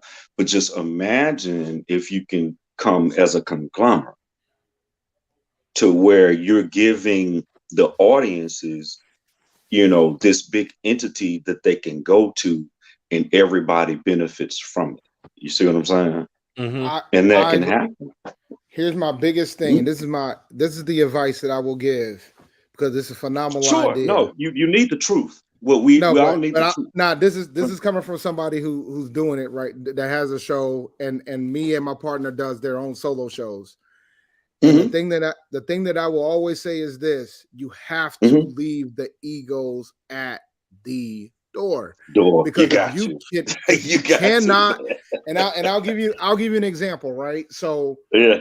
we do our show together on Mondays. We go live every Monday night. We focus on the Panthers, and we do it every week, season, Awesome. no season, every week, and we Awesome. talk about other stuff Awesome. too. But Uh-huh. also, my partner focuses on the draft. So he analyzes draft players throughout the offseason, throughout the season as well. I do fantasy football during the season. My stuff doesn't get as many views as his stuff. If I had Mm-hmm. an ego, Mm-hmm. I would feel a type of way. I Yeah. don't. Exactly. Exactly. I don't, because Exactly. it's stuff that I enjoy doing, and I give out advice to folks, and folks are bringing in the dough, so I'm cool. Whoever does And show up to the imagine show. and think about it this way. Think about getting paid and providing for your family, whether regardless of whether it's uh yourself and a cat, like Doc, he has a family, yourself, she loves the, you got kids or whatever, a cat, a dog. But just imagine if you can do what you love to do and you get paid to do it. Yeah. Think about it that way. Yeah. Bro, I Think love about doing this. it. Because if you guys didn't love to do it, you guys wouldn't be working full-time job. See, that's the providing aspect. And then you come back and do a whole show. So obviously this is something that you guys love to do. So why not maximize what you love to do? Oh yeah. Man, Mhm. I will say this. I will say this. I don't mind nobody jumping on my show. That then No, no, you shouldn't. You shouldn't, I because don't it's mind exposure. nobody jumping on my show. Like when SheLovesThee, I asked her, hey, today, hey, you want to talk about this? You want to jump on the show? And she didn't even flinch. Oh man, I mean, from listening to her diction tonight, and then seeing her look and all this other stuff, and then with the kids coming in and out, she's the next Josina Anderson. She's the next one. She's very knowledgeable too, and that's a good thing. Oh That's yeah. a damn good thing. Yeah, she's the next Josina Anderson. I can see it. I can see it. And with you, Doc, I mean, you one of one, dude. So I mean, what's your problem? You know what I I mean? I don't have no problem. What's your problem? Because the thing about it is that how I became CFO. Of course, it took me some time, but it's just the work. It's the Yeah. value. It's the value. And see, you guys have value. You already got that part.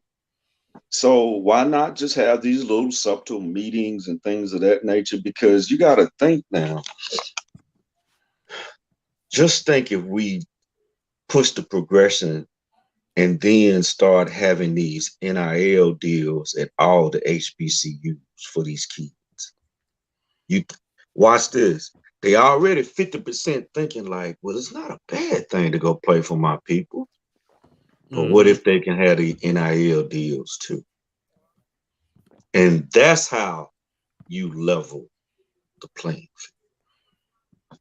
I And like see, that. people just don't understand. I don't know why these crazy people and these, I call them stands and fans.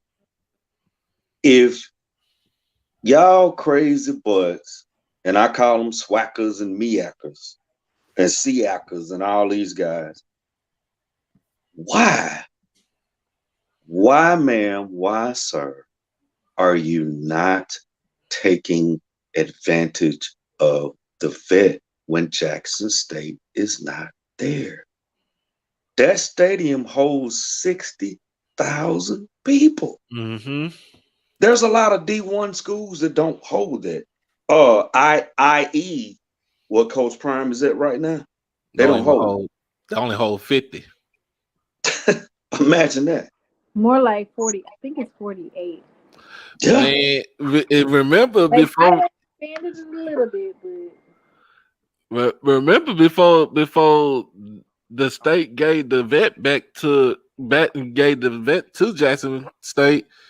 Remember, we used to host the high school championship games up in there. Well, you had the high school championships game. You had the Egg Bowl there. Yep. Because I remember You as a had preseason kid. games there. Yeah, Yeah, I remember preseason as a games there. kid, man. I remember me and my deceased dad, may he rest in peace. But I remember we used to go to the to the Ole Miss Mississippi State game. It will always be around about 12 or 1 o'clock.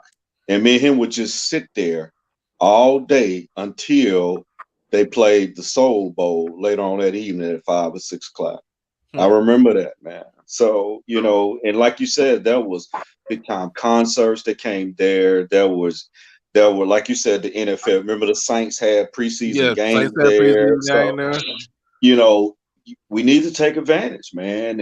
And like I said, but you guys, you guys have the ability, man, to make this thing right. Because if you're that knowledgeable of history and sports and things of that nature, then you have the old heads like a Mr. Ford and Dr. Cavill, those are your old knowledge heads where they can have their hour and really with them, just let them get on there and talk.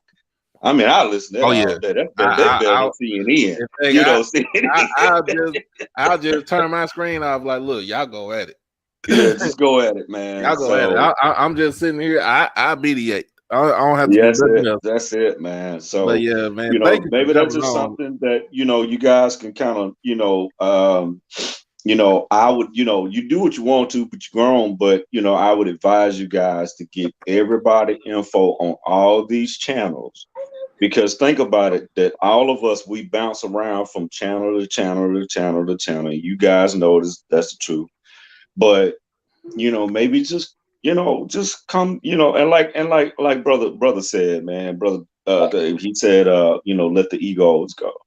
Yeah, Because everybody can contribute something. You know what I mean? So, that's just something, that I would, recommend, advise you guys to do, because I see the bigger picture. Mm-hmm. And,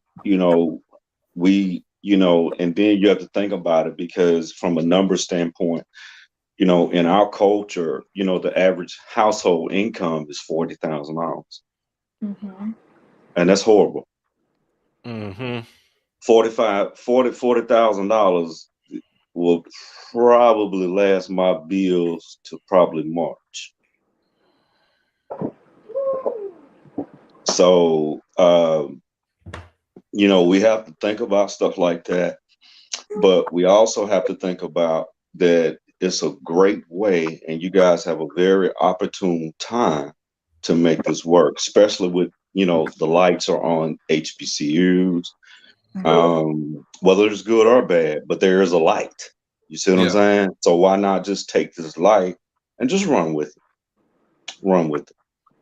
And man. then so y'all get it, so y'all can help, so y'all can see what paying 48 cents on a dollar feel like. It ain't fun. Nah, It ain't fun at all, man. But no, it's worth it, because the thing about it is that it's all about growth, prosperity, believing in God, and fulfilling your dream.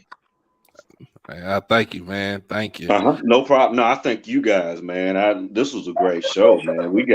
We would talk about everything, man, tonight, and I really appreciate it, and I admire you guys' work, man. And the thing about it is, Doc, you have to understand, what if 20,000 people saw this show tonight? Where would you be? Man, what? Think about it. Think about it. No, I'm just talking about, not from a numbers I know. standpoint. I'm talking about from the substance that you guys was talking about. Right. Think about it. I mean, it will blow like none other, man. So, like I said, I congratulate you guys. You guys have my little personal little email. It goes straight to my phone. So just send me your info. Anything that I can do, I'm gonna do it, because I plan on this year making a sizable contribution to JSU, and also a sizable contribution to. I'm gonna make a travel to Birmingham and try to give the SWAC something as well, as a Man. conglomerate. But yeah, we're gonna do that SWAC this year. needs- And the SWAC needs to go ahead and make a network and put all of us podcasters and YouTubers on there. Like, I got another story for you. Sure, go ahead. Go ahead. So the Panthers have a big they have a big independent group called the Roaring Riot. There's this guy I heard of them. Yeah, they I've got heard of this them. company. They also have a podcast network within it. Yeah, And I've heard of that. And I know the guy that owns it, and I know a few of the folks who were part of that podcast network. And I remember when we were first started, we asked, "Hey man, can we get in? Can we get into the network?" You can assume what they said. So, no.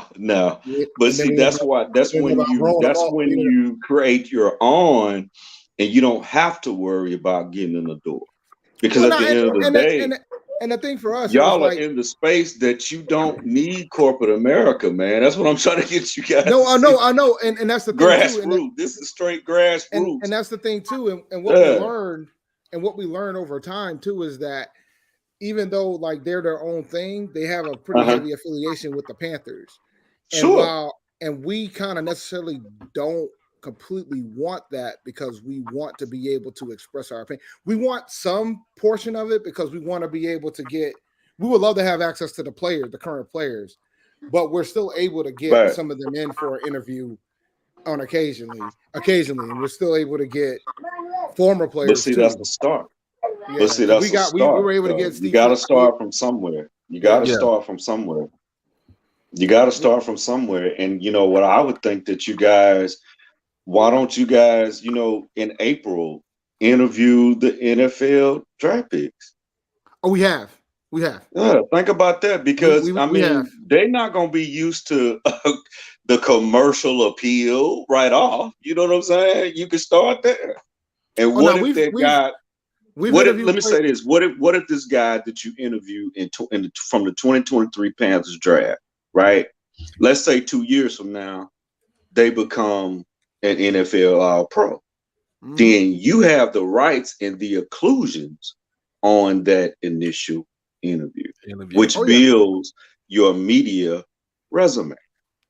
No, I'm with you. We've interviewed some pretty good players, some former players. Like we hit the juggler last year. We got Steve Smith Sr. last year, so we've interviewed some pretty good players. So we've done pretty well so far.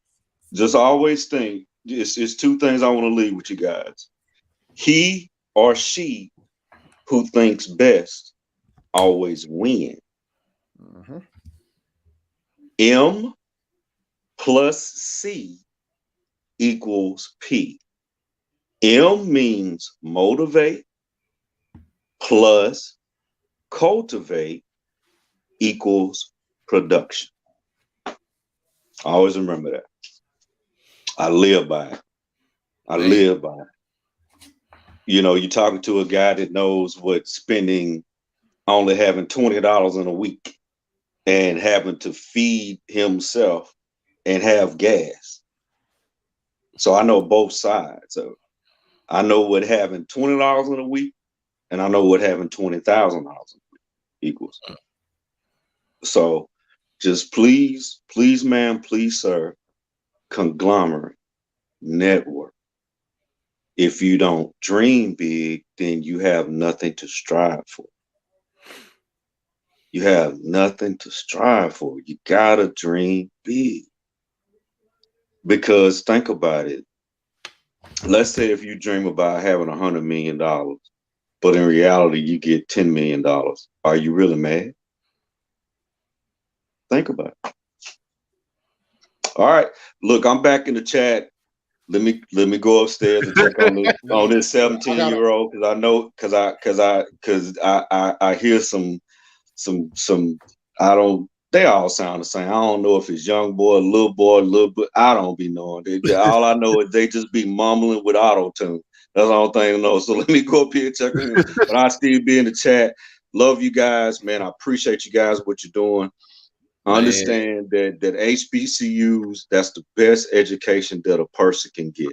And I don't care what nobody says. Man, I thank you, man. Thank you for jumping on the show. I'm probably gonna ask you some stuff because I'm trying to get I'm trying to get a little bit more lighting and a green screen, and I'm trying to get a better camera too because That's a want to take. donation away. Just send me the.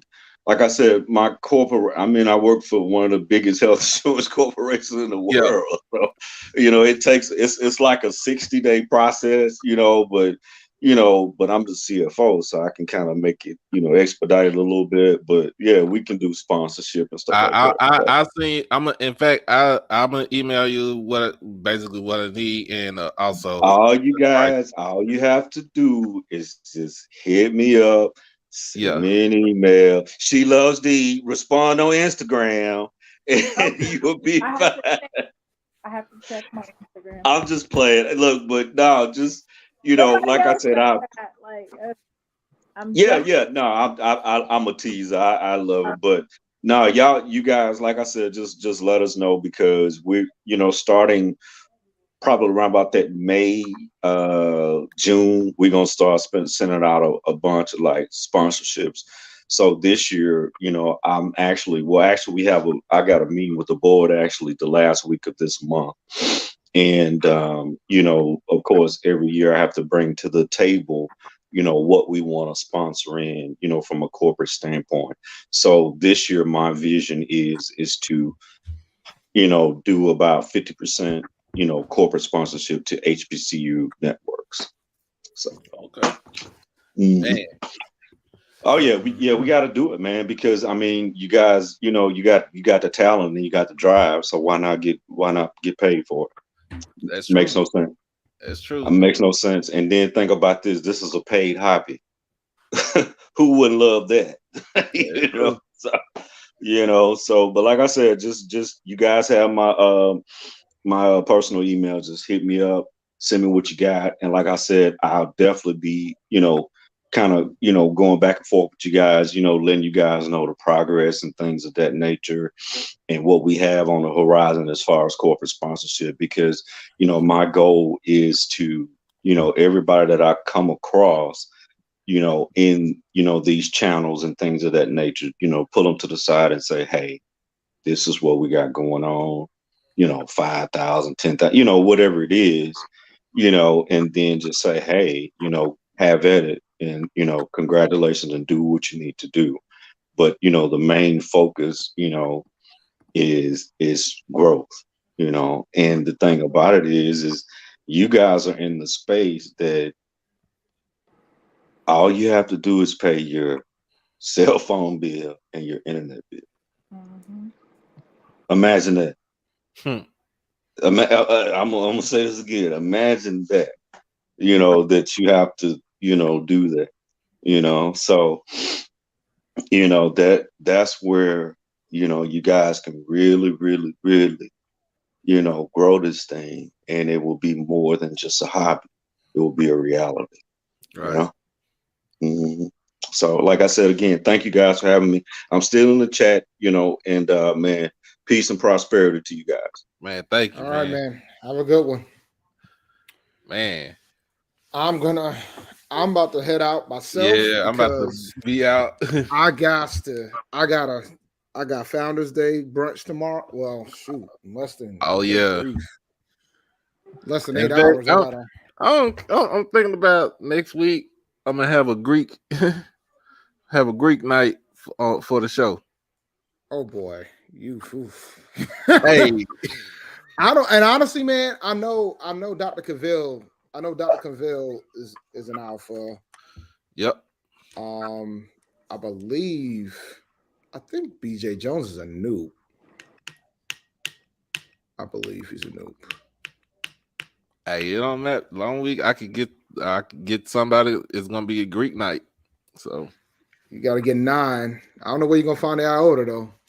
You probably can find an iota. I you know can a few find out iotas. older. You know, I don't know how strong they were down there. I know we had a single letter chapter at my school, so we had about five or six on the yard when I was there. But yeah, I mean everybody else, everybody else is everywhere. I don't like for real. I'm gonna have Cedric's like Florida. for real. I think I'm gonna do it on. It's not gonna be on Monday because Monday is the Natty. It's not just Natty. Like I had to move. We're moving PNP to another day on Monday because of Founders Day. Because normally we do a live stream and watch the Natty because typically, since P&P has been a show, we've only made the playoffs once the first year. We haven't made the playoffs since. So yeah, he typically said by the time the Natty happens, Ronald said BJ he'll I thought BJ was a noob. So So yeah, I'm gonna do that probably. I might do that on Wednesday, either Tuesday or Wednesday. Cause if you move PNP to what, probably Tuesday. we're definitely moving to Tuesday. Me and my partner already agreed we're moving to Tuesday. Okay, so I'll do it. I'll do mine on Wednesday, but we gonna do the Natty on Monday. Yeah, because I know HBCU nightly is Wednesday night. Yep. But see, I can kind of go back and forth on Twitter anyway. Both. Yeah, because then Thursday I got my show. I got my thing. I just started last week on Thursday night, but that starts at 9. But yeah, I'm still trying to. We'll figure it out. Yeah, we'll figure it out. We got all year. I mean, shoot, you can do Greek Night anytime. There's a lot of more Founders Days coming up anyway. That's why I'm saying. That's the reason why I was doing it. Yeah, doing it. Yeah, like the Zetas are the 16th. Like you got a couple Founders Days this month. Yep. So you got time. You ain't got to do it next week. You ain't got to do it this week because it's Sunday now. Right? I'm gonna do it sometime. I'm gonna do it sometime though. It's gonna come around. So, yeah. Man, thank you for coming on the show tonight, bro. Not a problem, man. Not a problem. You guys have a lovely evening. All right now. All right. Peace. Woo! We had a busy night tonight, did we? Yes. Yep. A lot of great conversation. Just want to remind anybody that's still in the chat to follow or subscribe to my YouTube channel. I'm gonna drop the link. I should be starting my podcast right now. I'm just doing little shows here and there with Doc just to get my feet wet, and then posting, and then I'll maybe later on this month, towards the end of the month, I'll actually do my first podcast. Thank you. And then always, like I said, if you haven't done it by now, make sure that you like the stream, get the algorithm jumping. Make sure that you share this with your people. Comment, get good comments, because any type of negative or bad comment, I'm throwing it away. And then most of all, subscribe. And then for all my subscribers that want to become exclusive members, that's all it is. Exclusive members of the channel. Look, all you do just pay $4.99 a month for the membership. That's it. And that's all. Just hit join. Pay your monthly fee for $4.99. It don't hurt nothing, because like I said, this goes towards the channel. This does not just go straight in my pocket, but this goes towards the channel to make sure that the channel is going strong and it is going to be well represented. So make sure that you hit that join button on my page. $4.99 a month. $4.99 a month. You could do it before, you could do it after. Before the show, you can do it after the show, you can do it during the show. Doesn't matter, as long as you just pay the $4.99 a month. And like I said, you'll get all the perks. Is basically you'll get everything as far as community posts, polls, knowing when I go live before anybody else, knowing about the videos before anybody else. And we got some more stuff coming in store. So y'all make sure hit that, like I said, hit that join button. Also, make sure that y'all go ahead and subscribe to SheLovesThee on YouTube. If not, let's get her to 1,000 subscribers. And once she gets the podcast, we're gonna get her to 4,000 watch hours. Also, make sure that you hit her on Instagram at SheLovesThee on Instagram. And on Twitter. So SheLovesThee on Twitter. So hit her on all major social media networks. And also you can hit me up on HBC on Twitter and Instagram. as HBCU Overdrive, HBCU underscore Overdrive. Also, you can email me at hbcuoverdrive@gmail.com. The Cash App is always handy. The tag is in the is on the ticker. Um, Pretty much. That's it. Mm-hmm. Oh yeah. I feel you, man. I feel you, Cedric. I got you. I got you.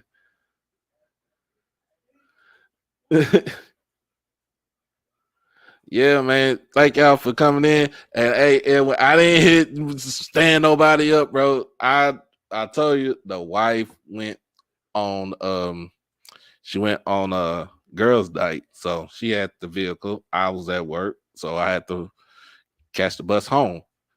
Hey, it is what it is. So I caught the bus home, and then I started. I got ready for the show tonight. But I know they will be playing again this Thursday, so I probably will go over there Thursday, and then I know they got another game on that Saturday, so I want to go check it out.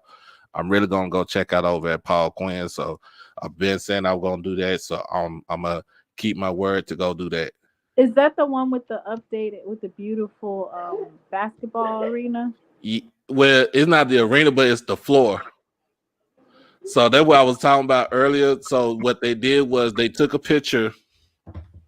They took a picture of 1920s downtown Dallas, Mm-hmm. and it symbolizes that even though downtown was like the epicenter of everything in Dallas, black people couldn't go there.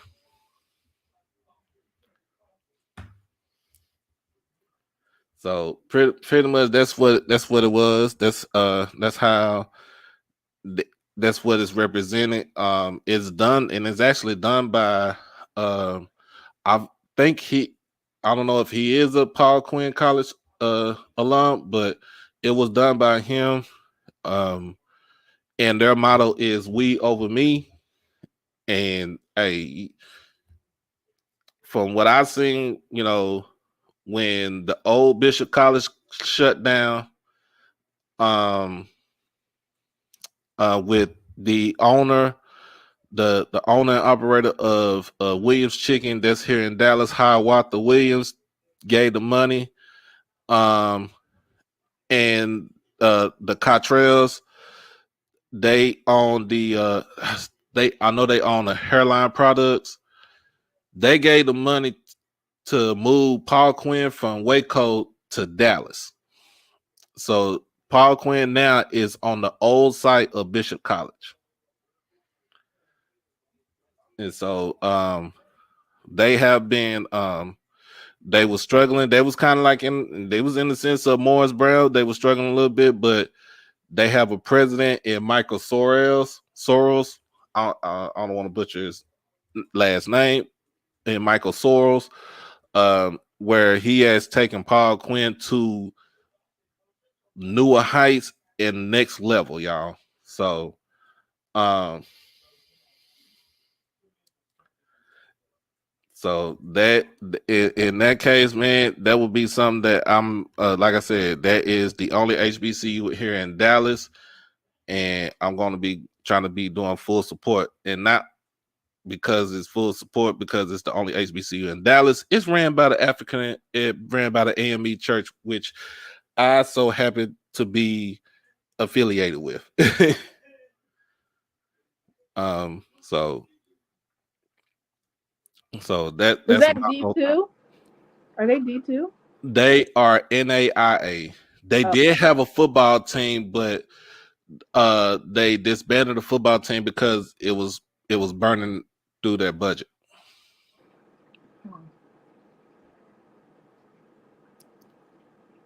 So but yeah, they if you haven't to drive down Simpson Stewart in Dallas in South Dallas County over in Highland Hills area, go take a drive up to Paul Quinn College and ride around the campus.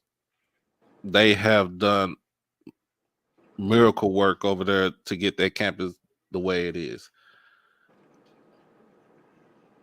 But I'm rambling, but thank you again as Good always. Thank night. you. Good night. So y'all make sure tune in Monday for national championship. We're gonna talk about that. And also try to get the Greek night going on sometime this week, probably on Wednesday, if everybody, people come on for Greek night. So um all right, Cedric, yeah, hit me up. I'm always here. Um, but um, as always, this is HBCU Overdrive with Doc Holliday, where HBCUs matter. Make sure that you watch everything on YouTube, also seen shown on platforms on Facebook and on Twitter. So if you can't see from one, you can see from others. If you want to become a member, exclusive member, $4.99 for the membership. Make sure that, but if you just want to subscribe, just go ahead and subscribe. If you want to donate just to the channel through Cash App, my Cash App handle is going on around on the ticker. And if you got anything as far as important email concerns, just email me at hbcuoverdrive@gmail.com. But as always, in the meantime, between time, y'all be blessed, y'all stay safe, y'all stay dangerous. Peace.